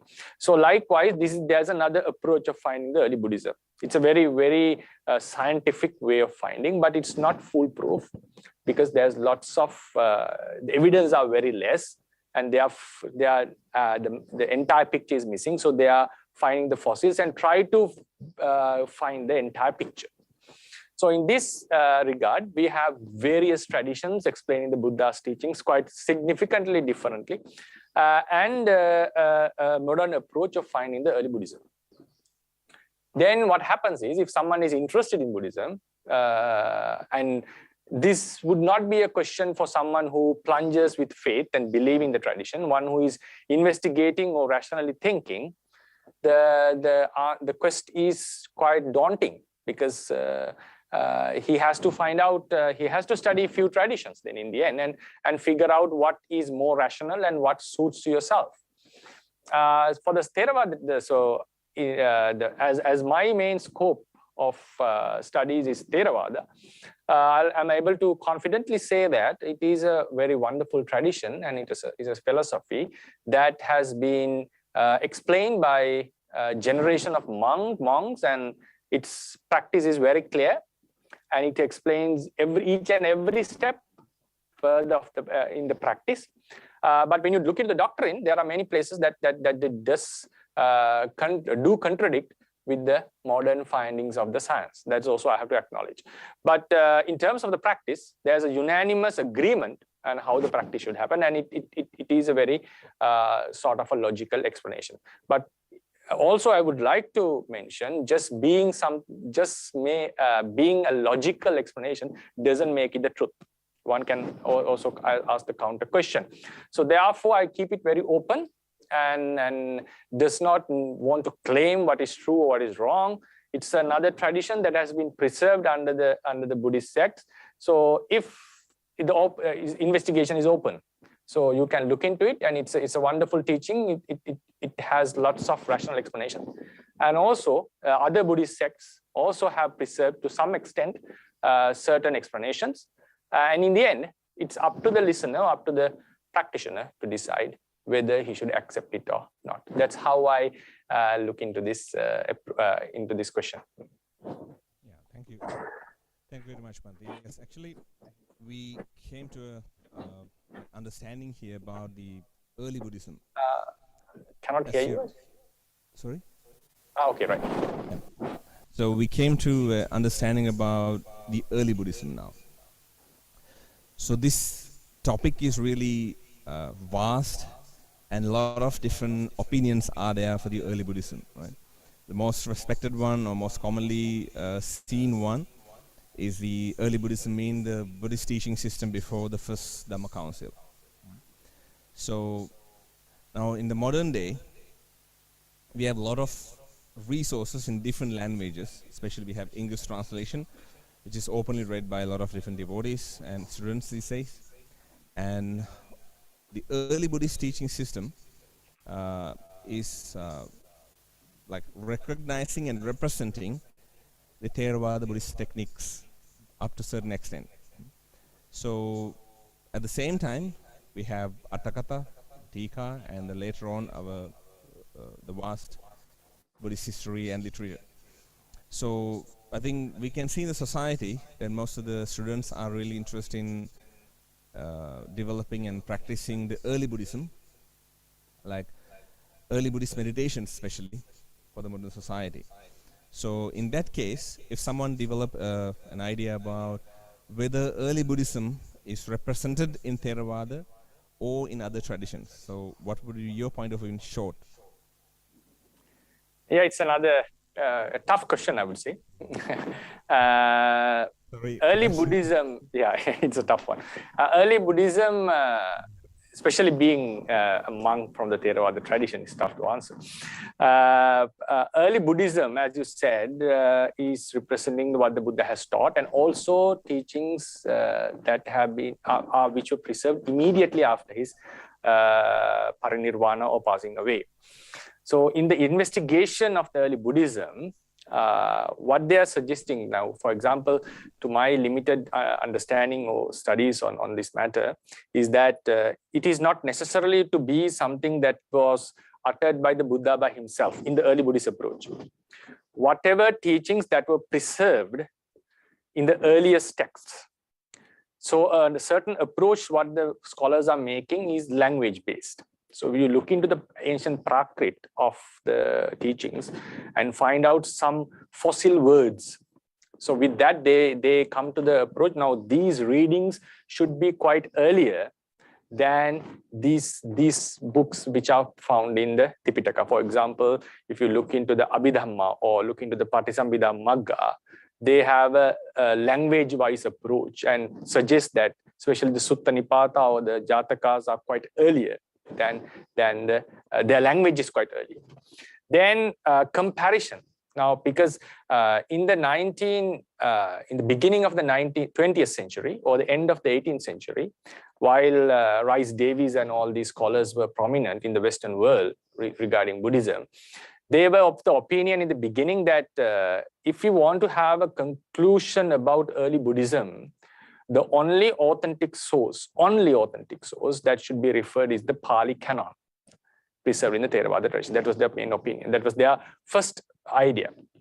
Then later on, they found a Sanskrit Tipitaka, which was from Nepal, and which was considered something quite old, or maybe older or contemporary to the Pali Tripitaka.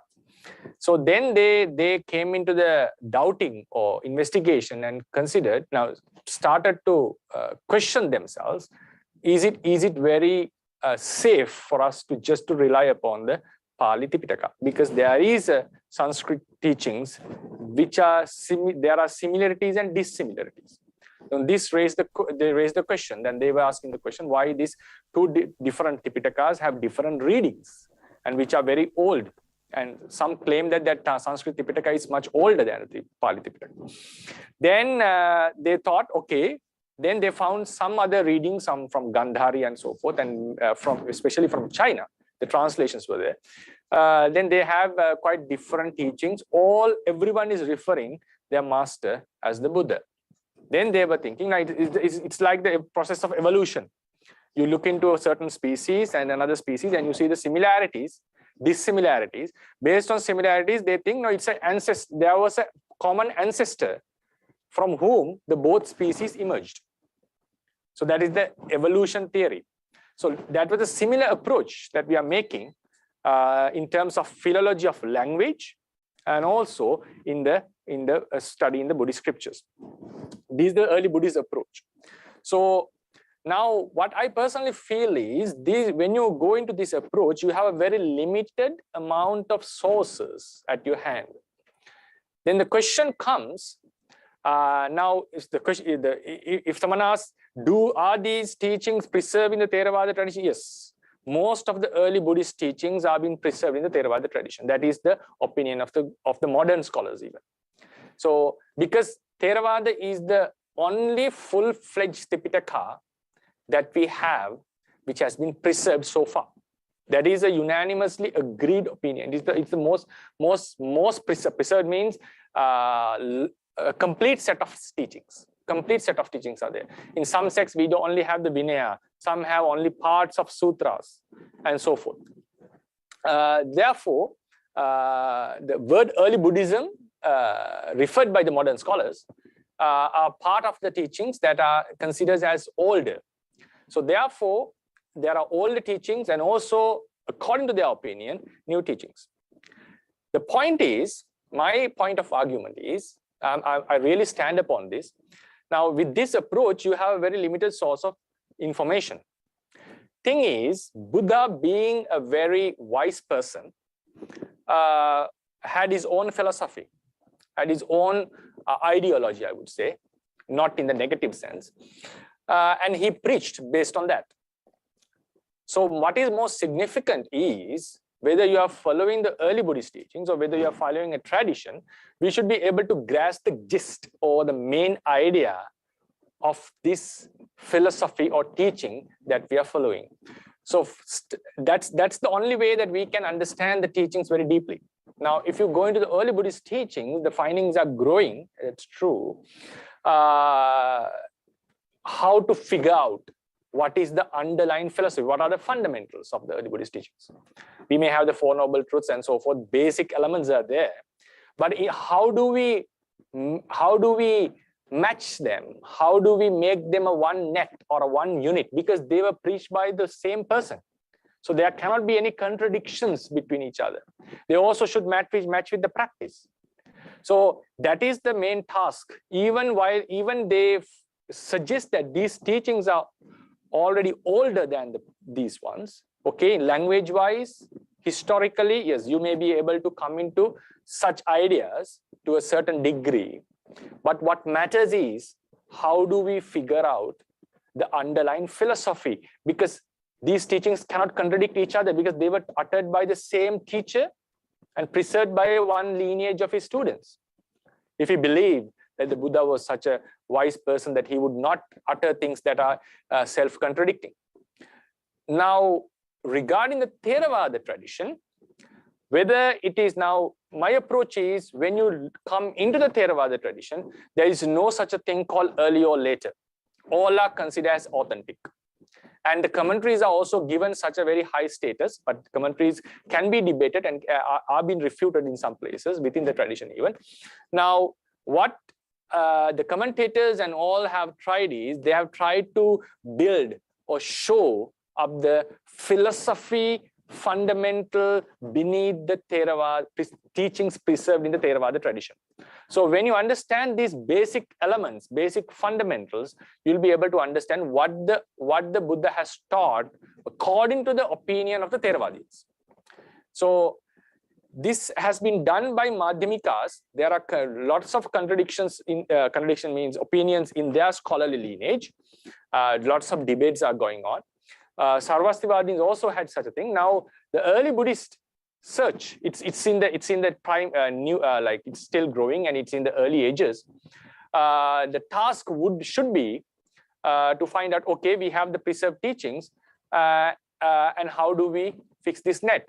The greatest challenge, in my opinion, is the lack of resources. Because when you are going to find out the earliest one, there are few approaches: the common ancestry theory, language theory, and some others. So in the end, you find a certain type of material that can be suggested as all teachings. Now, from this, you have to figure out the underlying philosophy. So these are the challenges. But most of these early teachings are preserved in the Theravada tradition. The argument or the challenge the Theravadians are gaining, or the accusation, I would not say accusation, the challenge that Theravadians are gaining, yeah, you are preserving both the early and the later Buddhism. That is how our objective challenge would be. But within the tradition, there is no such a distinct. All are considered as authentic teachings. Yeah. Thank you, Bhante. So, when it comes to the practice, I think it's most important is to look at the pragmatics, but also the philosophy is equally important. Otherwise, there's no way that we can convince, that we can make sure the teaching system is correct to practice. The commonly spoken, or the common idea of the world is that easiest way to check whether the pathway is correct or not is to apply them in the practical work, the pragmatics of the Buddhist path. If you look at the pragmatism, I think Buddhist teaching system is not like washed away by the pragmatistic believers, because Buddhist teaching system have really open and powerful pragmatism. And we can easily apply that into our society, into our life. We can see the benefit of it. So specifically in the Theravada tradition, with the reference to the Tripitaka, Atthakatha, or the knowledge that we have right now, we need to find out a way to develop ourselves into a better level. But when you look at the society these days, Bhante, we can see a lot of different opinions about the same Tripitaka, even within our Sri Lankan community, just for a simple example. And some of them are, we can see very clearly, according to the linguistics and Pali grammar, we can see the definitions and the explanations are wrong. But still there are people who practice, and they claim to earn type of pragmatistic values on that. Like practically they've approached, and they say that they are reaching some levels and they are feeling some wonderful feelings based on the teaching system, even though the teaching system is explained or interpreted with different grammar. So what is your opinion about that? Yeah, it's seems it's a very objective discussion going on. Yeah, I'm happy about that. Yeah, my personal approach is that I normally, in the public opinion, I may have my own opinions as a human being, but when looking into the various approaches, as you said, it's obvious that the same Tipitaka has been explained in various ways, and all claim to have gained some pragmatism and practical success by following the way they are interpreting. And this was not a new phenomenon. This was the same phenomenon which led to the writing of Kathavattu, because the same teachings were interpreted in different ways while the Asoka was in the throne. And it was in a high climax that Moggaliputta Tissa, when Moggaliputta Tissa had to write this Kathavattu in order to distinct the Theravada teachings from others. And the other sects also claim to have attained Arahant. If you look into the Sarvastivadins' history, they claim that the Sanghayana, the council they held in Gandhara, under the patronage of King Kanishka, both the Arahants and the non-Arahants all joined that their council. So the thing is, none of the sects would say I'm wrong and this is correct. Others are correct. Everyone would say we are wrong, we are correct, and others are wrong. That is the normal human instinct. Therefore, I personally do respect the explanation, interpretations of others. I don't go hastily come into a conclusion hastily and say that this is wrong and this is correct. I always respect the other's opinion. Then how do we evaluate this? As you said, the practical approach. It's another thing, practically experiencing. Now, in this, I would like to, the practical experiences that we gain, the practical benefits that we gain, I would like to define it. I would like to divide it into two sects. The practical experiences that we gain by practicing a certain spiritual instructions. And for example, if I keep this two similes. Now, this is a one practical arena. There's another practical arena. It's a higher spiritual progress. These are the two. Now, the first, for example, the first layer, the first part, even following a different religion, for example, being a Hindu, I'm not looking down on them, they're just following a different religion, everyone can get a certain level of practical experience. It's not confined to Buddhism only. Even the religions, God-centric religions still have this practical spiritual experiences. So there's nothing to say about Buddhist teachings. So what is the significant part of a certain Buddhist explanation, Buddhist tradition is the higher spiritual progress, the special one, the vipassana or the attainment. Now, just practicing a certain, now this part, for example, this level of a higher practice, the lower level of the spiritual practice. Now, anyone can pragmatically understand or experience a certain spiritual bliss or a success by practicing 5 precepts, concentrating your mind in a certain object, or contemplating. Contemplating means like reflecting or keep on considering something as this and those. So while we do that, naturally it's the nature of the mind that it calms down and you may be experiencing certain insights and understandings. Whether the problem is whether that can lead to a complete eradication of defilements. That's the point. So I'm talking about the higher spiritual practice. The distincts should be shown or known in this level. Then the question comes, even different Buddhist sects recognize their attainments. Now, for example, according to the Madhyamikas, if someone is an Arahant, he understands nothing exists other than Nirvana. If Yogacharas would say, nothing exists other than the consciousness and Nirvana.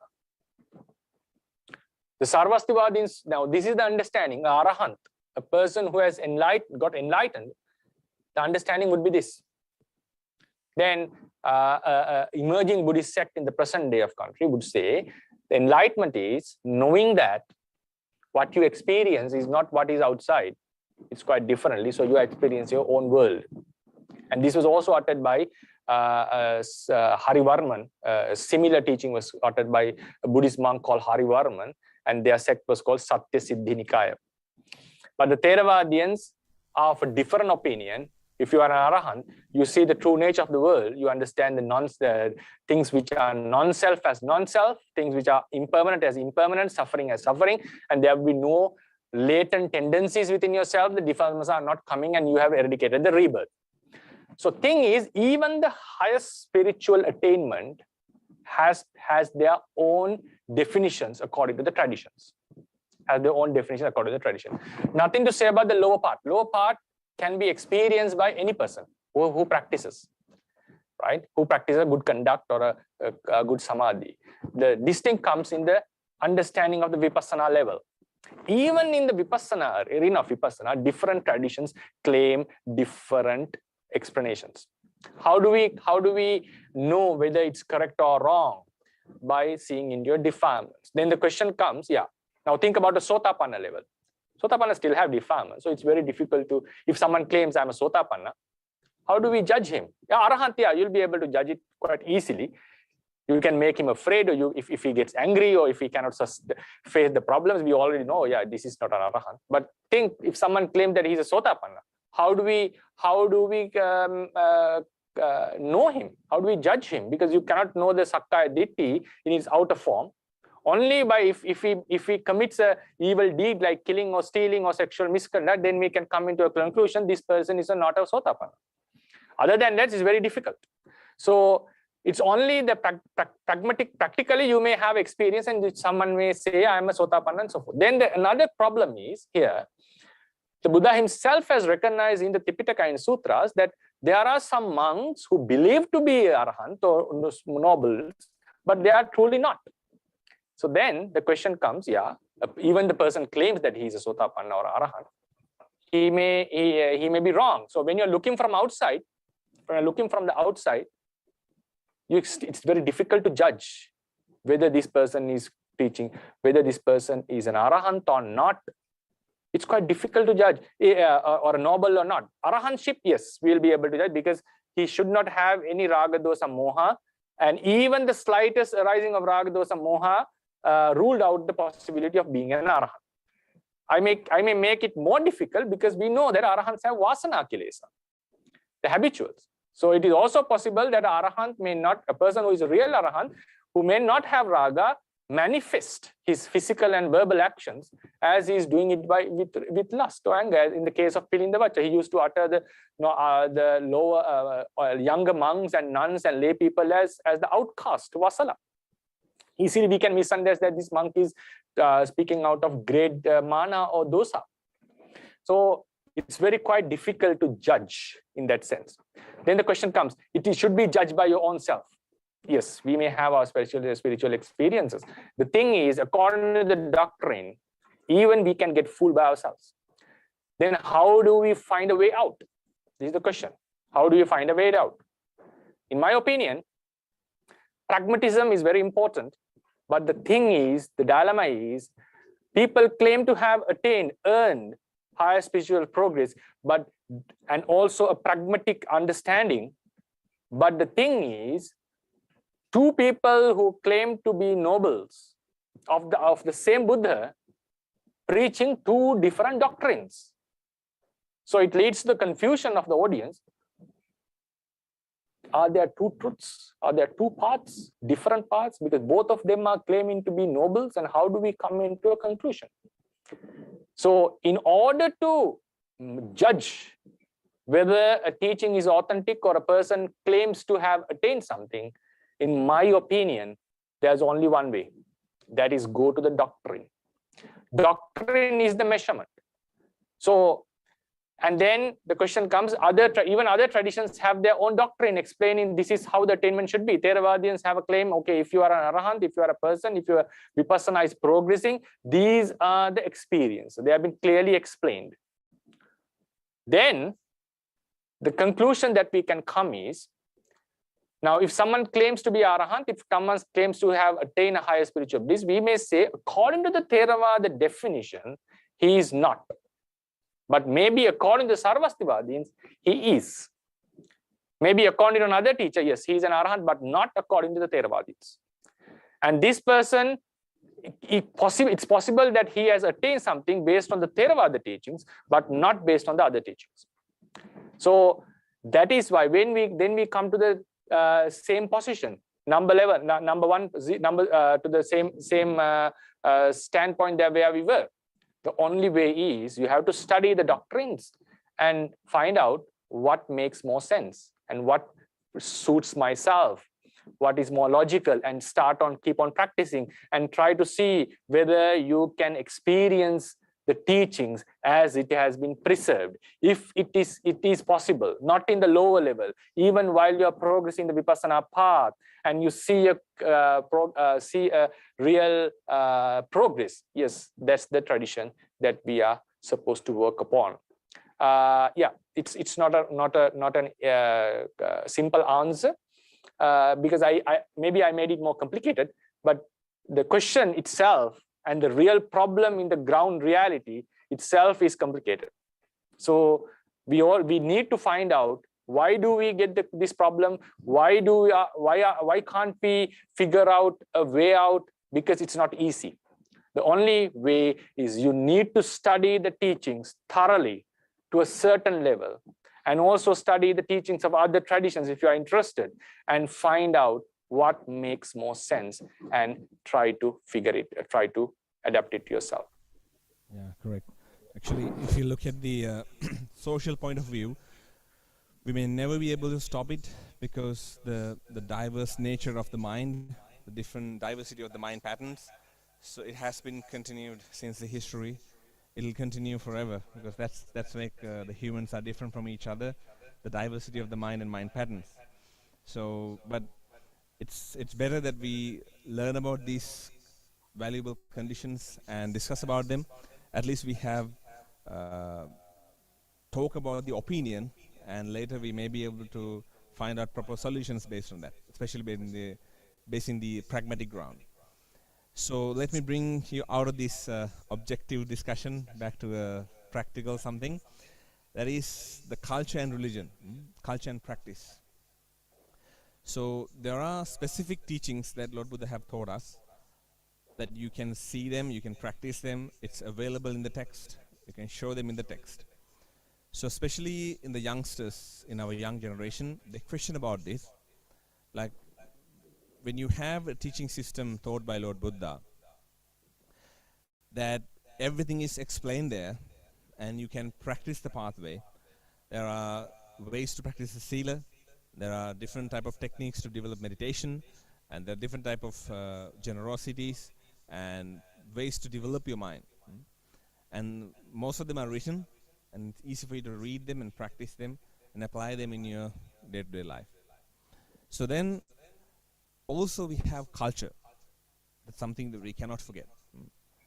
That if you look at the society, each and every human groups, different ethnicities, different nationalities, each and every one of them have this cultural approach.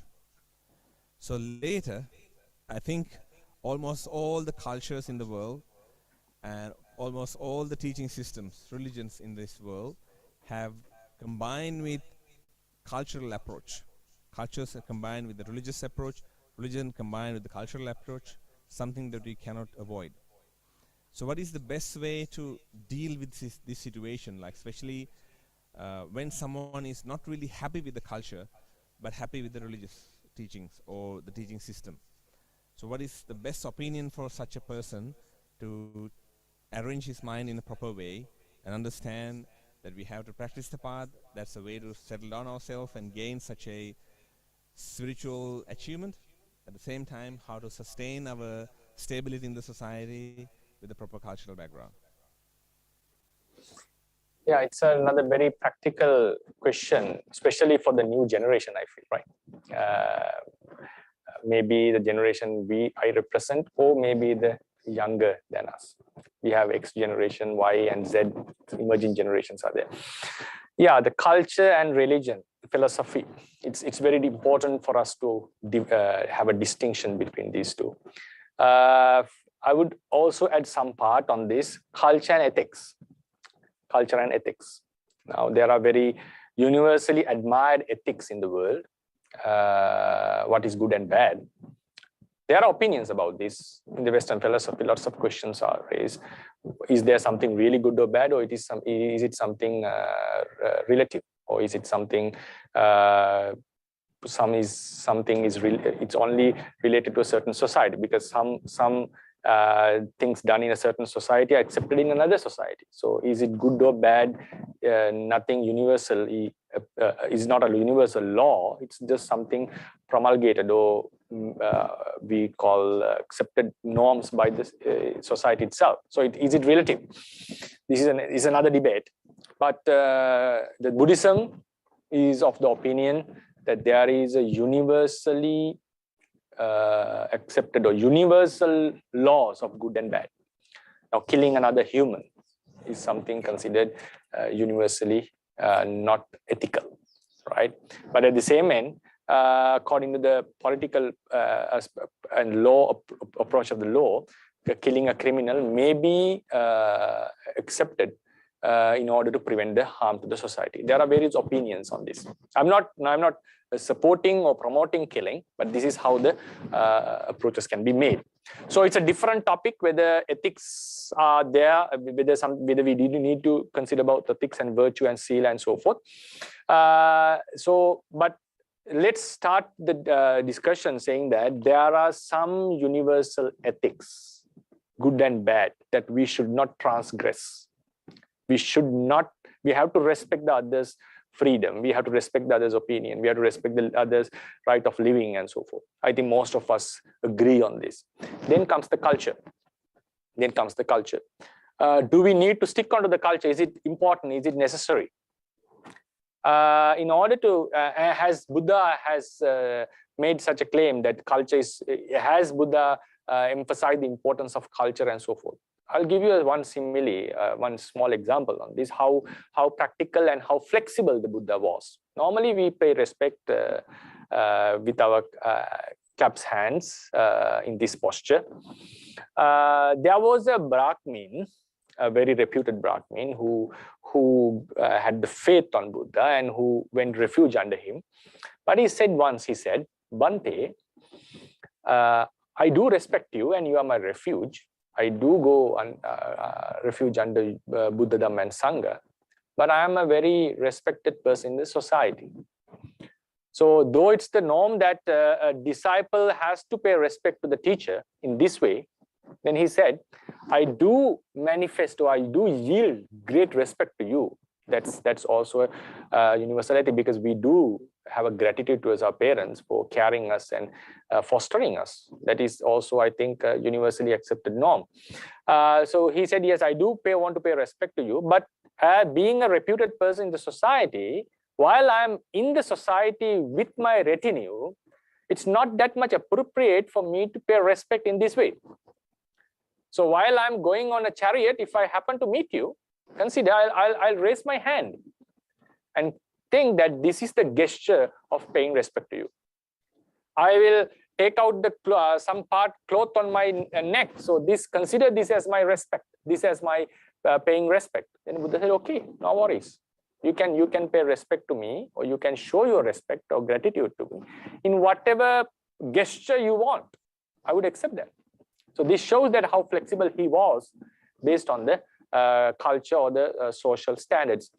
Then Buddhism is a flexible philosophy or religion. That's why whenever it goes into a certain different culture, it adapts according to that. And lots of cultural norms have been adapted. If you go into Myanmar, if you are in Sri Lanka, if you are in a Western country following Buddhism, various cultural norms are there. Now, for example, in Sri Lanka, we normally go to the temple wearing white color. It's considered something not that much appreciated if you wear black or if you wear a very fancy dress. But it's different in Myanmar. If you go in Myanmar, you go to the temple with the best dress that you have, with the full makeup. It's like going to a wedding. That is the way of their gesture of showing the respect to Sangha and to the Buddha. They go with their best clothes. But in Sri Lanka, you go with the simplest clothes, simple as possible, showing that white color is the sign of purity. So that's why we observe Sila. When we observe Sila, we have that, we wear white color. And also a monk's chair is normally, when you go into a lay house, is covered with a white cloth. So it shows that it's a way of showing gesture. So as the Brahmin said, this is how I show my respect. The Buddha accepted it. Okay, you don't need to stick into one certain thing. You can be flexible on this. Given that, I also like to emphasize that as human beings, as social beings, we cannot completely ignore the culture. And we do not. We do respect social norms. So for example, a prime minister in Australia would never attend the parliament wearing a short, wearing just a short shirt with short hands. Why is that? Is it a fault? No, it's the social norm. You can wear, there's a human right, you can wear whatever clothes you want. He would not just wear slippers, he would wear the full kit. Why is that? That's the accepted norm. It's a culture. Why do we, when we go into our jobs as an executive or a director, you are supposed to wear the tie or with the full kit. That's one case, is that's showing the respect to the others, that I wear my kit in a proper, decent way. So this is the culture. This culture, think about the Aborigines, think about the Aborigines in Sri Lanka, Vedas. Even they are coming forward to the king, still they come with their own kit, right? They're not going to wear sarongs or shirts or tie. That's their culture. So what we have to keep in mind is, even it's good that we find out the rationale behind a certain custom, But also we need to keep in our minds that we ourselves cannot avoid the culture completely because it can lead to conflict. Society is built on culture. We cannot ignore this fact. We cannot ignore this fact. So it is flexible for us to adapt a culture or change according to a culture. And even if someone breaks the culture, it's not ethically wrong. For example, Prime Minister giving a speech, wearing a short. In ethical sense, ethical means in the wholesome, good or bad sense, there's no wrong in it. If he's giving a good talk, there's no wrong in it. But in the cultural norms, it's weird. This can leads to lots of debates or discussions, and it may cause some disputes within society. So when we are living in the society, it's always better that we understand the ground reality. This is also a part of the practice. This is also a part of the practice. So when Buddha was talking to a king, the way he may preach the Dhamma, but he would always address him as the king. He's not going to address him as a upasaka. He's not going to address him by its name, though he's spiritually attained or has attained enlightenment. Why is that? He do respect the norms. So therefore, it's also a part of the practice, understanding the social, cultural norms and adapting them, because there's no harm in it. There's no harm in it. But it's a duty of the older generation, I feel, not to enforce this. Even the monks should not enforce this. Now, for example, there was very sad incidences that people coming into the temples wearing dark clothes, monks would chase them away. I do not think it's a good approach.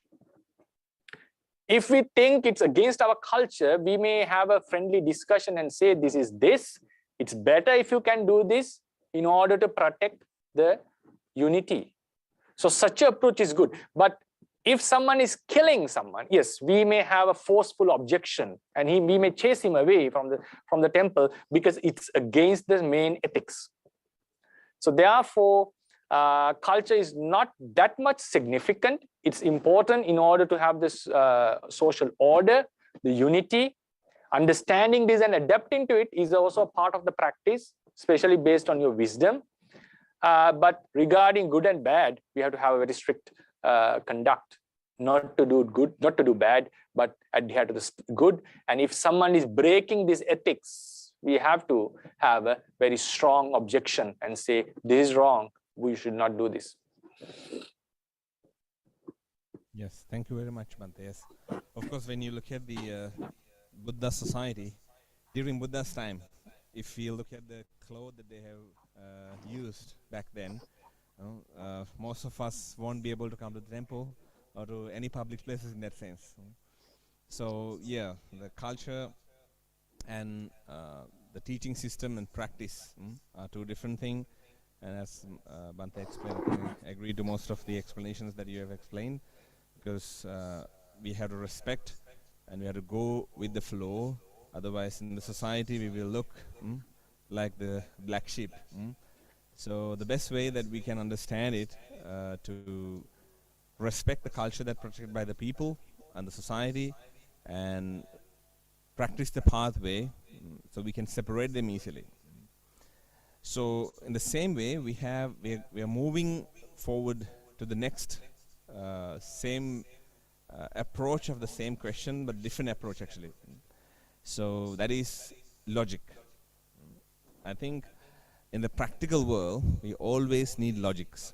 Always use logics to get things done, especially based on the science-based education and science-based thinking pattern. We try to think about the matters logically. But sometimes we can see the same logics is not applicable when you look at the teaching system of Lord Buddha or philosophy in generally. So again, if we are experiencing a kind of a conflict in between the logics and the philosophy, logic and the teaching system of Lord Buddha, especially among the young generation. I think most of the parents experience that.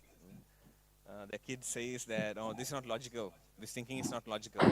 Either maybe that the parents or the society do not have enough information to provide them, do not have enough logics to provide them, or maybe the logics are not definitely working on a philosophy, because it's a different teaching system, different thinking pattern, different mind pattern.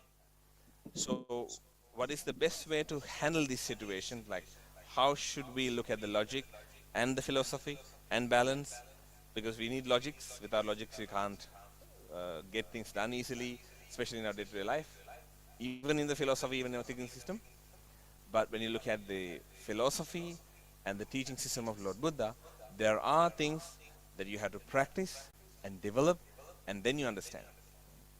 So how to settle it down and how to understand these two different complicated situations?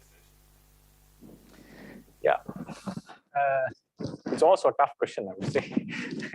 It's logic and philosophy, and also, and it is a very imperative question that need to be addressed actually with the society, emerging society. This may not be that much important to our older generation. Yeah, okay, it's not that not the norm. I'm not looking down or saying the new generation is good or the bad generation is all outdated. No, that's how the society emerged. We don't know how the thinking patterns of a society that would be in another 50 years. So maybe a completely different approach. Maybe we may go back again to the same pattern. Things can change. Yes, logic and philosophy, practice, these are very, very interesting topics. Logic is necessary. We do take decisions based on logic. And regarding, in this sense also, I would like to divide it into two aspects. Our day-to-day life, the philosophy that we believe or adhere to, and also within the philosophy, the customs and the doctrine, essence. As I said in the beginning, in the previous question, we do need logic while we are living in the society, but not all the cultural norms are based on logic, I would like to say. It's not all cultural norms are based on logic. There are cultures that we have been practicing, adapting, and thinking patterns. We also have adapted our thinking patterns. If you deeply look into it, why am I doing this? There are many questions that we can ask on this. There are many questions, but still we keep on doing it because it's as you said, as Bhante Pasadika said, it's the flow. If we go against the flow, it's okay to go against the flow. There are people who have went against the flow and made revolutions, but whether it's worthy, that's the question. Whether such a revolution is worthy. Now, the flow in the ancient world was that men are superior to women. People went against it, and now we are seeing that human rights, women rights have emerged, and feminism is coming up, which is a good sign that people are getting equal rights. The segregation of race, black and white segregation, these are outdated, but still they are prevailing in the world. But still, we are making some very good progress on this. Now, when it comes to philosophy or belief, yes, it's very important to base your beliefs on logic. That's very, very important. Otherwise, because it's not something that leads to conflict. Now, for example, if we think about logic in our day-to-day life, and if we start to argue, it's not necessary to wear this and this into such a place. This may end up in giving bad results, and sometimes you may lose greater opportunities just trying to find out the logic. So we have to think that what is more important, whether I stick to my logic or just follow the norm and gain what I want. So it's a matter of way of thinking or judging, evaluating what is good, what is more beneficial. But when it comes to your philosophy or belief, it's not something that it's not something that is going to make an outcome as a prior, because it's something personal. It's something personal. It's about your next life. It's whether the life exists or not. It's about the God or not. It's whether it's created or not. It's about whether there's a nirvana or not. If you want to have a spiritual progress or not. This is very personal. Whether you believe in God or Buddha or Krishna or Jesus, the society is not going to force you anything. There were some societies that belief mattered, whether you live or not, while the forceful conversions were there, but we are not in a society like that at the moment. So we can choose our own belief. So there's ample of time, lots of freedom for us to decide what is the belief that I follow. So in that case, yes, logic has to be applied. Logic can be applied, and then because you are free to do that. If you are irrationally believe in something, yes, it's not a wise thing. Then comes to another question. Now, Buddhism is a very, I would say, based on lots of logic or reason. Reason is what a better word for that. But at the same time, there are certain norms that seems some weird. Now, a common question that can ask: why do we pay respect to a statue? What is the purpose of this? Is not a living being. Yeah, if the Buddha was there, I may pay respect. Then I can ask the question: why do you pay respect to Buddha? It's because he did such and such. Why do you pay respect in a specific way? Because it's because the culture. And why do you need to have such a gratitude towards the Buddha? Because he brought me lots of benefits through his teachings. So in the end, we end up in a realistic world. If you get support from someone, it's natural for us to show our gratitude. Even animals do that. So in that sense, when you go into the teachings, it almost all the time it ends up in reality. So instead of, because the Buddha is not present at the moment, instead of just remembering and paying respect to him, we make an image and we get the idea, I'm paying respect to the Buddha. So you are not paying respect to the statue, we are paying respect to the Buddha. So likewise, sometimes another point is, though things seem very weird in the outer look, we need to find out logic behind this. Why do we offer food to a statue? Another question. It's based on the fundamentals of the tradition. For example, if I give, because we are talking about definitions are quite important. That's why I explain, when I explain the teachings, I stick to a tradition, because scientifically it makes no sense. Karma makes no sense scientifically. But according to the tradition, yes, it do make sense. So, for example, why do we offer food to the Buddha? For example, I just give you what the reason behind this within the tradition. It may have no value outside the tradition, but within the tradition, giving, charity, is completed by two factors. Is that the thing you offer should belongs to you, and you have to dedicate it to someone else.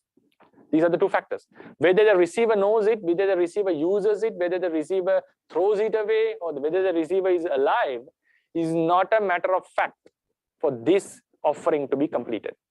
So in order to know, to show that, because another thing is offering something to the Buddha, offering something to a person, the karma would increase, the deed would increase based on the good quality that he has. So as the Buddha was the highest person according to our beliefs, so people would like to offer him and dedicate this food for him, and it belongs to him actually after it was offered. So there are protocols in the Vinaya. How do we deal with it? You cannot just grab it and start to eating it, because it belongs to him. And as he is not alive, it belongs to the person who do the duties and so forth. There are protocols for that. The reason behind it is because the idea of the Theravadians is that the dana, charity, is completed by two factors. The receiver, the existence of the receiver is not necessarily. Then someone asked the question, is it worthy? Yes, if you think about the consequences, the present consequences, yes, it makes no benefit to anyone in the consequential level, because no one is going to use that. Someone can argue, yes, it can be offered to some big poor person, then the hunger would be quenched. He will have some satisfaction. Yes, in the karmic level, It's a different story according to because the karma has been defined by the tradition itself. To keep in mind, it makes no sense to the outside science. Yeah. So in the karmic sense, the receiver's quality increases your karma. If the receiver is of high quality, high virtue, your karma increases. Is low virtue, the karma decreases. So in the karmic level, offering to the Buddha gives you a higher karma. But in the consequential level, whether it makes any effect to a living being, no.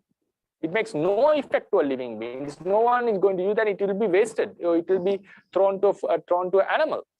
So rather, you give it to some poor person, he will consider hunger. So in the consequential level, yes, that makes more effect. But in the karmic level, offering to the Buddha makes a higher karma. So these are the reasons that how these customs are based on. It's not just following a tradition. So that's why I once told that Theravada teachings are based on lots of reason and tradition. These reasons may be argued in the outside world. Just to conclude the question, give another opinion, to make you have another insight on this. Now think about the consciousness, the idea of consciousness. All the Buddhist sects believe that there's a consciousness. Now, if you look into the particle or physical approach or scientific approach, which has been already not already proven, I would say, common belief that there is no such a thing called consciousness other than the subatomic particles.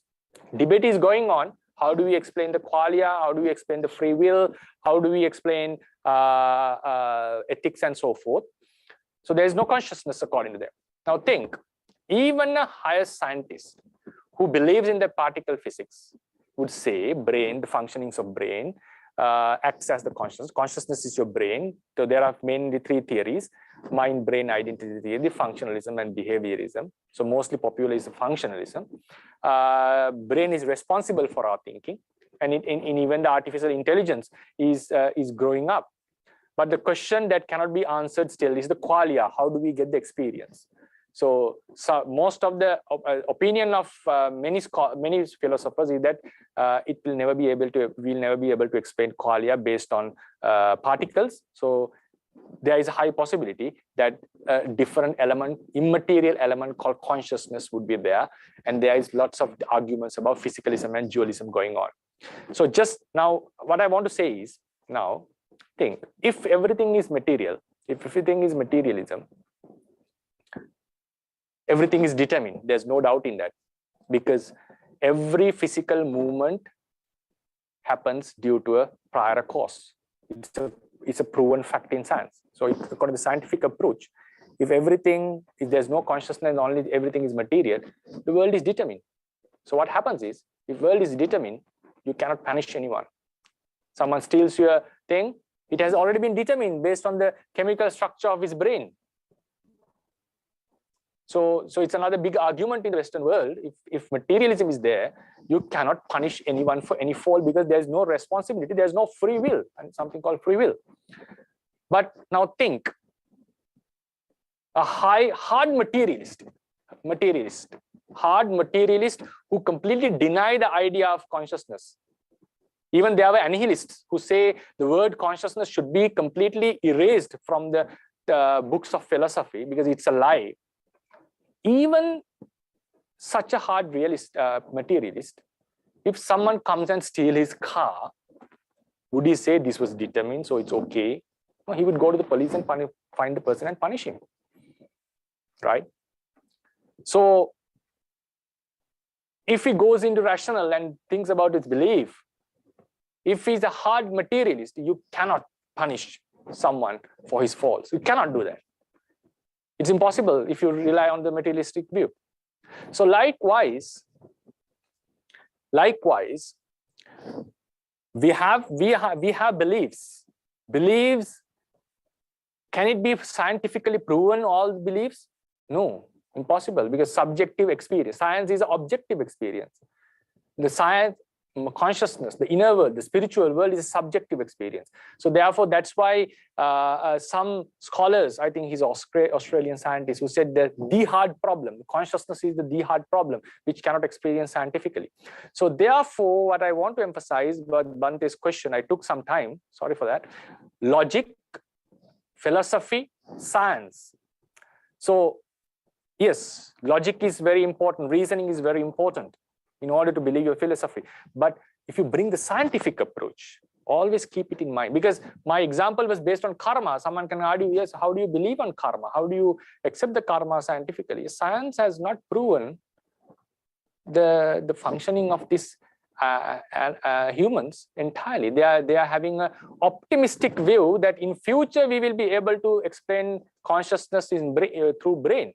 That's the only optimistic idea the science have so far. I mean, there are lots of brain science is very advanced. I know that, we have to respect that, but it cannot explain the qualia and the consciousness in its entirely form. So yes, rationalism is very important. Scientific approach is important. Philosophy is important. So always keep it in mind. There is always some space. There's always something. Just because something is not rational, present rational, just because something is not scientifically proven in the present day, it doesn't mean that it is irrational. Even the hard materialist would still punish someone who harms him regardless of his belief. So therefore, we should not, my personal opinion is, we should not be rigid on this. It's always better to be more relaxed. Yes, some norms, even if it doesn't make sense, as Bhante said, sometimes through practice, with your development, certain things you start to understand. Always keep the space. That would be my answer. It's really wonderful. Thank you. And Bhante, we'll go for maybe one or two more questions. Before that, the audience have a question, I think. We'd like to give you the opportunity.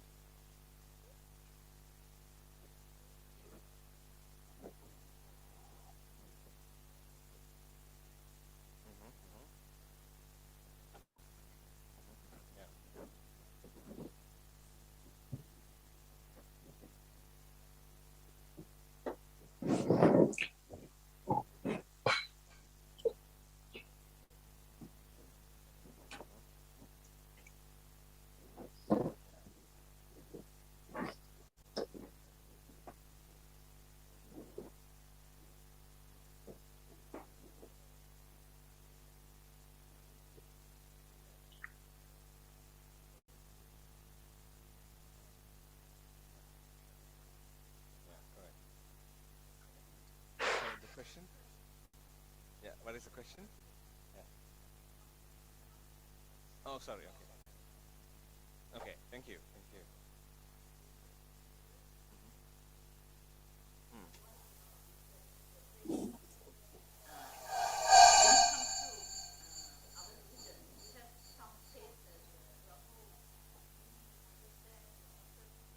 Yeah, of course.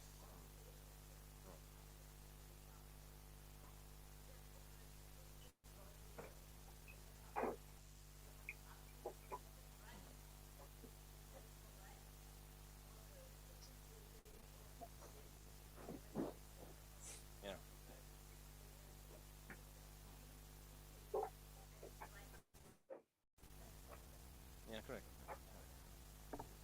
Yeah, actually, there's a comment, Bhante, from the audience about the tolerance of Lord Buddha, of the gender equality, and not only that, actually, the Buddhism is the only teaching system in the ancient history that introduced gender equality to the society, and as you said, gave the same opportunity to everyone, regardless of gender, also the caste, because gender was at least somewhat okay, caste was brutal. But Buddhism did not really care about it. It changed the entire value of the caste system.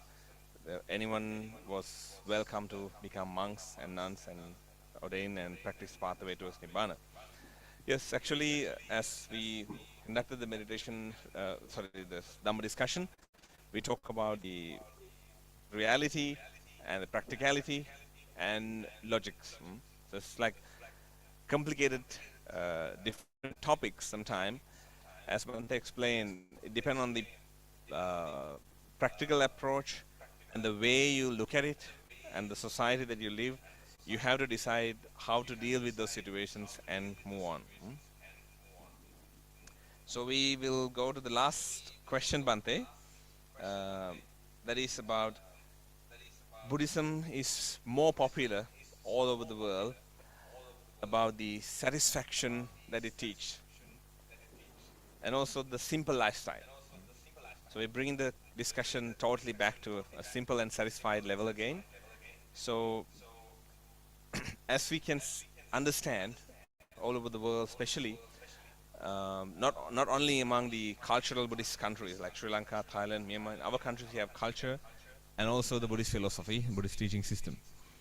But in the West, we can see they are more approaching into direct teachings of Lord Buddha and try to apply them into your life. So within all of these practices, we can see the simplicity is emerging, satisfaction is emerging. So what is the point of view of our teaching system for the satisfaction and the simplicity? Because it's not really simple, because there's similar teaching system called minimalism is going on. The minimalistic belief always say you should not be happy with luxury things. The minimalism always say you should go with the minimal facilities. But in the satisfaction, we don't see that minimalistic approach there. And Lord Buddha explained that simple lifetime can be maintained based on satisfaction. That is not necessarily that you have to be a minimalist to be a satisfied person. So how about that discussion, Bhante? Yeah, thank you for that question. It's also a very important, and I think it's a timely need to explain, to raise this up. My opinion is, to my studies and what I understand, is that, as you said, Buddha's teachings were quite in this approach about the satisfaction and minimalism, or having the gains and what you have. Buddha have had clearly two different approaches for monks and lay people. I don't think there's any teachings that the Buddha said to reduce your luxuries to lay people. If you look into the sutras, earn much money as much as possible. Think about the Janusonis, the Vyagapajja Sutta. You have to consider your wealth as something like a reservoir, water reservoir, and try to prevent the ways that the water goes out. So find money as much as possible. If you can earn millions per month, it's good. More you earn is more better. The thing is, you should be able to handle it properly. You should give something in charity, like support others.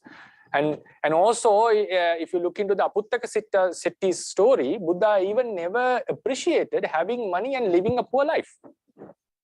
If you look into the Kala Dana, it's one of the benefits of giving timely dana in the very, very needed time. If you offer at the very needed moment for someone,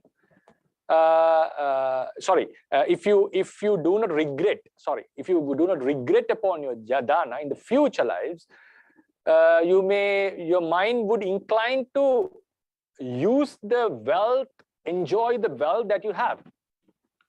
So for the lay people, always he has encouraged, earn money as much as possible. And it's true, be satisfied with what you have. But he never says, just be satisfied, don't earn much. No, you have to keep on growing. Because you need to give money to the generous, your children, offspring. You have to have a good, luxurious life. Only then you will be able to support the Sangha or the others as well. Now think about the Anathapindika's story. He lost all his money. And still he was giving dana. Buddha asked, are you still giving dana? He said, yes, I'm still giving, but it's a lower level dana than before. And he gained the money back and he was able to support. But for monks, he always appreciated having less number of requisites. He always appreciated to be satisfied with what we have, always encouraged dutangas and so forth. So we have to keep it in our mind that these are two different approaches. So unfortunately, what I feel is, in the present context, I have listened to many teachings saying that give up everything to lay people, just to wear, don't care about what you wear and so forth. No, you need to care about what you wear as a layperson. Monks do have their own uniform, do have their own way of living. Why? We made our choice. Buddha laid down the ground rules in the monk society, so we have to play with that. We came with our own intention, like willingness, but it's not the same. There are no rules that Buddha laid down to lay people. He just made them very, and he just told, this is how you should behave. These are your obligations. But it doesn't say to minimize your income. It's not a minimalism for the lay people. But for the monks, minimum you have, minimum more you get praised if you can satisfy yourselves with whatever you have. But then the question comes, are lay people supposed to get things with greediness and just to earn as much as possible? No, that's not the thing. We should know our ethics. We should help others. We should support our family. We should support our parents. And we should also people should enjoy their lives, and also know the limits of enjoyment and try to live a spiritual life as well. So think about the examples given in the Vyaggapaja Sutta. The reasons for the prosperity of this life is mainly economical. We have to have a proper, strong ability or wealth to sustain our lives and support others. At the same time, you have to associate good friends, because spiritual progress is also needed. So it was a mixture for the lay people. But for the monks, it was a completely different thing. So santutti is the word. Even as a lay person, we should be happy. One should be happy, satisfied with what he has, but should not give up the efforts to increase the progress you're making in your life. That's how I understand the Buddhist teachings, because Buddha never discouraged people earning money.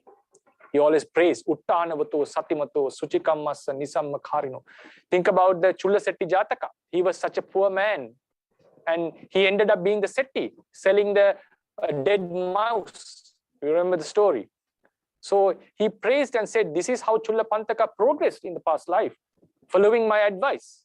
And now even he became a monk, he became an arahant, being a person who was unable to memorize a four-line stanza. So the example was given how we came into the highest position in the society, being the rich merchant, being such a no one in nowhere, being such a poor person. So therefore, satisfaction is something, it's a skill that we should have in our minds. But it doesn't deny the luxury, the earning of the luxuries. But for the monks, it's a different story, because we have come into a different life. We made it by our choice. So it was two different things to finally end up. Santutti, satisfaction, is for the requisites that we have, the wealth for lay people. There are four requisites, their relationships and so forth. Should try to grow, but always try to be ready. There can be disasters. So always try to be satisfied with what you have, and also especially for monks. But regarding wholesome acts, it's called Santutti, can be found in Mangala Sutta as a blessing. But in other sutras, he has mentioned Asantuttita kusalesu dhammesu. You should not be satisfied with the good things that you have done. Should not be satisfied and say, okay, I have done lots of such and good things, so it's enough for this life. No. Never end this. Never give up the hunger. Never quench the thirst to do good things, do charities, observe sila. If you observe sila for 5 years, you have to extend it till the end of your death, end of your life. If you have been meditating for 5 years, you should not stop. You have to keep on doing it till you enter the final level. So asantuttita kusalesu dhammesu. It doesn't mean that always to have a negative aspect. Be happy with what you have done, but do not stop there. Do not stop there. So that is also another point that we should keep in our mind in terms of satisfaction. Yeah. Thank you very much. So as we are approaching to the end of the discussion today, I would like to invite Bante to say a few words for the community here. We are going to end the discussion in 5 to 4 minutes, Bante. First of all, thank you for the inviting for the discussion, and really enjoy the questions by Venerable Pasadika. I think Bante Pasadika is doing a great job over there and supporting the community, the young generation, and with a very open, objective attitude. And I was really impressed by the questions. And it shows that what type of discussions you may be having in day-to-day life. So it shows that this kind of approach is very important. And yeah, so my saying is now keep on investigating and keep on questioning for the young generation. And these Theravada teachings, a posite field, it's a rich field. It's a fertile field for you to grow your intellect. There are places that goes against the findings of the present world. I do acknowledge that. But in terms of the practice, it's a posite field that where your knowledge, intellect, curiosity can be grown as you want. It's a wonderful philosophy, and I'm happy that you are having close contact with Bante Pasadika, who is having such an objective mindset and trying to deliver the Dhamma in a very realistic and pragmatic way.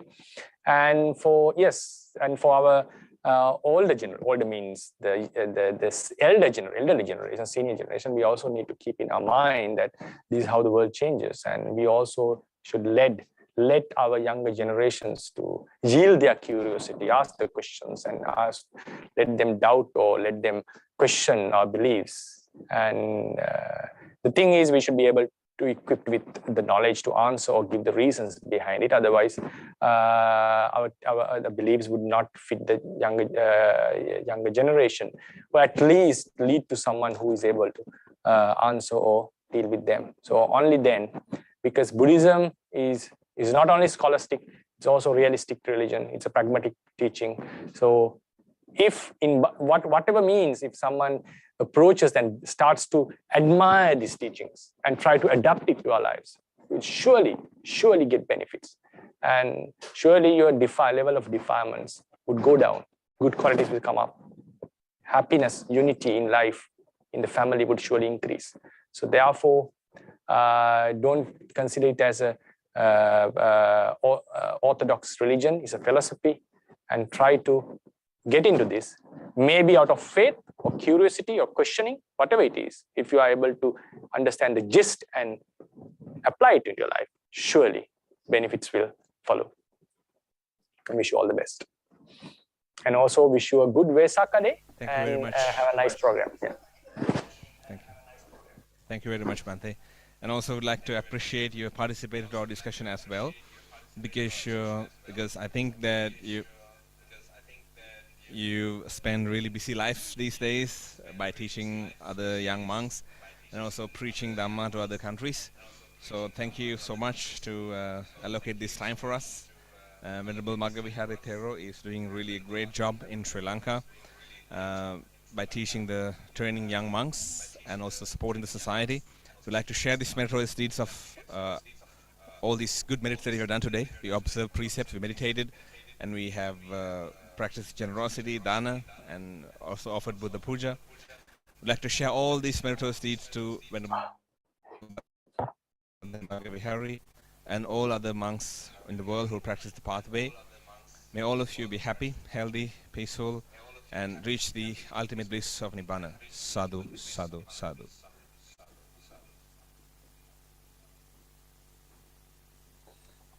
හොඳයි. දැන් අපේ සූදානම් වන්නේ ඊළඟ වැඩසටහන සඳහා ඔබට කෙටි විවේකයක් ලබා ගන්න පුළුවන්. විවේකයෙන් අනතුරුව අපි නැවතුරුව 3:45ට නැවත වැඩසටහන ආරම්භ කරමු.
අවකාශය ලැබෙනවා. යොමු වෙච්ච ප්‍රශ්න කිහිපයක්ත් තියෙනවා. පියවරත් සමගම ප්‍රධාන ප්‍රශ්නයක් යොමු කරලා තියෙනවා. ධර්මයේහි සංඛ්‍යාත්මක අගයන් දක්වන්නේ කොහොමද කියලා. 84000 කෝටි කෝටි ලක්ෂය ඊට පස්සේ අසංඛේය මේ වගේ අංක තියෙනවානේ. මේ අංක වලට කොහොමද මේ අංක ක්‍රම වලට කොහොමද බුදුන් වහන්සේ පෙළඹුණේ? ඇයි බුදුරන් වහන්සේ මේ විදිහට විග්‍රහ කළේ කියලා. ඇත්තරම මේ බුද්ධ ශාසනයේ තිබ්බ කාලේ ඒක මේ බුදුදහම විතරක් තිබ්බ ලක්ෂණයක් නෙමෙයි. බුද්ධ ශාසනයේ තිබ්බ කාලේ මේ අනිකුත් ආගමික නායකයෝ පවා ඒ කාලේ තිබ්බ සාමාන්‍ය ලක්ෂණය බැලුවහම මේ හොඳ ගණිතමය ඥානයක් තිබ්බ පිරිසක් ඉඳලා තියෙනවා. ඒකට හේතුව ඒ කාලේ කරපු මේ විවිධ ගොඩනැගිලි ඉදිකිරීම සහ විවිධාකාර ඒ කාලේ තිබුණු විවිධ ශිල්ප ක්‍රම බැලුවහම පේනවා හොඳ ගණිත ඥානයක් තිබිලා තියෙනවා. අපි ගණන් කරන එක බැලුවහම නේද එකේ ඉඳලා අසංඛ්‍ය දක්වා ක්‍රමික ගණිත ක්‍රමයක් තියෙනවා. අධ්‍යයනය කරලා බැලුවොත් නේද අට කතාවේ තියෙනවා එකේ ඉඳලා අසංඛ්‍ය 1.140ක්. අද කාලේ හිතා ගන්නවත් බැරි ගාණක් නේද? එතකොට අද කාලේ එච්චර දුරට ගණන් කරන්නේ නැහැ. 1.140ක් දක්වා බිඳුවේ සිට එකේ සිට ගණන් කරනවා. එතකොට ඒ නිසා මේ බුදුදහමේ කතා වෙන විවිධ ගණන් ක්‍රම එහෙම නැත්නම් 84000ක් 1000ක් කෝටි ලක්ෂයක් මේක ඇත්තටම ප්‍රමාණාත්මකව මේ අගයන් සැබවින්ම තියෙන අගයන්. සමහර අගයන් සැබවින් දක්වන්නට බැරි වුණාම ඊට වඩා අන්ත ප්‍රමාණයක් වුණාමත් අසංඛේය කියන වචනේ භාවිතා කරනවා. නැත්නම් අනන්තය අපරිමාණය කියන වචනේත් භාවිතා කරනවා. ඒ නිසා ඒ ප්‍රමාණාත්මක අගය දක්වන්න තමයි බුද්ධ ශාසනය තුළ විශේෂයෙන්ම 84000 කෝටි ලක්ෂය අසංඛේය වගේ පදයන් භාවිතා කරලා තියෙනවා. ඒක පැහැදිලිද? නේ? හොඳයි. කාට හරි දහම් ගැටලුවක් තියෙනවා නම් දැන් යොමු කරන්න පුළුවන්. මේ ඔබට ධර්ම සාකච්ඡාව සිද්ධ කරන වෙලාව. කාට හරි අහන්න දෙයක් තියෙනවද ප්‍රශ්නයක්?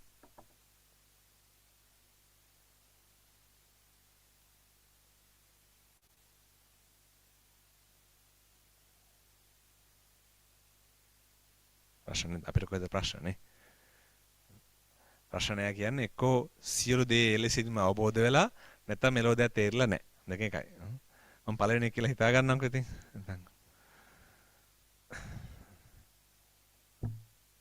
මොකද විශේෂයෙන් විස්තර කරන දෙන කොටසක් තියෙනවා දවස් ඉගෙන ගත දේවල් වලින්. ඔව්.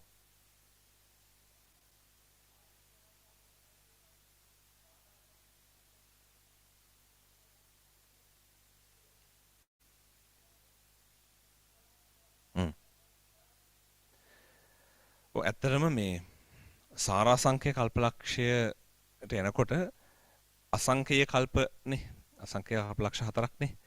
ඒතර අසංඛේය කල්පයක් කියන එකම නේද මහා කල්පයක් කියන එකම විශ්ිතා ගන්න බැරි තරම් විශාලයි. මහා කල්පයක් කිව්වම නේද? මහා කල්පයකට අන්තර් කල්ප තියෙනවනේ. ඒතර අන්තර් කල්ප කියන්නේ බුද්ධාන්තර. බුදුරන් වහන්සේලා පහළලා අර මිනිස්සු පහළ වෙලා ඒ අය වයසට ඇවිල්ලා අය පිරිහිලා යන කාලේ අන්තර් කල්පය කියලා කියන්නේ. ඒතර මේ මහා කල්පයක් ගත්තාම බුදුරන් වහන්සේගෙන් අහනවා ආනන්ද මහරහතන් වහන්සේ ආනන්ද ස්වාමීන් වහන්සේ ඔය ප්‍රශ්නේ නේද? කල්පය ගැන උදාහරණේ තියෙන්නේ. කල්පය කොච්චර ලොකුද කියලා. එතකොට ඒ වෙනකොට 1.140 කියන අගය සමාජයේ තියෙනවා නේද? බැලුවොත් ඔය ඇවගඩ්‍රෝ සංඛ්‍යාවට වඩා ලොකුයි නේ. එතකොට 1.140 කියන අංකය සමාජයේ තියෙනවා. හැබැයි මේ අංකය මදි බුදුරන් වහන්සේට කල්පය එක කල්පයක් සාරාංශ කල්පලක්ෂය පැත්තකින් තියන එක කල්පයක් විස්තර කරන්න. එක කල්පයක් විස්තර කරන්න මේක ප්‍රමාණවත් නැහැ. එතකොට ඒ කියන්නේ දැන් උදාහරණයකට මම කිව්වොත් 1.140 වගේවා 1.140ක්. එහෙම කියන්න පුළුවන් වචනේ. 4කින් 5කින් උනත් ඔක කියන්න පුළුවන් තේරෙනවද? 1.140 වගේවා 1.140ක් එයාගේ යම්සේද ඒ ගුණයෙන් වැඩි කරන්න. 280ක් 280ක් එහෙම කියන්න තිබ්බනේ. 1.280ක් 280න් වැඩි කරන්න කියන්න තිබ්බනේ. එහෙමවත් දක්වන්න බැකට හේතු පාන්න දැන් අර සරල උදාහරණේ ළමයින්ට තේරෙන උදාහරණයකුත් තියෙනවා. ඔකට ඕගලන්ට වගේ ලොකු අයට තේරෙන උදාහරණයකුත් තියෙනවා. සරල උදාහරණේ මොකද්ද කියන්නේ? ගව්වක් කුස ගව්වක් දෙක ගව්වක් පැල විශාල පෙට්ටියකට තල පුරවලා තල ඇටේ ගානේ අයින් කරනවා අවුරුදු 100කට එකක්. තල ඇට සියල්ල ඉවර වුණත් කල්ප ඉවර නැහැ. දැන් ඔය ගානන නිකන් හදාගත්තා. ඒක නේද? අපි මම ඒ කාලේ හදලත් තියෙනවා. ඔය ගාන හදන්න ලේසි. මොකද තලයට එක ඝන පරිමාව හොයාගත්තා. ඒක හතින් එකේ ඝන පරිමාවයෙන් බෙදුවා. ලොකු පෙට්ටිය ඝන පරිමාවයෙන් අහු වෙනවා. ඊට පස්සේ 100න් වැඩි කරනවා. ලේසි. හැබැයි අපි ගත්තොත් එහෙම ඔක මේ ඊළඟ උදාහරණ ගලේ උදාහරණයට ගලක් තියෙනවා ගව්වක් දිග ගව්වක් පල්ල ගව්වක් උස. ශාල ගල් පර්වතයක්. මේ ගල් පර්වතය අවුරුදු 100කට වතාවක් මිනිස්සෙක් විසින් අත ගන්නවා පිහ දානවා. එක හේතුවක් නිසා. ඒ හේතුව නිසා විතරක් පිහ දැමීම නිසා විතරක් මේ ගල ගෙවෙනවා කියලා විශ්වාස කරන්න කියලා කියනවා. ඒක හුලගෙන් විනාශ වෙන්නෙත් නැහැ. ඒක ජලයෙන් විනාශ වෙන්නෙත් නැහැ. වෙනත් ඉරි රශ්මියෙන් වෙන කිසිම දෙයකින් ඒ ජලයට ඒ ගලට හානියක් වෙන්නේ නැහැ. ඒ ගල හානියටපත් වෙන්නේ ඒ පර්වතය ගෙවි යන්නේ අත ගෑමෙන් පමණයි. අත ගෑමෙන් පමණක් අර රෙදි කඩෙන් අත ගෑමෙන් පමණක් ගෙවි යාම නිසා ගෙවිලා පොළොවට සමතලා වෙන මට්ටමට එනකම් නේද? ඒ පොළොවට සමතලා වෙනකම් මේ ගල ගෙවුනත් කල්ප ඉවර නෑ කියනවා. ඒතර අපිට තලයටයක් තරම් ප්‍රමාණයක් ගල් අයින් වෙන්නේ නැහැ අත ගෑවට රෙදි කැල්ලක ඉන්නේ. ඊතර අඩුයි ඒක. අපි ගත්තොත් නේද? පිකෝමීටර් ගානතර අඩු ප්‍රමාණයක් තමයි අර බාහිර තියෙන මේ අණුක ස්තරයක් සමහරට අය ගන්න පුළුවන්. ඒතර මේ දක්වන උදාහරණ වලින් පේනවා කල්පය කියන එක හිතා ගන්න බැරි තරම් දීර්ඝයි. දැන් මේ සාරාංශක කල්පලක්ෂය කියන සංකල්පය පොඩි ඇත්තටම ගත්තොත් අපි මේ සාරාංශක කල්පලක්ෂය ඇතුලේ බුදුරන් වහන්සේලා 28 නමක් සම්මුඛ වෙලා තියෙනවා. මේ සාරාංශක කල්පලක්ෂය ඇතුලේ නේද? ආසන්න කල්ප 100 ඇතුලේ මේ තථාගතයන් වහන්සේලා 7 නමක් පහළ වෙලා තියෙනවා. ඊපස්සේ සිකී වෙසබු කකුසඳ කොණාගම කාශ්‍යප ගෞතම තථාගතයන් වහන්සේලා 7 නමක් පහළලා තියෙනවා. හැබැයි බුදුරන් වහන්සේගේ ජීවිත කාලය තුළ 512000ක්. කියන්නේ මේ කතා කරන්නේ මෙච්චරයි හිටපු බුදුරු කියලා නෙමෙයි.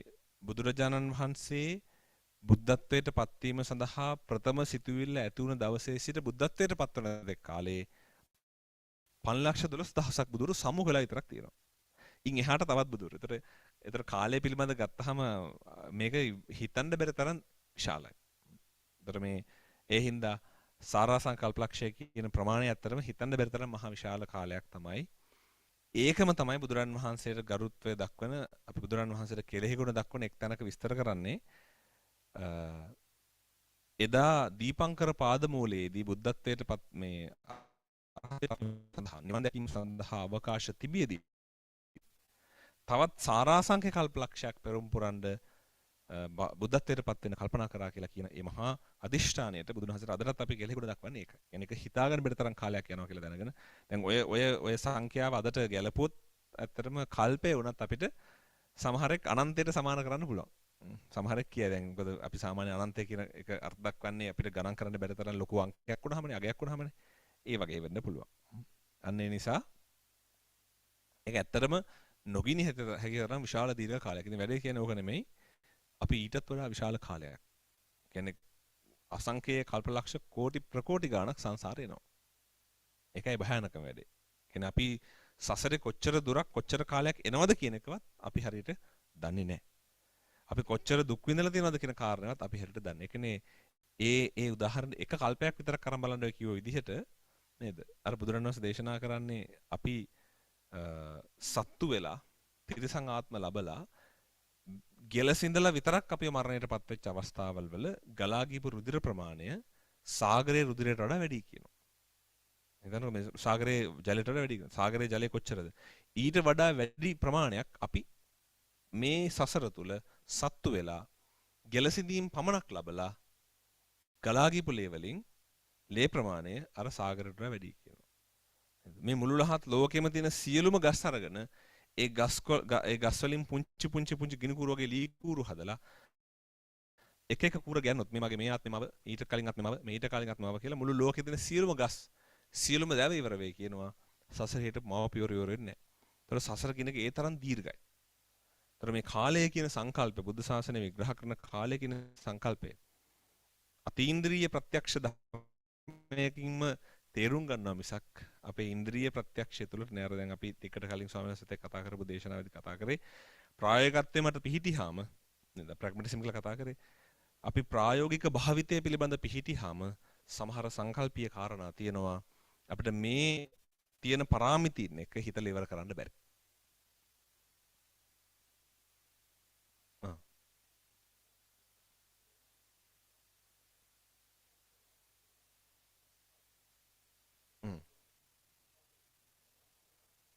තියෙනවා. ආයුෂ කල්පය කියලා එකක් තියෙනවනේ.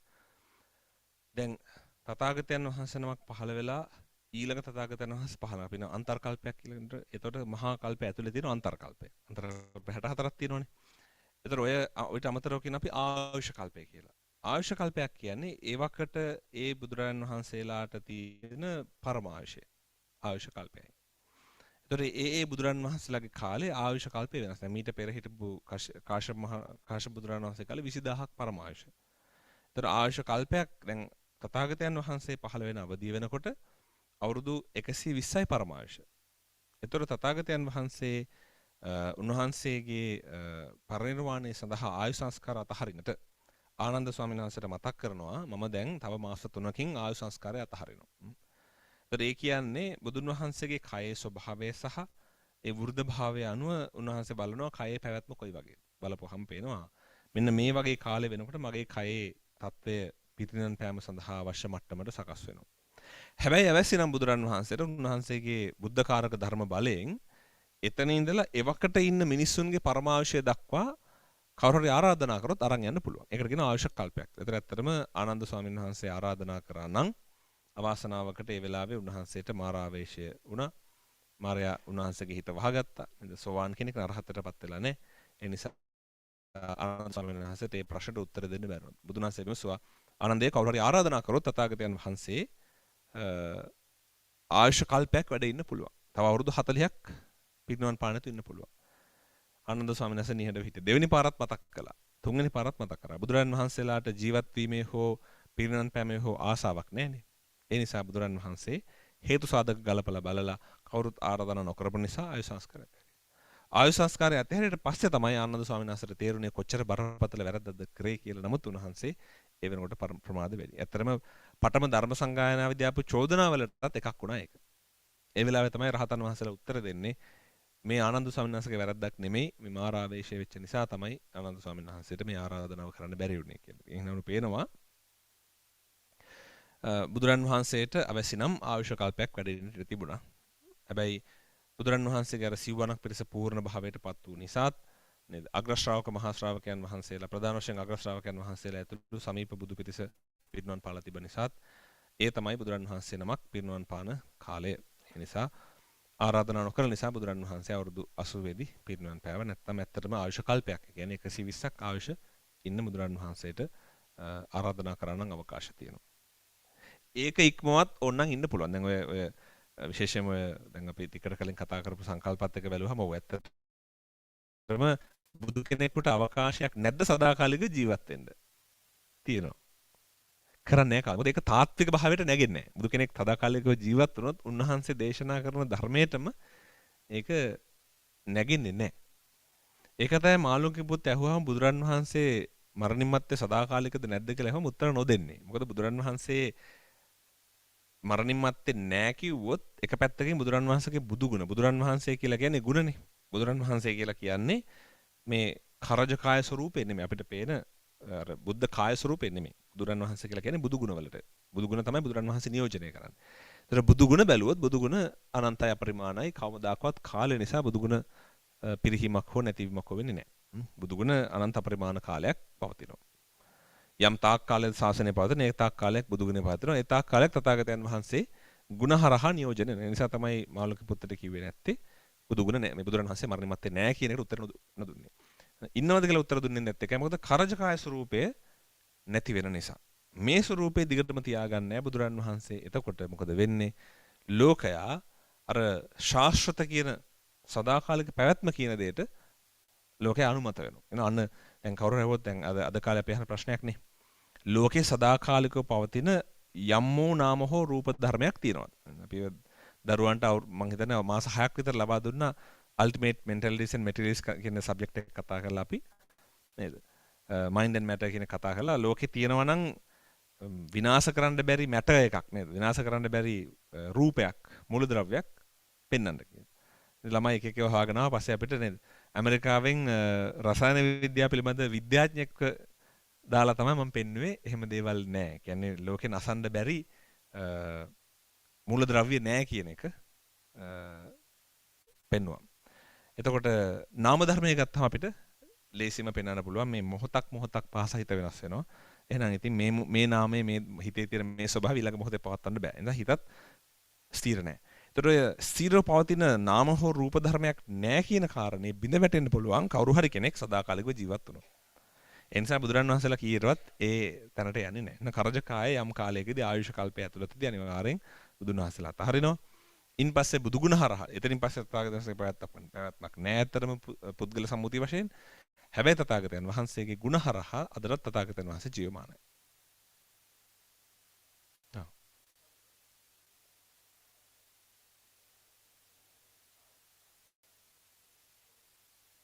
ඔව් ඒ කාලට අදාළව ඔව්.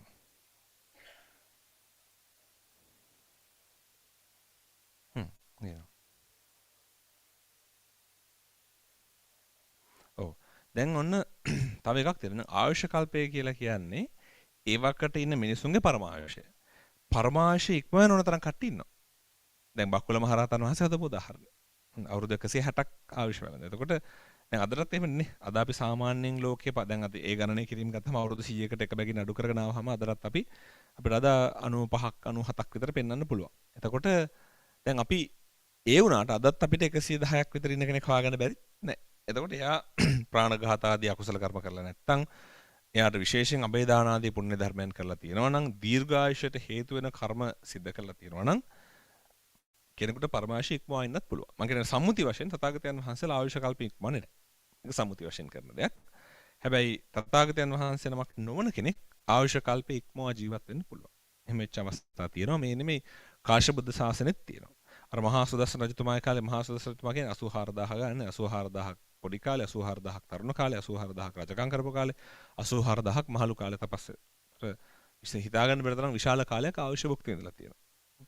ඒතර ඒක අපි දකින පරමායුෂයටත් එහා එකක්. 84000 නෙමෙයිගේ පරමායුෂය තියෙන්නේ. අන්න ඒ වගේ. ඒ නිසා සමහරක් ඉන්න පුළුවන් විශාල කුසල ධර්මයන් කරලා ඊට ඒ අපි දකින සම්මුති වශයෙන් තියෙන ආයුෂයට වඩා පරමායුෂ ලැබෙන තත්වයකට යන කෙනෙක් ඉන්න පුළුවන්. හරි. තව මොකක්ද තියෙනවද? පිටිපස්සෙන් ප්‍රශ්නයක්. sorry. අයියෙන් කියන්නේ?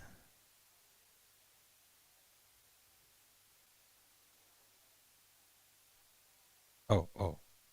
ඒක ඇත්ත. ඒ කියන්නේ දැන් මම අර කිව්වනේ බුද්ධාන්තර කියලා සංකල්පයක්. ඒ කියන්නේ දැන් ඔන්න මේක මේ මහා භද්‍ර කල්පේ පහසුවෙන් විග්‍රහ කරන්න පුළුවන්. මොකද අපි ඉන්නේ මේ මුල්ම ටිකේ තාම මහා භද්‍ර කල්පේ නේද? තව අන්තර කල්ප 4යිනේ ගිහිල්ලා තියෙන 4නේ අන්තර කල්පේනේ. එතකොට මේ මහා භද්‍ර කල්පේ කකුසඳ කොණාගමන කාශ්‍යප ගෞතම කියන තථාගතයන් වහන්සේලා පහළ වුණා. මෛත්‍රී බුදුන් වහන්සේ පහළ වෙනවා. එතකොට මේ කල්පේ තුල මේ තථාගතයන් වහන්සේලා පහළ වෙනකොට ওই තථාගතයන් වහන්සේලා දෙනමක් අතර පරතරය එහෙම නැත්නම් ඒ තථාගතයන් වහන්සේ නමකගේ සිට ඊළඟ තථාගතයන් වහන්සේ නම දක්වා කාලයට අපි සාමාන්‍යයෙන් ආයුෂ කල්පයක් කියනවා. දැන් අපි දන්නවා ඒ සාමාන්‍යයෙන් පටන් ගන්නෙ අපේ ශිෂ්ටාචාරය දැන් විද්‍යාවේ කියනකොට අනිත් පැත්තට අපි කතා කරන්නේ අපි පටන් ගන්නෙ ශිෂ්ටාචාරය දියුණු ජීවීන්ගෙන්. අපි ටික ටික කෙලෙසින්ද පිරිහෙනවා. පිරිහිලා පහළට ගිහිල්ලා ඊට පස්සේ නැවත අපි නැගිටින්න පටන් ගන්නවා ආයෙ දියුණු ජීවීන් බවට පත් වෙනවා. කියන්නේ අවුරුදු 84000 ගේ ආයුෂ තිබිලා අර ආලෝකචාරී ජීවීන් ඉඳලා නැවත අවුරුදු 10ට අඩු වෙලා ආයෙ වැඩි වෙලා 84000ට ගිහිල්ලා ආයෙ බහිනකොට හැම වෙලෙම ආයුෂ අඩු වෙන කාලවල තමයි බුදුරු පහළ වෙන්නේ. එතකොට ඔන්න ඔය කාල දෙකක් අතරතුර කියන්නේ ආයුෂ අඩු වෙන කාලේ වැඩි වෙන කාලේ ආයෙ අඩු වෙන කාලේ. ඒ අඩු වෙන කාල දෙකක් අතරතුර බුදු කෙනෙක් පහළ වෙන්න පුළුවන්. අඩු වෙන කාලෙක බුදු කෙනෙක් පහළ වෙනවා. ආයෙ වැඩි වෙන කාලේ පහළ වෙන්නේ ආයෙ අඩු වෙන කාලේ පහළ වෙනවා.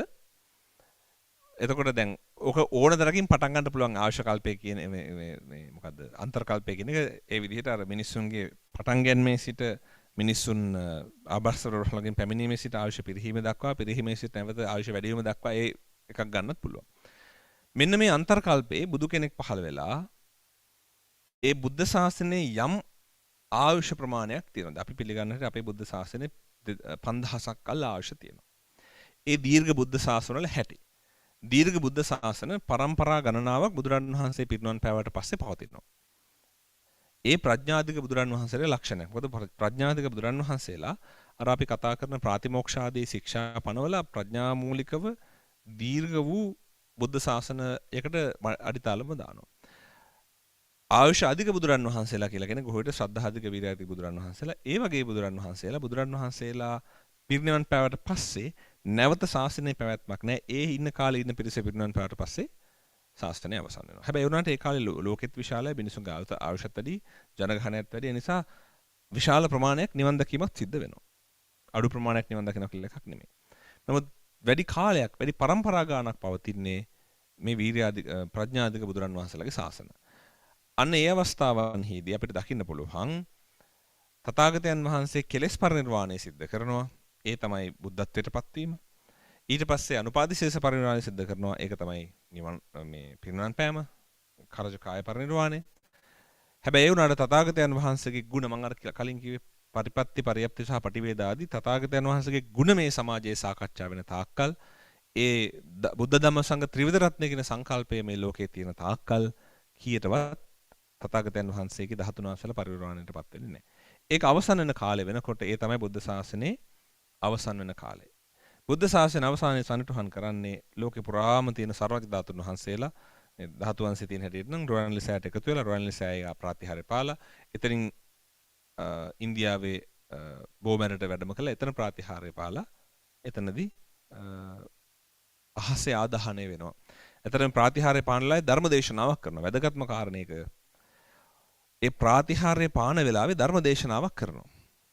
ওই ධර්මදේශනාව තේරුම් ගන්න එක මිනිස්සෙකුටවත් ඒ ධර්මදේශනාව තේරෙන්නේ නැහැ කියනවා. එදාට දෙවිවරු ඕක අහලා සෝවාන් වෙනවා. ඒක මම කතා කරන්නේ අදින් වසර 2500කට විතර පස්සේ. වැඩි කාලයක් නෑ. 2500 2300ක් විතර වැඩි කාලයක් නෑ ඔක වෙන්නේ. තව වසර 2000ක් යනකොට මිනිස්සුන්ට මෙලෝ දෙයක් ධර්මයේ කිව්වට තේරෙන්නේ නෑ. අදලත් එහෙමයි සමාජේ නැද්ද? දැනටත් දැන් පහළ ඒ પરම්පරාව පහළ වෙගෙන යනවා දැනටත්. ඒ කාලේ බුදුරන් වහන්සේ බුදු පිළිමේ ධාතුන් වහන්සේලාගේ නිර්මිත බුදුරුවක්ම වෙලා ඔය නිර්මිත බුදුරුව ධර්ම දේශනා කරනවා. ඒ ධර්ම දේශනාව තේරුම් ගන්න පුළුවන් එකම පුද්ගලයෙක්වත් මනුස්ස ලෝකේ නැහැ. එදාටත් දෙවිවරු ඒක අහලා සෝවාන් වෙනවා. ඒ තමයි බුද්ධ ශාසනයේ අවසන් ශ්‍රාවකයෝ. ඒක තමයි ධාතු පරිනිර්වාණය කියලා කියන්නේ. හරි. මොකද්ද තිබ්බ ප්‍රශ්නේ?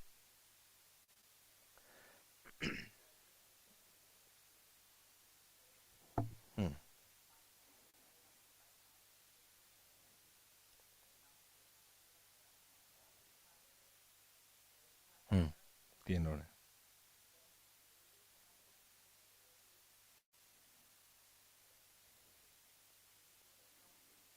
ඔව්. නෑ. නෙමෙයි.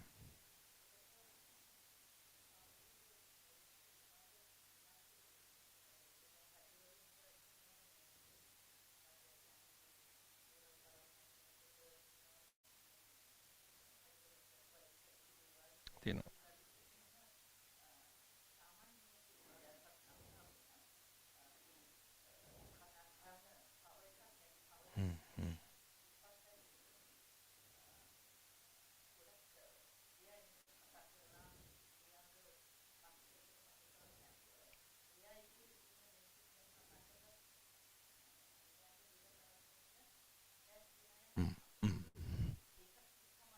ඔව්.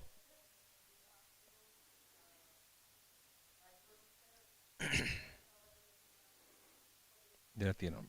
ඇත්තටම පළවෙනි කාරණේ බුදුරන් වහන්සේ නමක් පහළ වීම. කාලේ දීපේ දේශේ කුලේ මව කියන පස්මහ බැලුම් බලනවන්නේ. බුදු ලෝකේ පහළ වෙන කාලෝ යන්තේ මහා වීර කියලා බුදුරන් වහන්සේට ආරාධනා කරන්නේ. එතකොට බුදුරන් වහන්සේලා ලෝකයට වැඩම කරන්නේ මේ ලෝකයේ ඔය කිව්වා වගේ සාමකාමීව අර්බුද වලින් තොර කාලයක් වුණත් අපි ඉතිහාසයේ දැන් පේනවා ක්‍රිස්තු පූර්ව 6 වෙනි සියවස කියන්නේ ලෝකයේ අර්බුද වලින් අඩුම කාලය. ලෝකේ බැලුවොත් ලෝකෙ තිබ්බ සාමකාමීම කාලේ තමයි ඔය කියන කාලය. හැබැයි ඊට කලින් ටිකක් ලෝකේ ඒ කියන විදිහට විවිධ අර්බුද තිබිලා තියෙනවා. අතිශය සාමකාමී කාලයක් බවට පත් වෙනවා. මොකද හැබැයි ඒ වුණාට ඒකෙත් අන්තිම යුගය බලන්න නේද? උතුරු ඉන්දියාව මධ්‍ය කොටසේ ඒ සාමකාමී භාවයේ තියෙන්නේ බුදුරන් වහන්සේ පිරිනිවන් පාන්න ආසන්න කාලෙනකම් විතරයි. ඊට පස්සේ අජාසත්ත ලෙච්චවි ආක්‍රමණය කළ මහා විනාශයක් කරනවා. ඒ පටන් ගත්ත විනාශය ඉන්දියාවේ බුදුදහමත් විනාශලා තනවතින. ඒ හින්දා අජාසත් රජතුමා ගොඩාක් සේවයක් කරනවා. නමුත් අර කිව්වාගේ ආක්‍රමණශීලී ප්‍රතිපත්ති හින්දා අනිත් යුද්ධ ව්‍යාපාර නිසා පස්සේ කාලෙක ඒ අර අධිරාජ්‍ය බිහි වෙන්න පටන් ගත්තට පස්සේ ඉන්දියාවේ තිබ්බ අර සමූහාණ්ඩු වගේ තිබ්බ ලක්ෂණ නැති වෙලා තිබ්බ අර මිනිසුන්ගේ තිබ්බ මේ බොහොම සාමකාමී දිවි පෙවත නැති වෙලා යනවා. ඔක හරියටම නිකන් ඔය පළවෙනි ලෝක යුද්ධයට කලින් යුරෝපේ තිබ්බ සමාජය වගේ. යුරෝපේ ඇතිරගත්ත යටත් හරහා තමයි. නමුත් ඒ වුණාට ඒ වගේ. හැබැයි බුද්ධ කාලේ එහෙම නෙවෙයි. බුද්ධ කාලේ කවදාවත් යටත් විදිහට අල්ලගෙන ඒ වගේ සම්පත් හුරා කාලා රාජ්‍ය දිනු කරන්නේ නැහැ. ඒතර අපි ඔය අද දිනුවේ කියලා කියන රටවල සංකල්ප ඊට වඩා වෙනස්. බුද්ධ කාලේ රටවල් තිබ්බ දිනුවත් ඊට පෙර ඉතිහාසයේ රටවල් තිබ්බ දිනුවටත් සාපේක්ෂව වර්තමානයේ අපි දිනුවේ කියන නිර්ණායක. දැන් අපි දිනුවේ කියන්නේ අපි හදාගත්ත නිර්ණායක ටිකකින්නේ. අපි දැන් දිනුවේ කියලා අපි හදන්නේ ඒ පිරිස විසින්ම නිර්මාණය කරපු ස්කේල් එකකින්. එතකොට අර උදාහරණයකට අපි පනිට්ටු අරන් ඇවිල්ලා මේක එකක් පිරුණොත් හරි කියලා කියනවා වගේ තමයි. පනිට්ටු ගේන්නෙත් අපි තමයි. අපේ තමයි බාල්දිය. එතකොට ඕක නෙමෙයි නිවැරදි දියුණුව කියලා කියන්නේ. බුදුරණන් වහන්සේ දේශනා කරනවා දියුණුම රාජතන්ත්‍රයක් ඇති වෙන නම් සියලු දෙනා පන්සිල් රකින්න ඕනේ. ඒක තමයි දියුණුව. සක්විති රාජ සංකල්පය. සක්විති රජවරු දස රාජ ධර්ම සක්විතිවත් පුරන්න ඕනේ. තමයි ඒගොල්ලන්ගේ තියෙන ඒ රජ කෙනෙක් වුණත් දේශපාලන ක්‍රියාදාමය. ඊට පස්සේ මිනිස්සුන්ට සමානව හැමෝටම නේද හොඳින් සතුටින් ජීවත් වෙන්න පුළුවන් විදිහේ වටපිටාවක් ඒ අය හදන්න ඕනේ. කොටින්ම අද බටහිර ලෝකේ භාවිතා කරන ප්‍රධාන සංකල්පයක් තමයි ඔය වෙල්ෆෙයාර් සිස්ටම් එක. මම කතා කරනවා වගේ මෙහි තියෙන සෙන්ට්‍රලින්ක් කියලා ඒ වගේ. ඔය ගැන ඉස්සලාම සඳහනක් ඉතිහාසය සඳහනොත් තියෙන්නේ. කියන්නේ අපිට සෛද්ධාන්තිකව ඔප්පු කරලා පෙන්වන්න පුළුවන් ඓතිහාසික සාධකයක් තියෙනවා ත්‍රිපිටකයේ. තථාගතයන් වහන්සේ රජවරුන්ට දෙන අවවාදය. අදනානන්ද අනනුත්පියමානේ දාලිල් දෙවේ පොළ මගමාසි. රජතුමනි දුප්පත් මිනිස්සුන්ට සල්ලි දුන්නේ නැත්තම්, දුප්පත් මිනිස්සුන්ට එයාලගේ දරිද්‍රතාවයෙන් ගොඩෙන් උදව් කරේ නැත්තම්, දාලිල් දෙවේ පොළ මගමාසි. රටේ දුප්පත්කම වැඩි වෙනවා. දාලිද්දියන් විපුල්ල ගතේ අදින්නාදාන වේ පොළ මගමාසි. රටේ දුප්පතුන් වැඩි වුණොත් එහෙම හොරකම වැඩි වෙනවා. අදින්නාදානං වේ පොළ ගතේ පානන්තිපාත වේ පොළ මගමාසි. හොරකම වැඩිනොත් ප්‍රාණඝාතේ පටන් ගන්නවා. එතරම් අදින්නාදාන වේ පොළ ගතේ මුසාවාද වේ පොළ මගමාසි. හොරකම් කරන්න පටන් ගත්තොත් මිනිස්සු බොරු කියන්න පටන් ගන්නවා. ඔකට උදාහරණයක්ත් තියෙනවා නේද? අර දල්හනේමි සක්විති රජතුමාගේ කාලේ කවුරුත් නේද? මේ ඊට කලින් කාලේ කවුරුත් මේ හොරකම් කරේ නැහැ. පුතා සක්විතිවත් පිරුවේ නැහැ. ඒ හින්දා සක්විති චක්‍රරත්නය අතුරුදහන් වෙනවා. මිනිස්සු පන්සිල් රකින්න එක නවත්තනවා. මිනිස්සු පන්සිල් රකින්න එක නවත්තනකොට මොකද වෙන්නේ? නැති නිසා, දුප්පත්කම නිසා මිනිස්සු හොරකම් කරන්න පටන් ගන්නවා. හොරකම් නෙමෙයි ඇත්තටම ගිහිල්ලා අනුන්ගේ ගන්නවා. ගත්තාම රජතුමා ඇවිල්ලා අහනවා ගත්තද කියලා. ඔව් කියනවා. එතකොට බොරු කියන්නේ නැහැ, ඇත්ත කියනෝනේ. ඔව් කියන නිසා සල්ලි නැත්තම් ආ මෙන්න සල්ලි කියලා ඇතෙක් බරට වස්තුව දෙනවා. ඊට පස්සේ මිනිස්සු තව හොරකම් කරනවා. මොකද හොරකම් කරන මිනිස්සුන්ට සල්ලි හම්බ වෙනවා. අන්තිම රජතුමා මොකද කරන්නේ? බලනවා පොත්වල මොකද හොරකම් කරන මිනිස්සුන්ට කරන්න තියෙන්නේ. හොරකම් කරන මිනිස්සු නේද? දඬුවම් දෙන්න ඕනේ. බලපුවහම පොතේ තියෙනවා හිසකසා දාන්න කියලා. මිනිස්සෙක් අහුවෙන හොරකම් කරලා හොරකම් කරාද? ඔව් කියනවා. හිසකසා දානවා. එතන පටන් හොරකම් කරන මිනිස්සු මොකද කරන්නේ? නෑ කියනවා. නැත්තම් මැරෙන්න එනවනේ. ඒ නිසා. එතකොට මුසාවාදේ පටන් ගන්නවා. ඔහොම. එතකොට අකුසල දාමේ පටන් ගන්නේ මේ පාලන ක්‍රමවේදයේ තියෙන අඩුපාඩුව ගැන නිසා කියලා බුදුරණන් වහන්සේ පැහැදිලිව පෙන්නනවා. සමාජය යහපත් කරන්න සමාජය පවත්වන අයට පුළුවන්. ඇත්තටම අපි දැකලා තියෙනවා එක යහපත් සමාජයක් පවතින යහපත් ක්‍රමවේදයක් තිබිය යුතු බව බුදුරණන් වහන්සේ පැහැදිලිව දක්වලා තියෙනවා.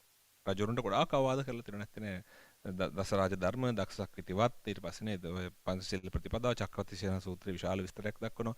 ඊළඟට ඔය සමානාත්මතාවය පිළිබඳව දක්වන සතර සංග්‍රහ වස්තු විග්‍රහය අග්ගඤ්ඤ සූත්‍රයේ සඳහන් වෙන මේ අපි ඔක්කොම එක මූලයකින් ආරම්භ වෙන මිනිස්සු කියන කාරණේ අපි අපේ වෙනස්කම් නැහැ කියන කාරණේ නේද? කේවඩ සූත්‍රයේ වගේ තැන්වල මේ මිනිස්සු අතර තියෙන කුලමල ભેදය කියන එක වැරදි කියන කාරණේ වගේ ගොඩාක් දේවල් තිබිලා තියෙනවා. ඒකට දැන් බුද්ධ කාලේ වගේ සෞභාග්‍ය සම්පන්න කාලයකත් බරපතල කුලවාදයක් තිබිලා තියෙනවා. ශුද්‍රයෝ බරපතල විදිහට පීඩාවට පත් කරලා තියෙනවා. නේද? ඒ වගේ ගොඩක් දේවල් වෙලා තියෙනවා.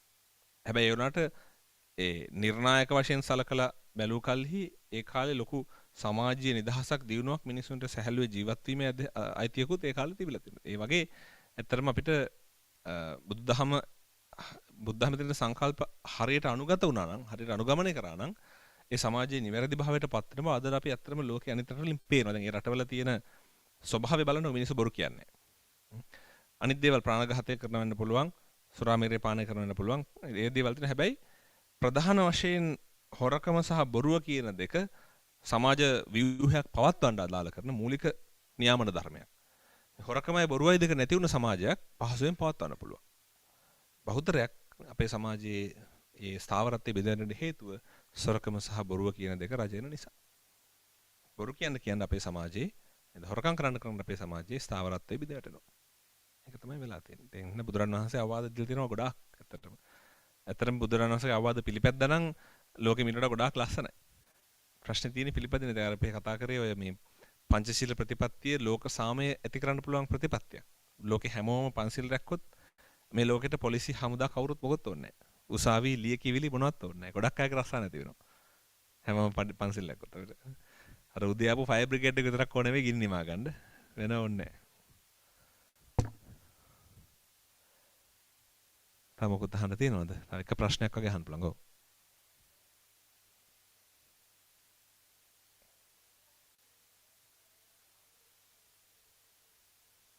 ඔව්. දැන් ඔන්න තව සංකල්පයක්. ඔය සාර්වස්තිවාදීන් පවා ඔක උපයෝගී කරගන්නවා මේ නාමය දිරන්නේ නැහැ රූපේ දිරා යනවා කියන අදහසනේ. අර අපි සින්දුවකට තියෙන ඕගොල්ලන්ගේ නේද? මොකක්ද? කුණු කය නිදනා නාමය නොදිරනා කියලා කියන්නේ. ඔය නාම ගෝත්‍ර කියන වචනේ නාම ගෝත්‍ර කියලා කතාවක් වෙනවා. නාම රූප කියන විග්‍රහයත් නාම ගෝත්‍ර කියන විග්‍රහයත් දෙකක්. ඒ කියන්නේ හැබැයි ඒ සංකල්පෙත් වැරදි. ඒ කියන්නේ ඔය කතා කරන්නේ සාපේක්ෂ කාරණයක්. සාපේක්ෂ කාරණයක් කියලා කියන්නේ කෙනෙක් ඇහුවොත් දැන් ඔයා කරන හොඳ දේවල් නරක දේවල් නේ අරන් යන්නේ. අපි කියනෝනේ හොඳ නරක අරන් යනවා කර්මයේ විදිහට. නේද? ඕවනේ කවදා හරි ඉතින් අපිට පිහිට වෙන්නේ. මේ කය පිහිට වෙන්නේ නැහනේ. මරණයට පස්සේ කය ඉවරයි. මිනිස්සු නම කරපු වැඩ ගැන කතා වෙන්නේ කියලා කියනෝනේ. ඒතර ඔය සංකල්පේ සාධාරණයි අපිව දන්න අපි ඇසුරු කරන වටපිටාව තියෙන තාක්. නේද? දැන් මගේ නම නොදිරා පවතිනවා මේ પરම්පරාවල් කීපයක් ඉන්නකම්. ඊට පස්සේ මේක අතුරුදහන් වෙන්න පුළුවන්. කොටිම බුදුරන් වහන්සේගේ නම පවන්නේ. බුදුරන් වහන්සේගේ නම පව ඓතිහාසිකව දැන් තාම අපි පවත්වන් යනවා. හැබැයි යම් කාලයක බුද්ධ ශාසනය අතුරුදහන් වෙච්ච කාලෙක බුදුරන් වහන්සේ පිළිබඳ සාකච්ඡා නොකරන කාලෙක ඒ නාමය ලෝකේ කතා වෙන්නේ නැති වෙනවා. බුද්ධ කියන නාමයත් අහන්න නැති වෙනවා ලෝකේ යම් දවසක.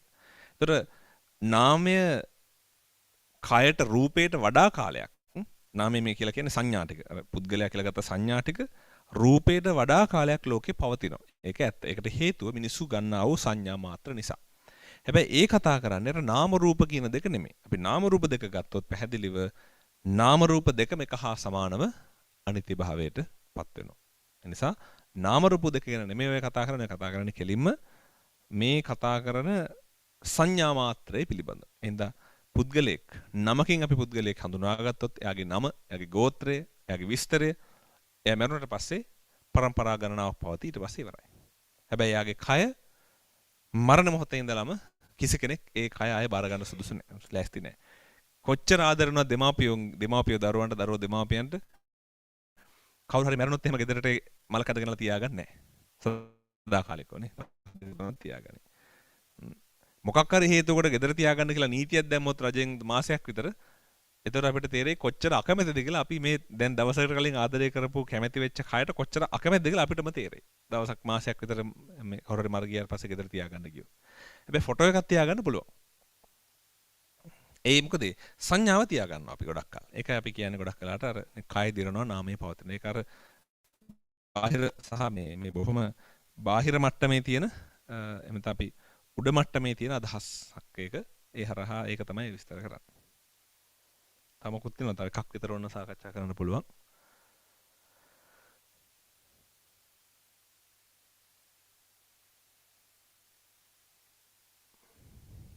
ප්‍රශ්න අවසානයේ වගේ නේද? හොඳයි. එහෙනම් අපිට දැන් කාල වේලාව දාපත් වෙන්නේ උතුම් වූ ත්‍රිපිටක පූජාව සිදු කිරීම සඳහායි.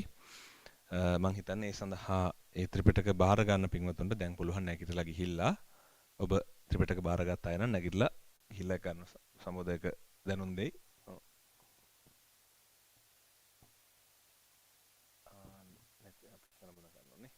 හරි හොඳයි.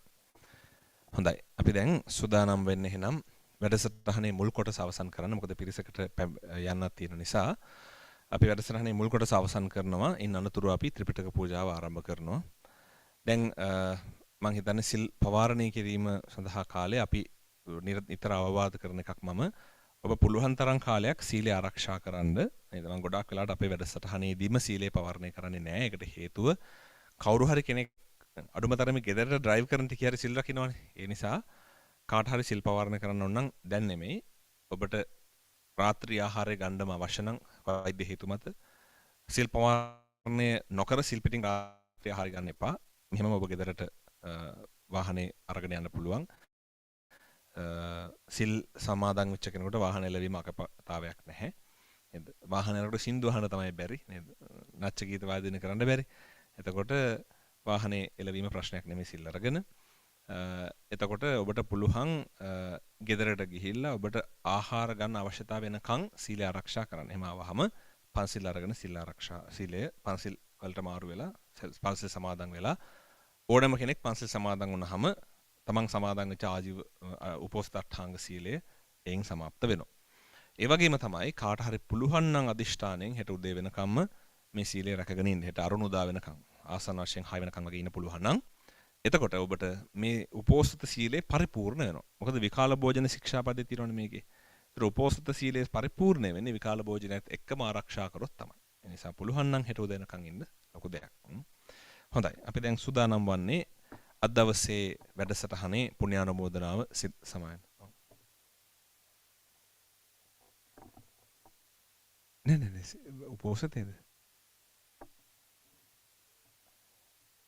ඔව් ගැටලුවක් නෑ. සතපීමේ කිසිම ගැටලුවක් වෙන්නේ නෑ. මොකද මේ ඒ කියන්නේ ශික්ෂාපදේ අර ඔය විකාල භෝජන ශික්ෂා දැන් ඔය ස්කන්ධ වශයෙන් ගත්තොත් උපෝසථ අට්ඨාංග සීලය කියන එක පන්සිල් වලට වඩා ආජීවට්ටම සිල් වෙනස්. මොකද හේතුව පන්සිල් ආජීවට්ටම සිල් පැයක් රැක්කත් ඒකේ අර්ථය ගැන්වෙනවා. උපෝසථයේ ඊතුරු සියලු ශික්ෂාපද 7ක්ම අර්ථ ගැන්වෙනවා. එක ශික්ෂාපදයක් තියෙනවා. ඒ ශික්ෂාපදේ කියන්නේ මම මේ කාලයේ සිට මේ කාලය දක්වා ආහාර ගන්නෑ. දැන් ඔහොමනම් පොරොන්දු වෙන්නේ ඒක මැදදී කැඩුන ගමන් අර ශික්ෂාපදේ පූර්ණ භාවයක් නෑ. එච්චරයි. ඊතුරු ශික්ෂාපද 7ටම ඔබට අනිසංස තියෙනවා. අර ශික්ෂාපදයේ තියෙන්නේ ආහාර ගන්න නැති එක විතරයි. නිදා ගැනීම කිසිම ගැටලුවක් නෙමෙයි. සතපෙන එක කිසිම ප්‍රශ්නයක් නෑ. උපාසක කෙනෙකුට භික්ෂුවකට ඒක කිසිම ගැටලුවක් නෑ. අර වැඩිපුර වෙලාවක් අවදි වෙලා ඉන්න පුළුවන් වෙනවා රාත්‍රී ආහාර නොගෙන හිටියාම. ඒ කියන්නේ අපි රාත්‍රී ආහාර නොගෙන ඉන්න එතකොට ටිකක් වෙලා ඇවිදලා ඉන්න පුළුවන් නිින්ද යන්නේ නෑ. ඒ ඇඩ්වාන්ටේජ් එක අරගෙන භාවනා කරන්න පුළුවන් නිසා. නැත්නම් හෙට උදෑසන සිල් පවාරණය කරාම හොඳයි. කාට හරි පුළුවන් නම් හෙටත් ඉන්න කිසි ප්‍රශ්නයක් නෑ. රස්සාවට නැති කෙනෙක් නම් හෙටත් ඉඳලා ඒකත් ආරක්ෂා කරලා යන්න පුළුවන්. හොඳයි. එහෙනම් අද දවසේ අපි සිද්ධ කරා වූ සීල කුසල් දැන් අනුමෝදන් කරන්නටයි සූදානම් වන්නේ. විශේෂයෙන්ම අද දවසේ උදෑසන සිට මේ දක්වා මේ අය සිල් සමාදන් වෙලා බුද්ධ පූජාදී පූජා කරලා නොයෙකුත් ආකාරයේ කුසල ධර්මයන් රාශියක් සිද්ධ කරා භාවනා කළා. ඒ සියලු කුසල් හේතු වාසනා කරගෙන අත්පත් වුණා වූ කුසල සම්පatti අපි දැන් සූදානම් වන්නේ අනුමෝදන් කරන්න. මේ ලෝකවාසී දෙවි දේවතාවුන් වහන්සේලාට ඒ වගේම ලෝකවාසී මහා සංඝරත්නයට යම් තාක් මේ බලාපොරොත්තු වන පිරිසක් එක්නම් ඒ සියලු දෙනාට පින් අනුමෝදන් කරන බලාපොරොත්තු වෙනවා.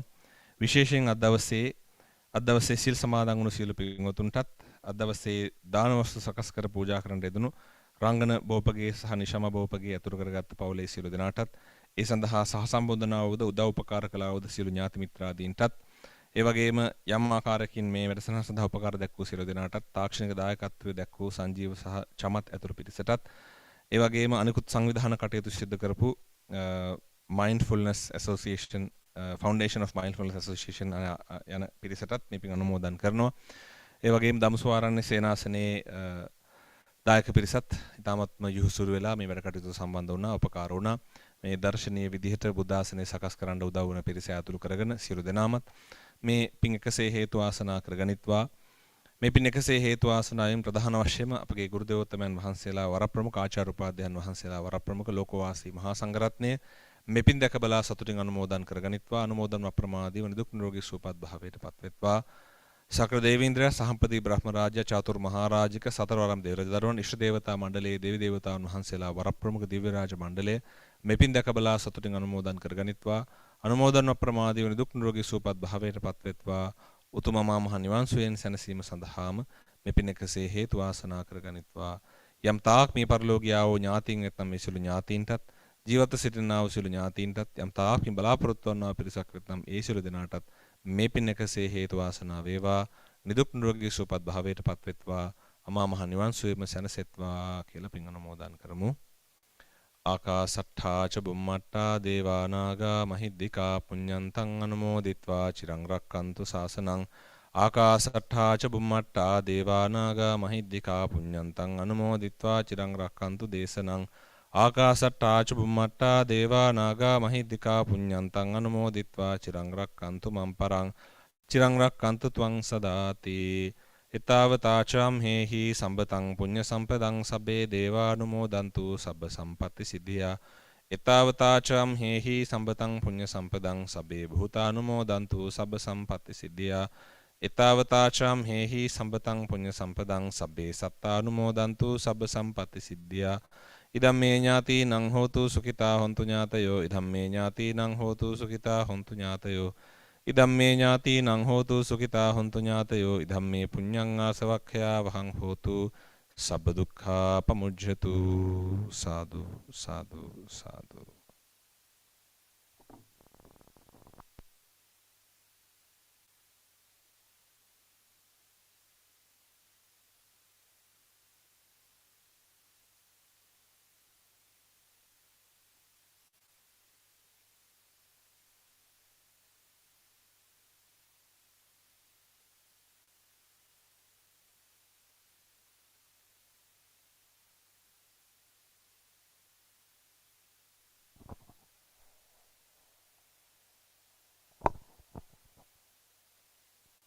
අවසරයි ස්වාමීන් වහන්සේ. අද දිනට යෙදුණු සීල භාවනා වැඩ කටයුතු මෙතකින් સમાપ્ત වෙනවා. මින්පසු පැවැත්වෙන්නේ ත්‍රිපිටක පූජාවයි. එම පූජාවට සහභාගී වීමට මත්තෙන් අද මෙම පින්කමට සහභාගී වූ ස්වාමින් වහන්සේලාගේ පින් අනුමෝදනාවයි මම මේ කරන්න ලෑස්ති වෙන්නේ. මුලින්ම හන්තාන හිඳගල ධම්ම මණ්ඩප භාවනා මධ්‍යස්ථාන වාසී පූජ්‍යපාද ගිනිගත් හේනේ පුඤ්ඤානන්ද ස්වාමින් වහන්සේටත් ඔස්ට්‍රේලියාවේ මෙල්බන් නුවර ධම්සුවා ආරණ්‍ය සේනාසනයේ ප්‍රධාන අනුශාසක ඉහළගොකරල්ලේ පාසාදික ස්වාමින් වහන්සේටත් ශ්‍රී ලංකාවේ අන්තර්ජාතික ථේරවාද ධර්ම ආයතනයේ අනුශාසක තැන්පත් පූජ්‍යපාද වටගොඩ මග්ගවිහාරී ස්වාමින් වහන්සේටත් මේ සිදු කරන ලද පුණ්‍ය බල මහිමේ ආනිසංශ හේතු වාසනා කරගෙන පූජනීය ස්වාමින් වහන්සේලාටත් පතන්නා වූ බෝධියකින් අමා මහ නිවන් සුවය සාක්ෂාත් වීම පිණිස අප සියලු දෙනාම ප්‍රාර්ථනා කරමු. එම ගාථාවෙන් ස්වාමින් වහන්සේලා වන්දනා කරන්න. සීලවන්තං ගුණවන්තං පුඤ්ඤං කෙත්තං අනුත්තරං දුල්ලබේන මයා ලද්දං වන්දිතුං පස්සිතුං වරං සාරිපුත්තාදී තේරණං ආගතං පටිපාටියා සද්දා සීලං දයාවාසං බුද්ධ පුත්තං නමාමහං. සීලවන්තං ගුණවන්තං පුඤ්ඤං කෙත්තං අනුත්තරං දුල්ලබේන මයා ලද්දං වන්දිතුං පස්සිතුං වරං සාරිපුත්තාදී තේරණං ආගතං පටිපාටියා සද්දා සීලං දයාවාසං බුද්ධ පුත්තං නමාමහං. සීලවන්තං ගුණවන්තං පුඤ්ඤං කෙත්තං අනුත්තරං දුල්ලබේන මයා ලද්දං වන්දිතුං පස්සිතුං වරං සාරිපුත්තාදී තේරාණං ආගතං පටිපාටියා සද්දා සීලං දයාවාසං බුද්ධ පුත්තං නමාමහං. සාදු සාදු සාදු.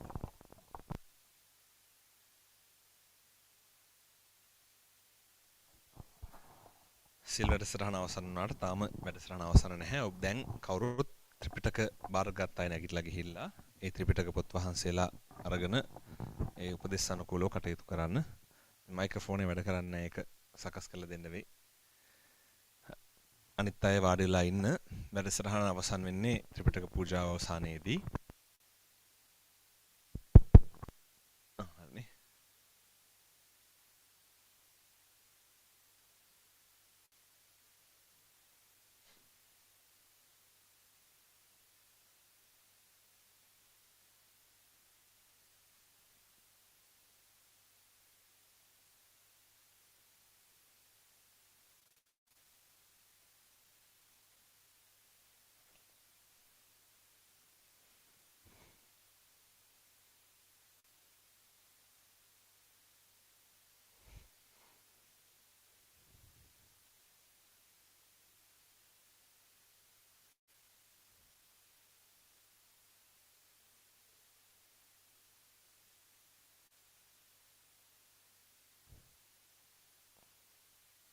එන්නොද නැනේ? එමන්.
වෙසක් පුන් පොහෝ දිනය සමරන ඒ වගේම සම්බුදු තෙමඟුල සමරන මේ උතුම් දිනයේදී බොහෝ දෙනා සිල් සමාදන් වී සිටින මේ අවස්ථාවේදී අප දැන් සිදු කිරීමට බලාපොරොත්තු වන්නේ තවත් ඊටමත් උතුම් පින්කමකටයි. ඒ පින්කම සඳහා ඔබ ධන පරිත්‍යාගයෙන් සම්බන්ධ වෙනවා. ඒ වගේම අනෙකුත් අයට මේ පින්කම දිහා බලලා සතුටු වෙලා පුණ්‍යානුමෝදනා සිදු කරගන්න අවස්ථාව ලැබෙනවා.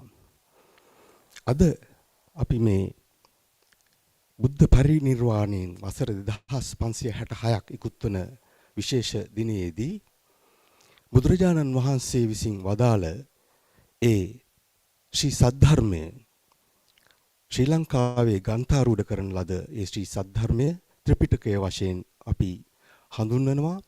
ඒ ත්‍රිපිටකය බුද්ධ ජයන්තිය වෙනුවෙන් 2500 වැනි බුද්ධ ජයන්තිය වෙනුවෙන් සිංහලෙන් සකස් කර මුද්‍රණය කිරීම සිදු කෙරුණා.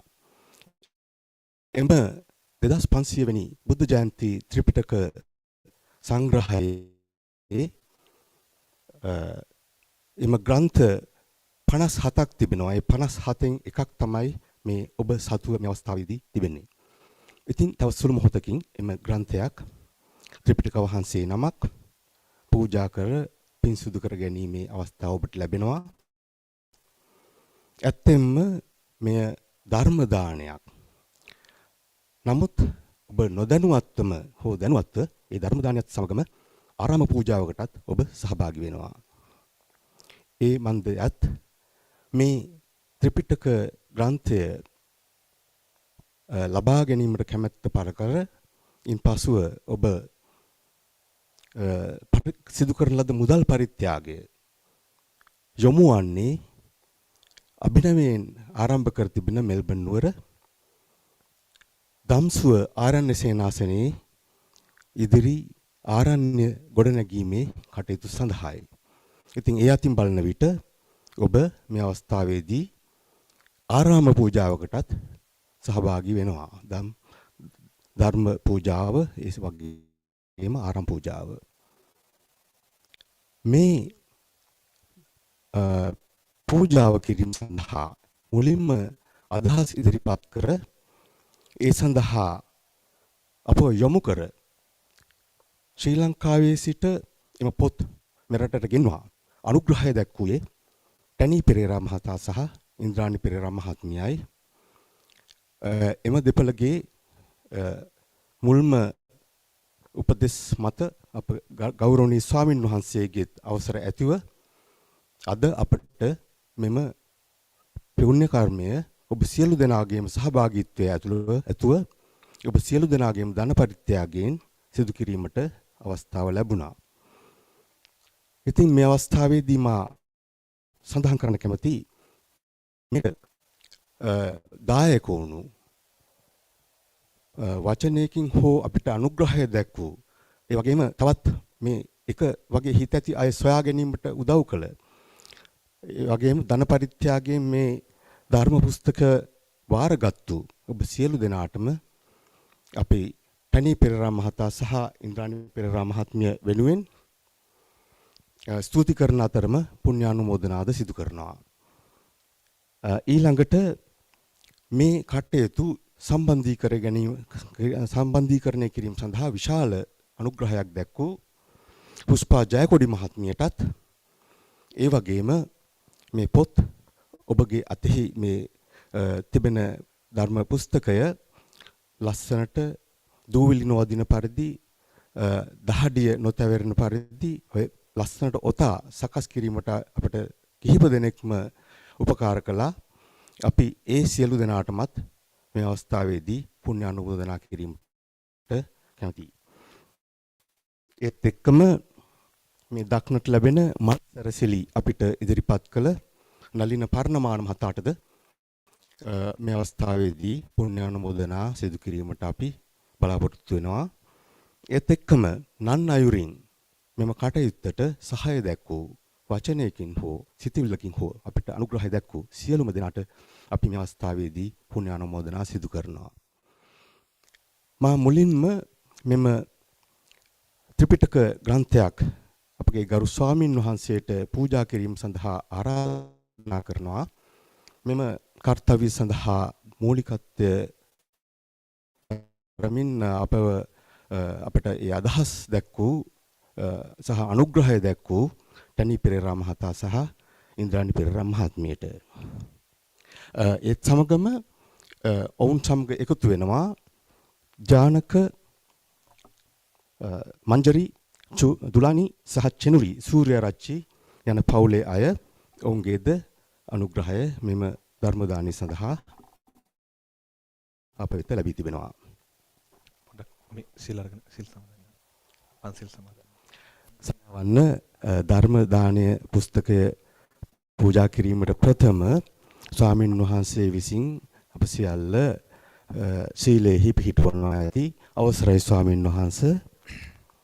හොඳයි කවුරුත් නමස්කාරයක් පවත්වමු සිල් සමාදන් වෙන්න. සාදු සාදු සාදු නමෝ තස් භගවතු අරහතු සම්මා සම්බුද්දස්ස නමෝ තස් භගවතු අරහතු සම්මා සම්බුද්දස්ස නමෝ තස් භගවතු අරහතු සම්මා සම්බුද්දස්ස බුද්ධං සරණං ගච්ඡාමි බුද්ධං සරණං ගච්ඡාමි ධම්මං සරණං ගච්ඡාමි ධම්මං සරණං ගච්ඡාමි සංඝං සරණං ගච්ඡාමි සංඝං සරණං ගච්ඡාමි ဒ ුතියම්පි බුද්ධං සරණං ගච්ඡාමි ဒ ුතියම්පි බුද්ධං සරණං ගච්ඡාමි ဒ ුතියම්පි ධම්මං සරණං ගච්ඡාමි ဒ ුතියම්පි ධම්මං සරණං ගච්ඡාමි ဒ ුතියම්පි සංඝං සරණං ගච්ඡාමි ဒ ුතියම්පි සංඝං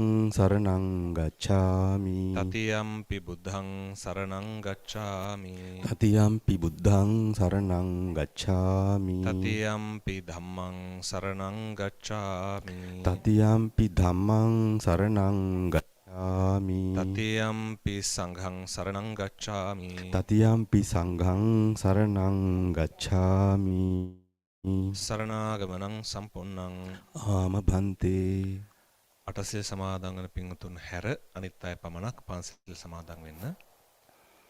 පාණාතිපාතා වේරමණී සික්ඛාපදං සමාදියාමි. පාණාතිපාතා වේරමණී සික්ඛාපදං සමාදියාමි. අදින්නා දාන වේරමණී සික්ඛාපදං සමාදියාමි. අදින්නා දාන වේරමණී සික්ඛාපදං සමාදියාමි. කාමේසු මිච්ඡාචාරා වේරමණී සික්ඛාපදං සමාදියාමි. කාමේසු මිච්ඡාචාරා වේරමණී සික්ඛාපදං සමාදියාමි. මුසාවාදා වේරමණී සික්ඛාපදං සමාදියාමි. මුසාවාදා වේරමණී සික්ඛාපදං සමාදියාමි. සුරාමේරය මජ්ජපමා දට්ඨානා වේරමණී සික්ඛාපදං සමාදියාමි. සුරාමේරය මජ්ජපමා දට්ඨානා වේරමණී සික්ඛාපදං සමාදියාමි. තිසරණේන සද්ධින් පංචශීලං ධම්මං සාදුකං සුරක්ඛිතං කତ୍වා අපමාදේන සම්පාදේත. ආම භන්තේ සාදු සාදු සාදු සාදු. හයි සද්ධාවන්ත කාරුණික පින්වතුනි, දැන් කාල වේලාව උදාපත් වන්නේ මේ පින්වතුන්ට ත්‍රිපිටක පූජාව සිදු කිරීම සඳහායි. උදෑසන සිට මේ දක්වා මහත් වූ කුසල සම්පත්තීන් රාශියක් සිදු කරගෙන අද දවසේ වෙසක් පුන් පොහෝ දිනෙහි අග්‍රගණ්‍ය වූ දහම් පූජාවක් සහ ආරාම පූජාවක් මේ පින්වතුන් සිදු කරන්නට යන්නේ. ඉන් අනතුරු අපි ත්‍රිපිටකය පිළිබඳව කිරි දේශනාවක් පවත්වලා අපේ වැඩසටහන අවසන් කරනවා. හොඳයි, අපි එහෙනම් දැන් ඒ ත්‍රිපිටක පූජාව වෙත යොමු වෙමු. හොඳයි, ගරු ස්වාමින් වහන්සේත් මතක් කළ පරිදි මෙම ආරාම පූජාව සඳහා ඔබ සියලු දෙනාගේම දායකත්වයෙන් ඩොලර් 11400ක් ඩොලර් 200 බැගින් පොත් ග්‍රන්ථ 57කට ඩොලර් 11400ක් අපිට ඒ ආරාම පූජාව වෙනුවෙන් මුදල් ලැබී තිබෙන බව මේ අවස්ථාවේදී ඔබ සියලු දෙනාට සිහිපත් කරනවා. ඒ පිළිබඳවත් සිතා සතුටු සිත් ඇති කර ගන්නා ලෙස මා ඔබ සමගින් ඉල්ලා සිටිනවා.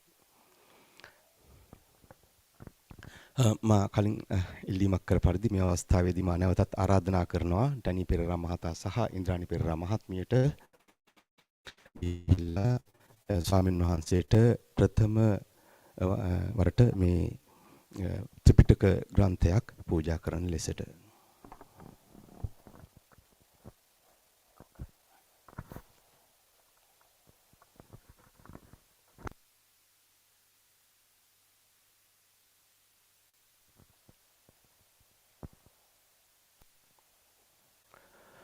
අනිත් සියලුම දෙනා අපි මේ ඉඩ සලසලා තියෙනවා ඉදිරියට එන්න නම කියවන විට ඉදිරියට ඇවිල්ලා ස්වාමීන් වහන්සේට එම ධර්ම ග්‍රන්ථය ත්‍රිපිටක ග්‍රන්ථය පූජා කරන ලෙස මා කාරුණිකව ඉල්ලා සිටිනවා. මීළඟට මා ආරාධනා කරනවා පිරුවානා පුත් වහන්සේ නමක් පූජා කරන ලෙසට අරුණ ජෙනිස් සහ චෙරිසා පෙරේරා යන පවුලේ අයට.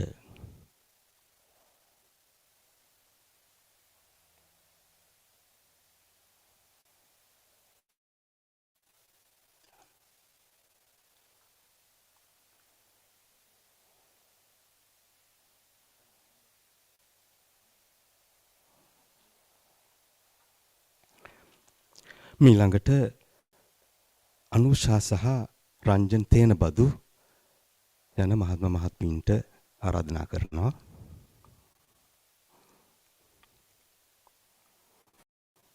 ඒ වගේම අනුර සහ ලලනි නානාකාර යන මහත්ම මහත්මීන්ට ආරාධනා කරනවා.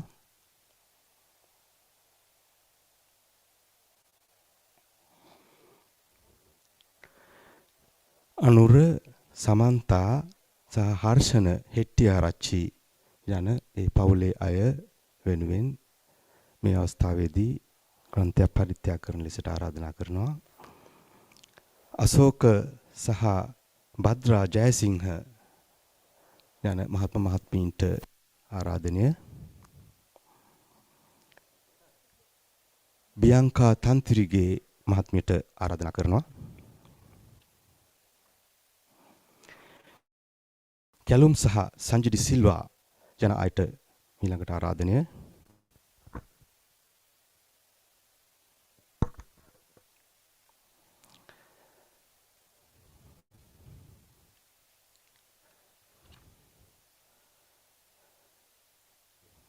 දිල්කී පෙරේරා සහ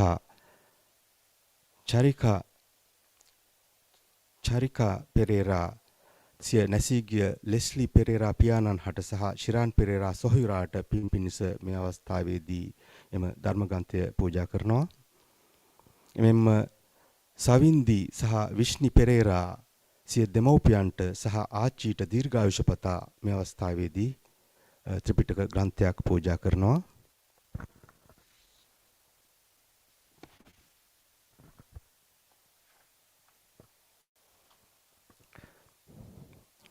චන්ද්‍රා සහ චාන්දනි එදිරිසිංහ දෙපළට ආරාධනා කරනවා.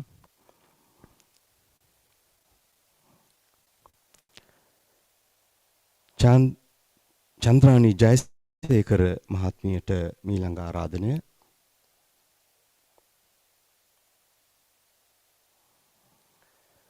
චන්න සෙනවිරත්න මහතාට අපි ආරාධනා කරනවා.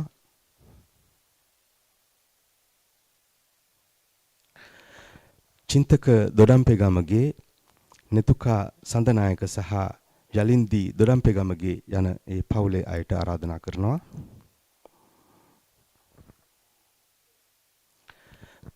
දිනෝසා ජයසුන්දර නිසලි තීක්ෂණා සහ සසින්දු නෙත්මිකා වැලිකන්ද ආරච්චි යන අයට අපි ආරාධනා කරනවා.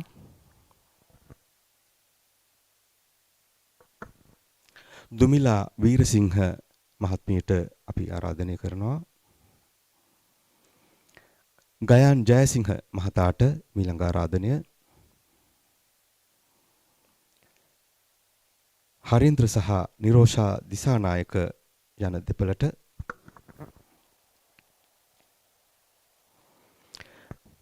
මල්මී හිරන්ත රුෂෂි සහ ලෂිනී මොහොට්ටි යන පවුලේ අය විසින් ධර්ම ග්‍රන්ථ දෙකක්ම පරිත්‍යාග කිරීමට බාරගෙන තිබෙනවා.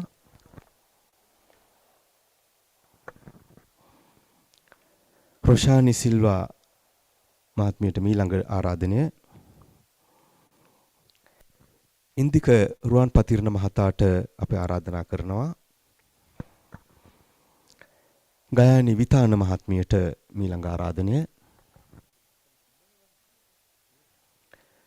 හේමමාලි රාජපක්ෂ, ප්‍රසන්න පෙරේරා සහ චලනි පෙරේරා යන අයට අපි ආරාධනා කරනවා සිය ධර්ම ග්‍රන්ථය පූජා කරන ලෙසට.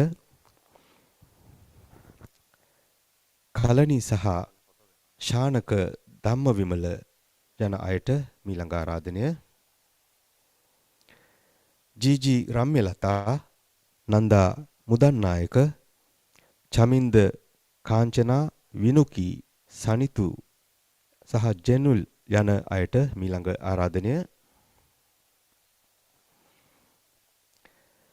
කොල්වින් සිල්වා සහ මාලා පෙරේරා යන දෙපළට අප ආරාධනා කරනවා.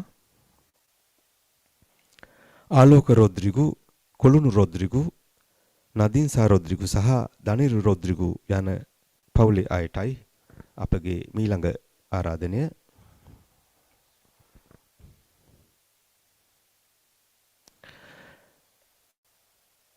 ළමිනි ගලප්පත්ති, සංජීව මధుරංගීත් සීකුගේ යන අයට අප දැන් ආරාධනා කරනවා.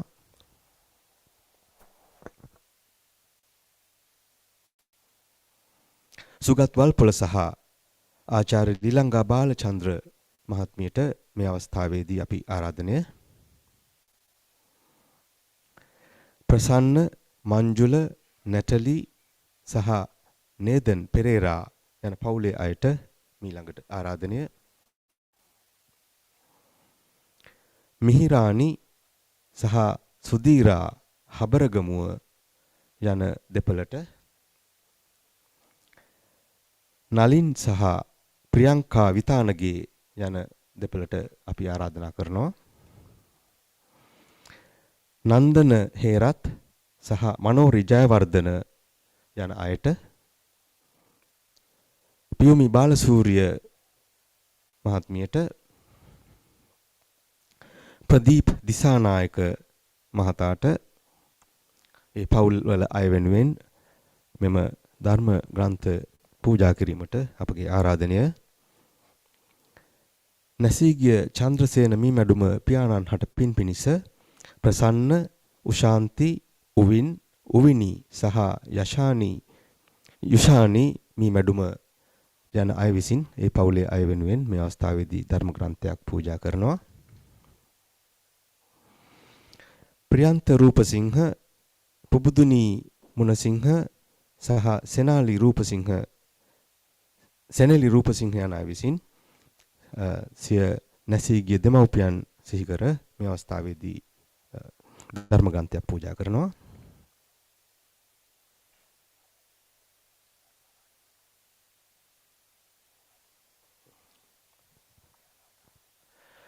සුධර්මා රාජපක්ෂ මහත්මියට මේ අවස්ථාවේදී මා ආරාධනා කරනවා ධර්ම ග්‍රන්ථය පරිත්‍යාග කරන ලෙස. රමණී බාලචන්ද්‍ර මහත්මිය මේ අවස්ථාවේදී සිය නැසී ගිය තිලක් බාලචන්ද්‍ර මහතාට පින් පිණිස ධර්ම ග්‍රන්ථය පූජා කරනවා. නැසී ගිය ලක්මාල් පෙරේරා මහතාට පින් පිණිස රමණී පෙරේරා මහත්මිය ත්‍රිපිටක ග්‍රන්ථයක් මේ අවස්ථාවේදී පූජා කරනවා. රංජිත් සහ රසිකා ලියනාරච්චිගේ යන අයට ඒ පවුල වෙනුවෙන් ධර්ම ග්‍රන්ථය පූජා කිරීම සඳහා මගේ ආරාධනය. චින්තක තරුෂි සහ චරින් සිංගකුට්ටිය ආරච්චිගේ සහ පුෂ්පනී බල්ලන්තුඩච්චිගේ යන අයට ඒ පවුල වෙනුවෙන් නියෝජනය කරමින් මේ අවස්ථාවේදී ධර්ම ග්‍රන්ථය පරිත්‍යාග කරන ලෙස අපි ආරාධනා කරනවා. සරත් සහ රෙබෙකා කුඩාගම යන මහත්ම මහත්මීන්ට ධර්ම ග්‍රන්ථය පූජා කිරීම සඳහා මේ ආරාධනය ශකිලා සහ තිලංග පිටිගල යන දෙපළට මේ අවස්ථාවේදී අපි ආරාධනා කරනවා. ශනුකි දිසානායක ගයාන් විහංගි සහ විනුදි ජයසිංහ යන එම පවුලේ අය වෙනුවෙන් මේ අවස්ථාවේදී ධර්ම ග්‍රන්ථය පරිත්‍යාග කරන ලෙස අපි ආරාධනා කරනවා. සුමුදු උඩපිටිය මහතාට එම පවුල වෙනුවෙන් ධර්ම ග්‍රන්ථය පූජා කිරීමටයි මේ ආරාධනය. තුලාන් ගයත්‍රි නෙතුල් සහ තුල්ෂා ඩිලිවේරා යන අය වෙනුවෙන් මේ අවස්ථාවේදී ධර්ම ග්‍රන්ථය පූජා කිරීමට අපගේ ආරාධනය.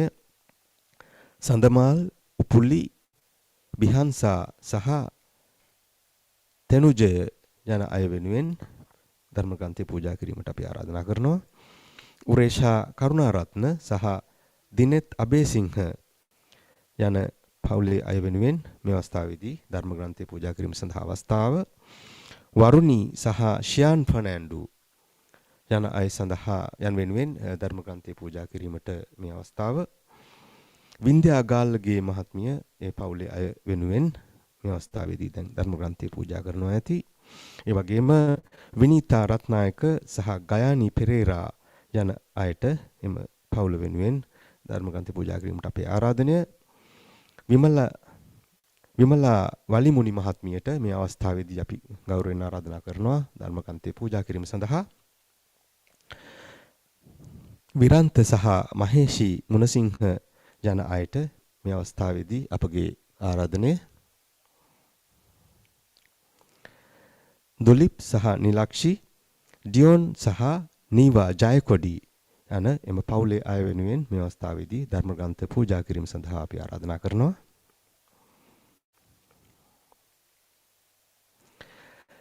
දිලිනි පීරිස් සහ දිලුනිකා සේනාරත්න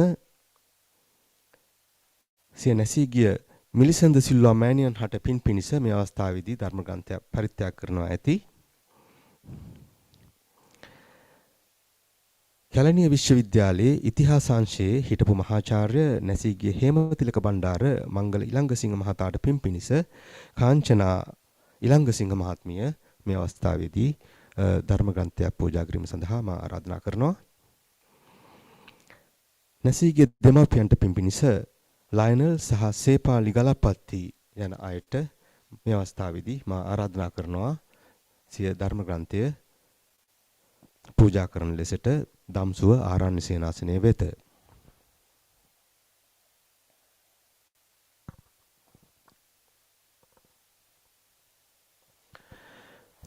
අවසාන වශයෙන්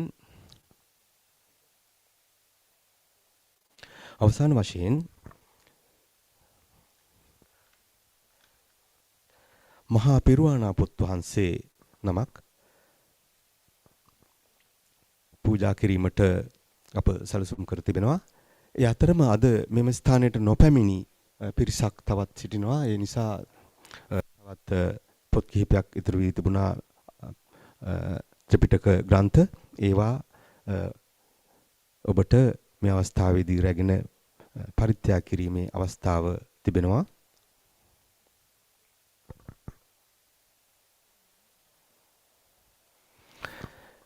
මෙම ත්‍රිපිටක ග්‍රන්ථ පූජාවෙන් අනතුරුව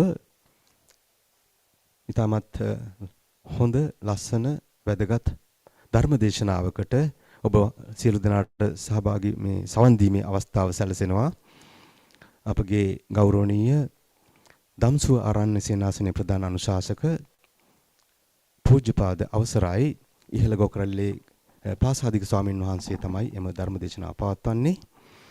මේ අවස්ථාවේදී මෙම ධර්ම ග්‍රන්ථ පූජා කිරීමේ පින්කම අවසන් කරමින් මහා පිරුවානා පුත් වහන්සේ නමක් පරිත්‍යාග කිරීම සඳහා මා ආරාධනා කරනවා. හිමාලි කරුණාසේන සහ ධනික කරුණාසේන යන පවුලේ අයට.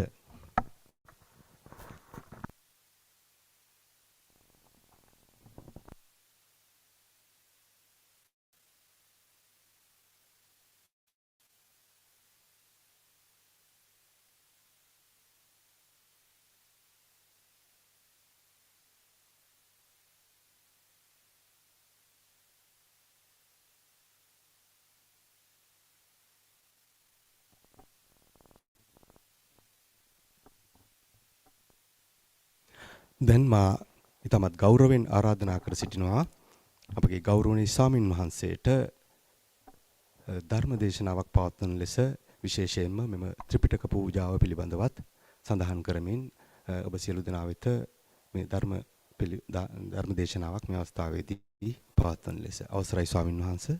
සාදු සාදු සාදු. කවුරුත් ඇතුළට ඇවිත් වාඩි වෙන්න. මේ සංවිධානය කරපු පිරිසයි ඔක්කොම කට්ටිය ඇවිල්ලා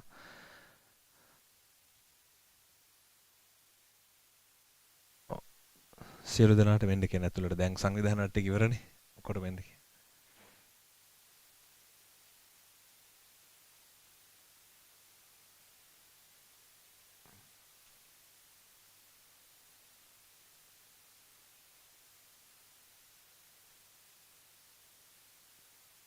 ඔක්කොම ඇතුළට එන්න. මොකද මේ සංවිධානය ඉවරනේ දැන් ඉතින්. අවසන් දේශනාව අහන්න. හරි. හොඳයි. නමෝ තස්ස භගවතෝ අරහතෝ සම්මා සම්බුද්දස්ස. නමෝ තස්ස භගවතෝ අරහතෝ සම්මා සම්බුද්දස්ස. නමෝ තස්ස භගවතෝ අරහතෝ සම්මා සම්බුද්දස්ස. ශ්‍රද්ධාවන්ත කාරුණික පින්වතුනි, මේ පින්වතුන් අද දවසේ සිද්ධ කරන්නට යෙදුනේ මහා නර්ග පුණ්‍ය ධර්මයක්. අන්තර්ජාලය හරහා මේ පින්කමට සම්බන්ධ වුණු පිරිසත්, මෙතනට කාය සාක්ෂිගත වුණු පිරිසත් ඇතුළු අපි සියලු දෙනාම විශාල කුසලයක් සිද්ධ කරගත්තා. මේ කුසල ධර්මයන් වර්ධනය කරගත්තා මේ ත්‍රිපිටක පූජාවෙන්. මං හිතන්නේ මේ පින්වතුන්ගෙන් බහුතරයක් දෙනා නේද සම්පූර්ණ ත්‍රිපිටකයම උනත් එකට දැකලා නැතුව ඇති නේද? එහෙම දැකලා ඉන්න නේද? අත උස්සන බාන මුළු ත්‍රිපිටකයම දැකලා තියෙන අය එක පාර තියෙනවා. හරි අඩු පිරිසක් ඉන්නේ නේ.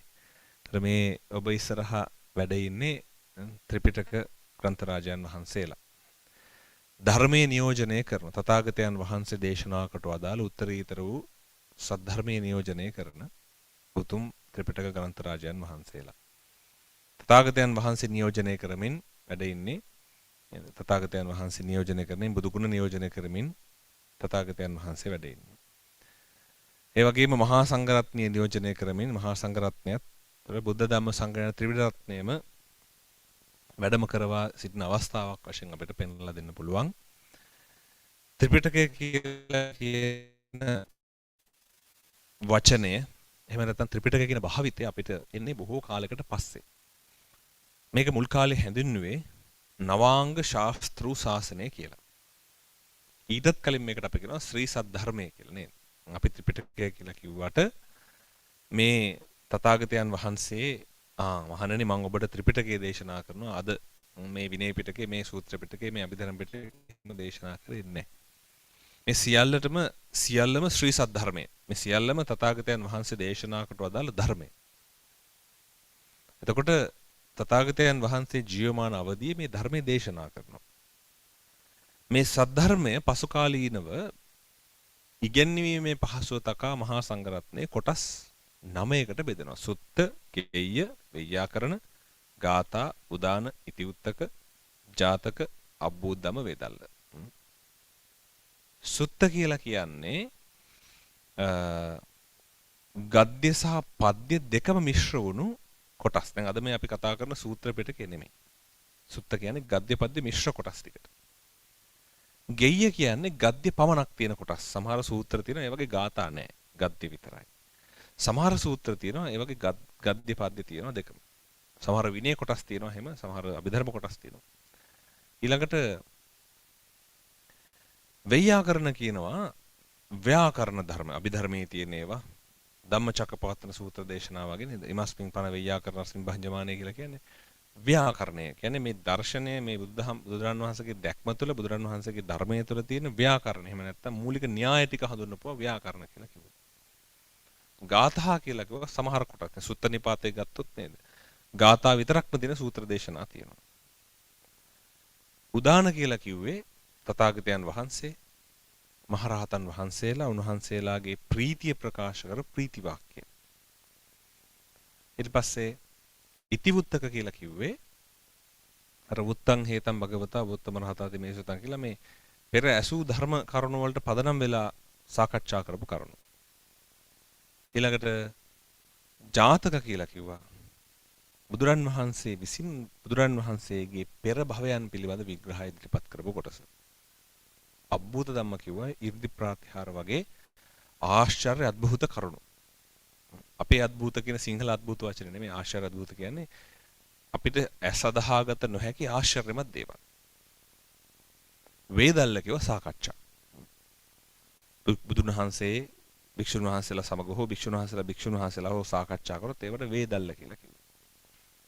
ඒතර මෙන්න මේ සුත්තගෙය ව්‍යාකරණ ගාථා උදාන ඉතිඋත්තක ජාතක අබ්බූත ධම්ම වේදල්ල කියලා කොටස් කීයක්ද? 9ක් තිබෙනවා. මේකට තමයි නවාංග ශාස්ත්‍රූ ශාසනය කිව්වේ. ඒතර ශ්‍රී සද්ධර්මය කියලා හඳුන්වපු තථාගතයන් වහන්සේගේ දේශනාව ප්‍රචලිත වෙන්න නවාංග ශාස්ත්‍රූ ශාසනය වශයෙන් පේන්න තියෙනවා.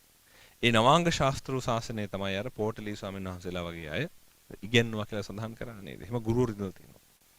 සරියුත් මොග්ගලන් මහරහතන් වහන්සේලා, ආනන්ද මහරහතන් වහන්සේ, උපාලි මහරහතන් වහන්සේ, කාශ්‍යප මහරහතන් වහන්සේ, අනුරුද්ධ මහරහතන් වහන්සේලා වගේ තථාගතයන් වහන්සේ ජීවමාන කාලයේදී මහා සංඝරත්නයට උපකාර කර මහා සංඝරත්නයට ධර්මයේ බෙදා දුන්න උතුමන් වහන්සේලා හිටියා.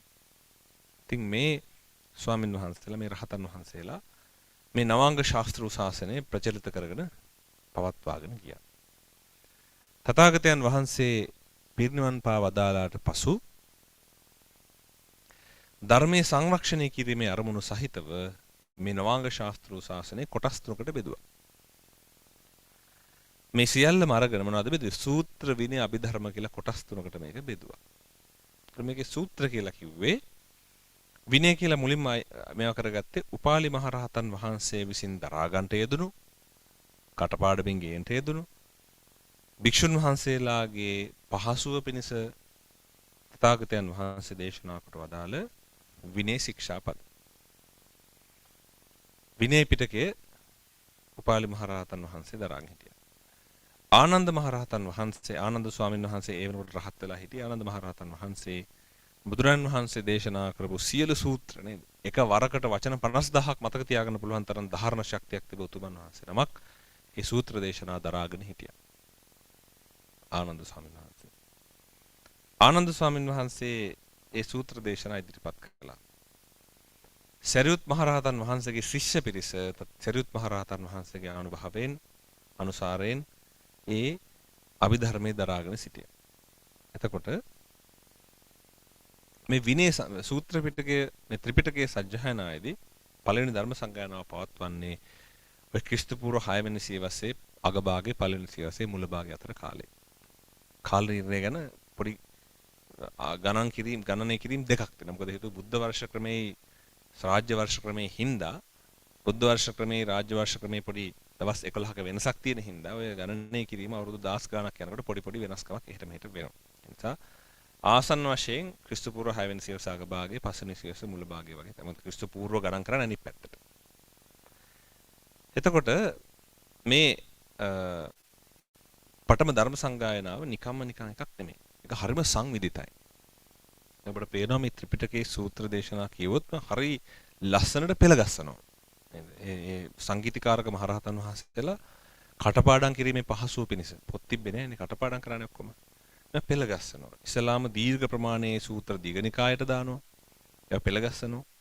මධ්‍ය ප්‍රමාණයේ දේශනා මජ්ක්‍ධිම නිකායට දානවා. ඒක පෙළගස්සනවා. ඒවත් වර්ග වශයෙන්ුත් තව ඒක ඇතුළෙත් නේද මහා කොටස් මහා වර්ගයට දානවා. ගෘහපතිවරු එක්ක කරපුව ගෘහපති වර්ගයට දානවා. බමුණු එක්ක කතා කරපුව බ්‍රාහ්මණ වර්ගයට දානවා. හරියට ලස්සනට වර්ග කරනවා මේ දේශනා ටික.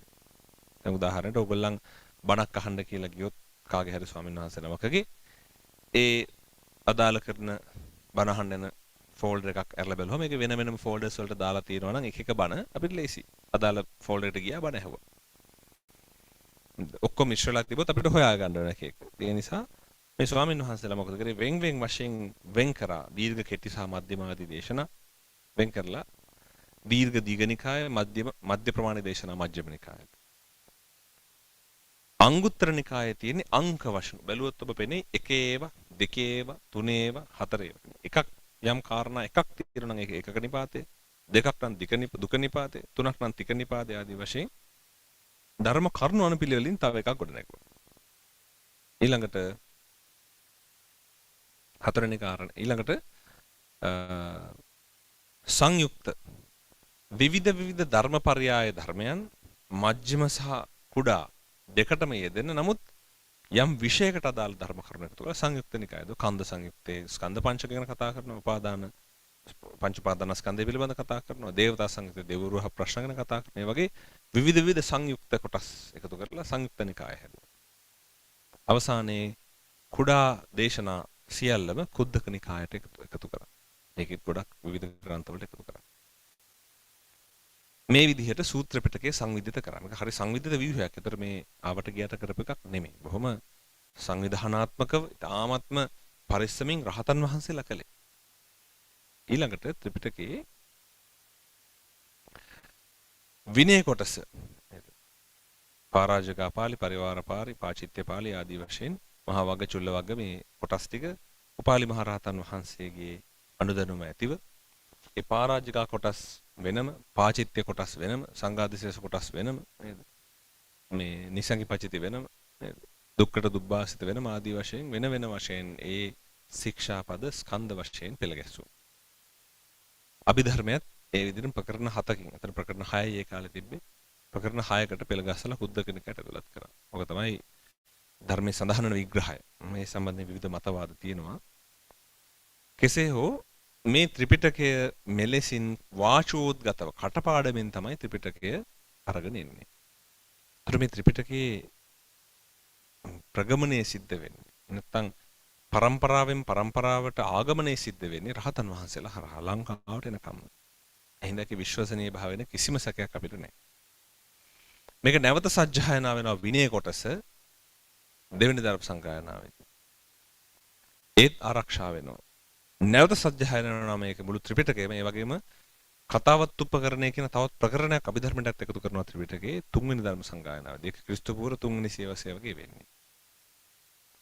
ඊට පස්සේ ක්‍රිස්තු වර්ෂ පළවෙනි සියවස දක්වා කාලය රහතන් වහන්සේලා විසින් කටපාඩමින් රැගෙන ඇවිත් ලංකාවේ වලගම්බා රජතුමාගේ කාලෙදී මේ ත්‍රිපිටක වාචෝද්ගත ත්‍රිපිටක ග්‍රන්ථ තාලපන්න පුස්තක කියලා කියනවා. තාලපන්න පොත්තක කියනවා. තල් පොත්වල තල් කොළවල ලියවුණු පොත්වල එකතු කරලා ලස්සනට සකස් කරනවා.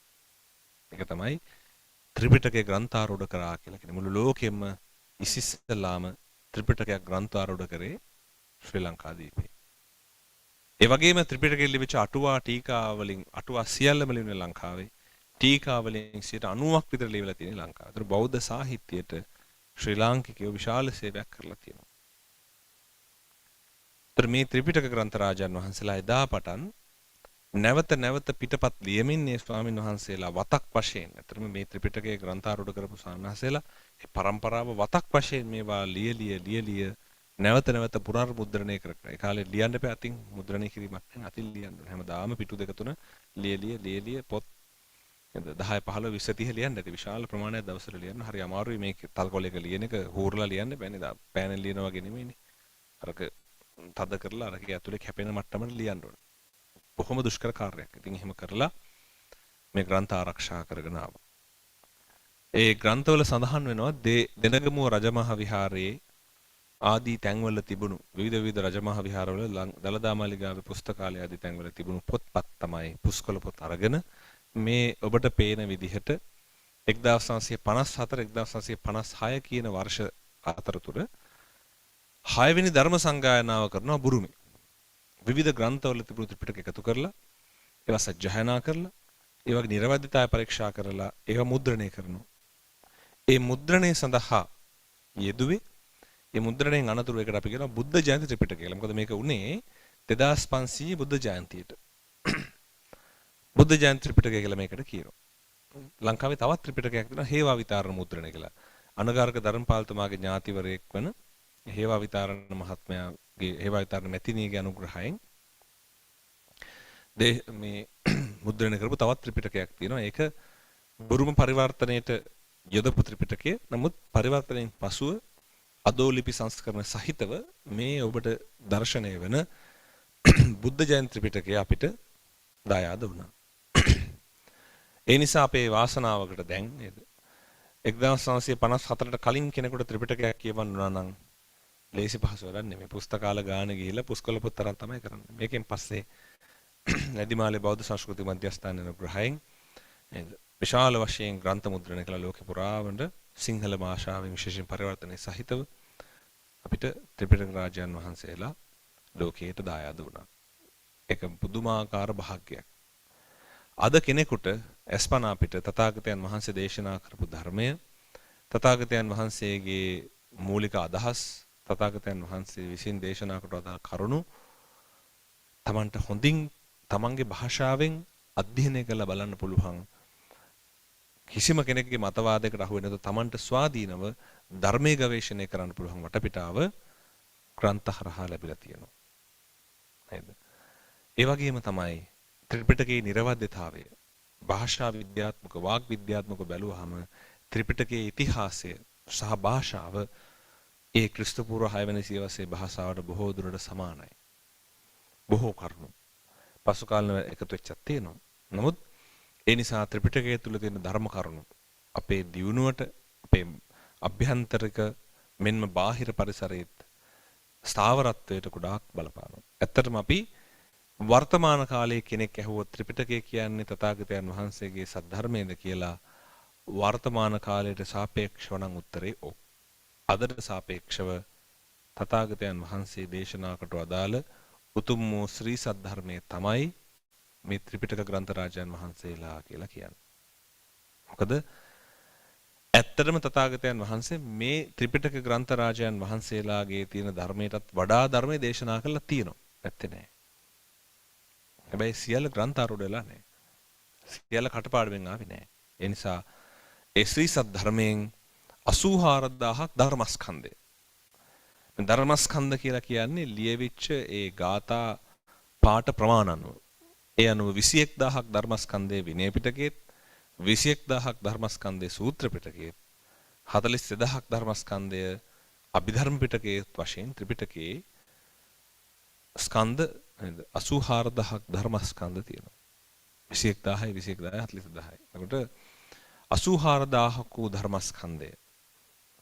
අද ලංකාවේ මුද්‍රණ ක්‍රමවේදයට අනුව අපි පොත් වහන්සේලා 57කට ලඝු කරලා මේ විදිහට ත්‍රිපිටක ග්‍රන්ථ රාජයන් වහන්සේලා වශයෙන් ඔබට ප්‍රදානය කරන්න තියෙනවා. මේ ත්‍රිපිටක ග්‍රන්ථ රාජයන් වහන්සේලා විශේෂයෙන් මේ ත්‍රිපිටකයේ බොහෝ විට තියෙන භාෂාව පැරණි සිංහල භාෂාව. ඒ නිසා අපිට මේක කියව ගන්න ටිකක් අමාරු වෙන්න පුළුවන්. ඒකට හේතුව තමයි භාෂාවක පාලි භාෂාව වගේ භාෂාවකින් ධර්මය ආරක්ෂා වෙලා තිබ්බොත් එසේ ආරක්ෂා වීම නිසා ධර්මයේ සුරක්ෂිත වෙනවා. මේක බැරි වෙලා හරි පාලි කොටස අයින් කරලා සිංහලෙන්ම කරගෙන ආවා නම් මොකද වෙන්නේ? අර්ථය විකෘති වෙනවා. අපිට පාලි භාෂාවෙන් තියෙනට ආයෙ මුලට යන්න පුළුවන් අපිට. මුලට ගිහිල්ලා බලන්න පුළුවන් මුල මොකද්ද කියලා තියෙන්නේ. මේ සිංහල පරිවර්තනයේ තියෙන කොටසවද පාලියෙත් තියෙන්නේ. අපිට විවෘතව මේක බලන්න පුළුවන්. පාලියේ අපි කතා කරන පාලි කොටසමද වෙනත් ග්‍රන්ථවලක් තියෙන්නේ. සාරස්තිවාදීන්ගේ අනිකුත් නිකායකයන්ගේ මහායානගේ සංස්කෘත ග්‍රන්ථවල ඒගොල්ලන්ගෙත් මේකමද තියෙන්නේ. අපිට ගොඩක් තොරතුරු හොයලා බලන්න පුළුවන්. ඒ නිසා ඓතිහාසික භාෂාවකින් තියෙනකොට එක සංකේතාත්මකව ආරක්ෂා කරගන්න පුළුවන් ක්‍රමය වැඩි. මොකද හේතුව මේ භාෂාව අපි භාවිතා කරන භාෂාවක පෙරළුවාම අද වෙලා තියෙන දේ බලන්නකෝ. විද්‍යාව කියලා මොකටද කියන්නේ? බුදුදහමේ කතා කරන විද්‍යාවේ කතා කරන්නේ ධර්ම අවබෝධය. බුදුදහම විද්‍යාව කියන්නේ සයන්ස් නෙමෙයි. සිංහල භාෂාවේ විද්‍යාව කියන්නේ සයන්ස් වලට සම්පූර්ණයෙන් වැරදින්නේ. ඒකට ඒ සිංහලයේ විද්‍යාවත් පාලියේ විද්‍යාවත් සම්පූර්ණයෙන්ම දෙකක්. සම්පූර්ණයෙන්ම දෙකක්. මොකද හේතුව දැන් අපි ආලෝක උදපාදි කිව්වම නේද? පාලියේ කතා කරපු එතන කතා කරපු ආලෝකයත් අපි දකින ආලෝකය සම්පූර්ණ දෙකක්. ඔය වගේ ගොඩක් උදාහරණ තියෙනවා. භාෂාව අපි එදා තියෙන භාවිතයට අදාළව ගත්තාම ඒකට මොකක් හරි වටිනාකමක් තියෙනවා. විඥානෙත් එහෙමයි. අපි ජන විඥානය කියලා එහෙම කියන්නේ. එතකොට විඥානය කියන වචනේත් අපි අරන් තියෙන්නේ වෙනත් ආකාරයක. මනසත් එහෙමයි. අපි මනෝකාය කියලා සමහරු කියන්නේ. ඊට පස්සේ මේ ආත්මය කියන වචනේ අපි හිතන්නේ අපේ ඇතුලේ ආත්මයක් තියෙනවා මේක හැපැත්තේ ආත්මයට යනවා කියලා. ඒ සංකල්පය සම්පූර්ණයෙන් වැරදි. එහෙම එකක් නැහැ. ඒවා මේ වචන ගත්ත නිසා ඊළඟ ආත්මය මේ ආත්මය කියලා වචන ගත්ත නිසා නේද? අභ්‍යන්තරයේ මෙහෙම දෙයක් තියෙනවා කියන වචනේ ගත්ත නිසා වෙච්ච සංකල්පීය වැරදි. ඒක සකස් කරගන්න පුළුවන් pāli භාෂාවෙන් ත්‍රිපිටකයේ තියෙනකොට. මොකද අපිට නැවත නැවත පාලියට ගිහිලා අර්ථ ගන්නන්න පුළුවන්. ව්‍යාකරණය බලලා නේද? ඒකට අදාළ ශබ්දකෝෂ බලලා හරිය අර්ථය ගන්න පුළුවන්. ඒ නිසා ත්‍රිපිටක රාජයන් වහන්සේලා සද්ධර්මයේ වැඩ ඉන්න එක මහා ආශිර්වාදයක්. මම අර කලින් මතක් කළා ඔබට මතක ඇති දේශනාවල කියලා තියෙනවා පරියප්ති ප්‍රතිපත්ති ප්‍රතිවේද කියලා තුනක්. ප්‍රතිවේදය කියලා කියන්නේ අපි ධර්මයේ දියුණු කරලා මාර්ගඵල ආදී අවබෝධ කිරීම. ප්‍රතිවේද කරනවා මාර්ගඵල අවබෝධ කරනවා ධ්‍යාන උපදවනවා. ප්‍රතිපත්ති කියලා කියන්නේ ඒ සඳහා වෙහෙසෙනවා සිල් රකින්නවා භාවනා කරනවා මේ වගේ දන් පින්කම් කරනවා ඒ සඳහා වෙහෙසෙනවා. පරියප්ති කියලා කියන්නේ මෙන්න මේ ත්‍රිපිටකය තුල සඳහන් වෙන ධර්මයට. එතකොට බුද්ධ ශාසනයේ ඉස්සල්ලාම අතුරුදහන් වෙන්නේ මොකද්ද? පරියප්තිය. සමාන මේ ප්‍රතිවේදය. ඉස්සල්ලාම අතුරුදහන් වෙන්නේ ප්‍රතිවේදේ. ඉස්සල්ලාම බුද්ධ ශාසනය නැති වෙලා යන්නේ පිළිවෙත් පුරලා ප්‍රතිඵල ලැබුව අය. පිළිවෙත් පුරණයි නෙමෙයි. පිළිවෙත් පුරණ හැබැයි ප්‍රතිඵලේ ණය අඩු වෙනවා. දැන් අදටත් වෙලා තියෙන්නේ ගොඩාක් පිළිවෙත් පුරණයි ඉන්නවා. හැබැයි ප්‍රතිඵල ටික අඩුයි. හරිම අඩුයි ප්‍රතිඵල බුද්ධ කාලයට සාපේක්ෂව. පිළිවෙත් පුරණයි ඉන්නවා. ඊළඟට පිළිවෙත් පුරණ පිරිසගේ අවසානයත් එක්ක ඊළඟට මොකද වෙන්නේ? පිළිවෙත් දැන් අද කාලේ වෙලා තියෙන්නේ මේක රහතන් වහන්සේලා පේන්න නැත්තම් සෝවාන් නැහැ පේන්න නැත්තම් මිනිස්සු පසුගාමී වෙනවා ධර්මයේ හැසිරෙන්නේ. ඉතින් අද කාලෙත් අපිට 이르දීන් වඩන රහතන් වහන්සේලා හිටියානම් නේද? 이르දි ප්‍රාතිහාර පුළුවන් සෝවාන් නැහැ හිටියානම් ගිහියෝ. මොකද වෙන්නේ? තව මීට වඩා ධර්මයට පිරිස නැඹුරු වෙයි. නමුත් මිනිසුන්ගේ තියෙන ඉන්ද්‍රිය සම්පත් දුර්වල නිසා ඒ අයට මාර්ගඵල අවබෝධය අපහසු නිසා අද කාලේ මාර්ගඵලලාභී නෑ නෙමෙයි ඉන්නවා. මාර්ගඵලලාභීත්වය අපහසුයි බුද්ධ කාලේට වඩා. ඒ නිසා විද්‍යමාන නෑ, පේන්න නෑ. එහෙම වුණාම මොකද වෙන්නේ? කෙනෙකුට ටිකක් පසුගාමී වෙන්න පුළුවන්. ඒ නිසා ප්‍රතිවේදය අතුරුදහන් වෙලා ගියාම ටිකෙන් ටික මිනිස්සු ප්‍රතිපත්ති පුරන්න මැලි වෙනවා. ඇයි මිනිස්සුන්ට ප්‍රතිඵල පේන්නේ? ප්‍රතිඵල පේන්න එපා. දැන් හොඳ උදාහරණයක් මෛත්‍රී භාවනාව වඩන මිනිස්සෙකුට තරහ යනවා පේනවා. ඒක වෙන්න පුළුවන් දෙයක්. හැබැයි වුණාට මෛත්‍රී භාවනාව වඩන මිනිස්සයා තරහ යනවා පේනවාම තව මිනිස්සෙකුට මෛත්‍රී භාවනාව වඩන්න හිතෙන්නේ. මොකද හේතුව? මේ මිනිහා මෛත්‍රී කර තරහ ගන්නවා. ඕකේ වැඩක් නැහැ කියලා මෛත්‍රී නවත්තලා දානවා. එතකොට ඒක වැරදි සංකල්පයක්. හරි සංකල්පයක් නෙවෙයි. මොකද එයාට මෛත්‍රී හරියට නොගියට Tamanට හරියන්න පුළුවන්. එයා මෛත්‍රියෙන් ඉඳගෙන පොඩ්ඩක් සැරෙන් කතා කරන වෙන්නත් පුළුවන්. අපි දන්නේ නැහැ. වැරදි මම කියන්න උත්සාහ කරන්නේ මිනිස්සු ප්‍රතිවේදේ නොදකින කල්හි ප්‍රතිපත්තිය හැසිරෙන්න මෙලි වෙනවා.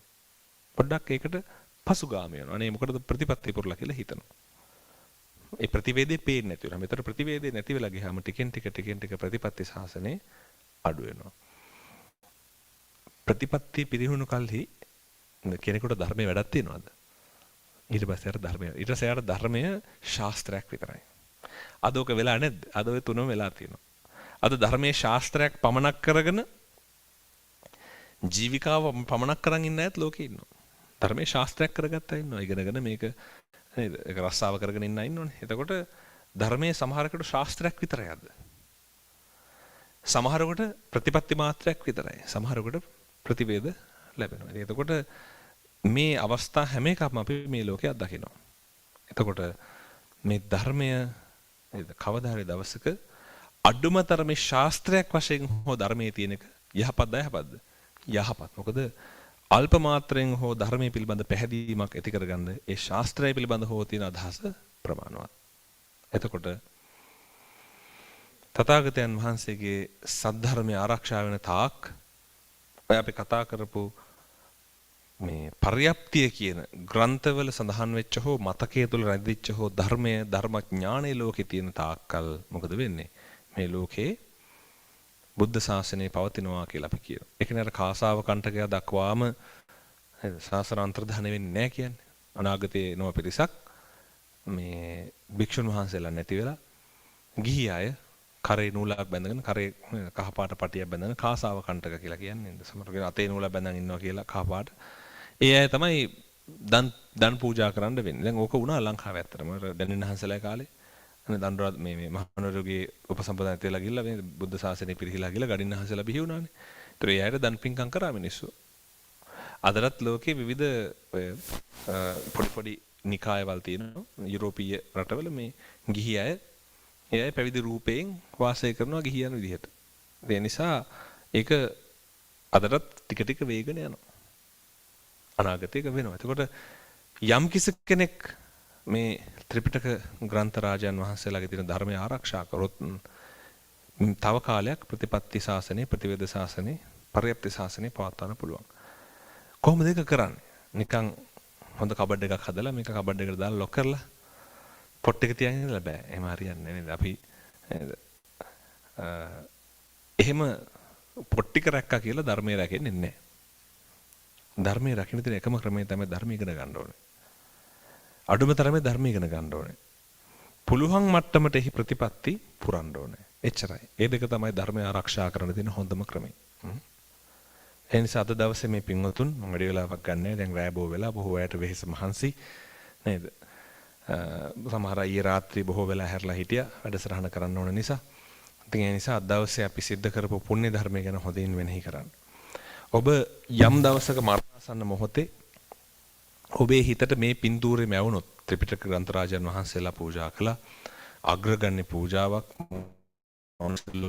ලෝකයේ ආදී තුන් ලෝකයේම ඉන්නා වූ පිරිස සතුටටපත් වෙන පූජාවක් තථාගතයන් වහන්සේ මහා සංඝරත්නයේ කාය සාක්ෂිගත කරගෙන ඒ උතුම් වූ දහම් පූජාවක් මම සිද්ධ කළා.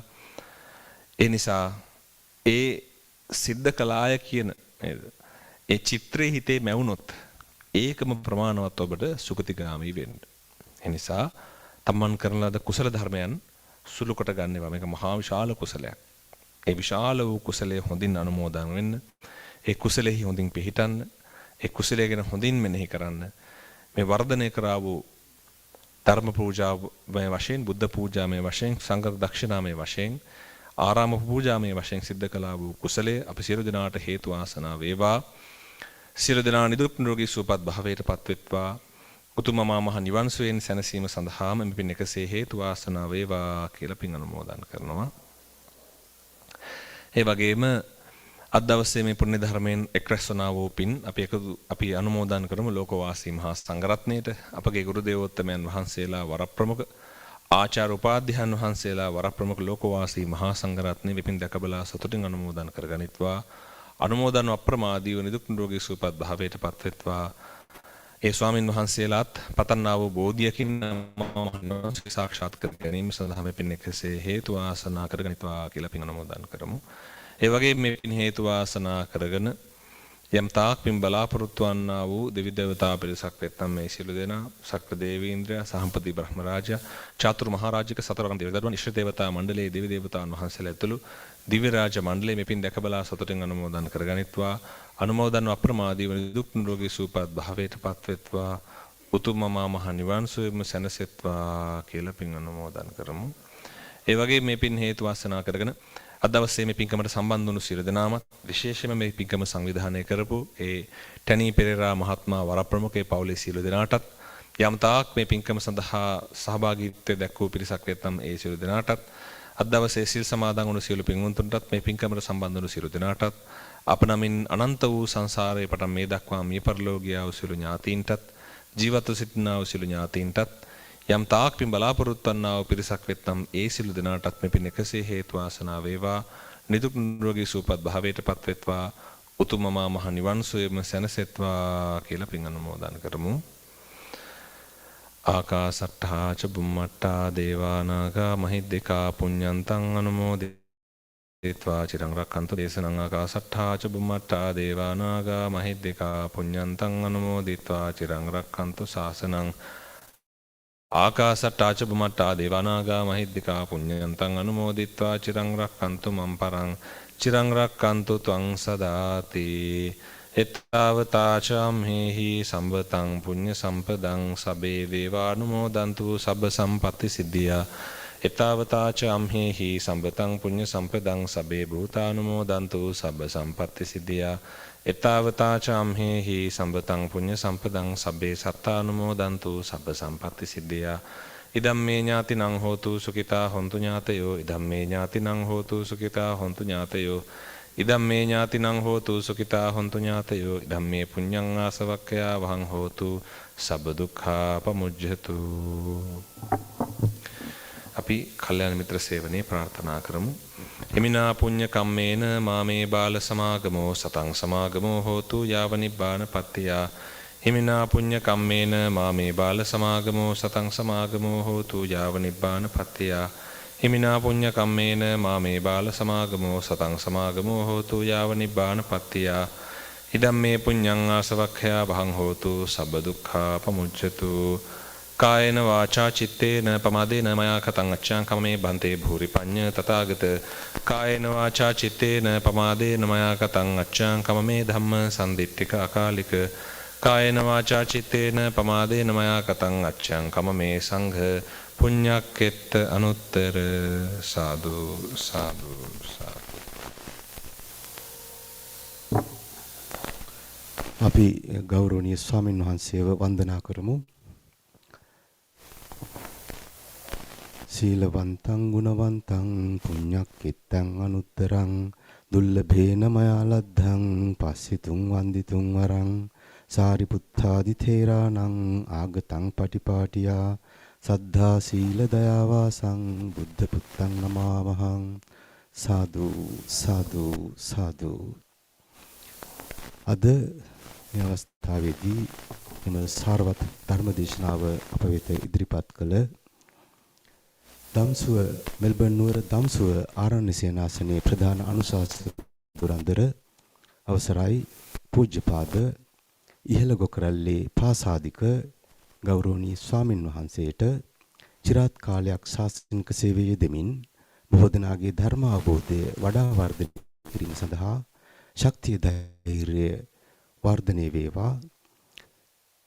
ඒ සඳහා අවශ්‍ය සියලු වාසනා ගුණය හිමි වේවා. උන්වහන්සේ ප්‍රාර්ථනීය බෝධියකින් උතුම් නිර්වාණ අවබෝධය සාක්ෂාත් කරගනිත්වායි අප සියලු දෙනා රැස් කරගත් උතුම් වූ කුසල ධර්මයන්ගේ ආනුභාවයේ හේතු වාසනා වේවායි අපි සාදුකාර දී පුණ්‍ය අනුමෝදනා සිදු කරමු. සාදු සාදු සාදු.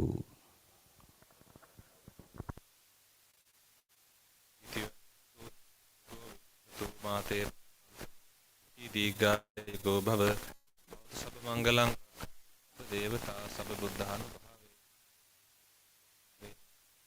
සබ්බ සංඝානුභාවේන සදා සොත්ති භවන්තු තේ.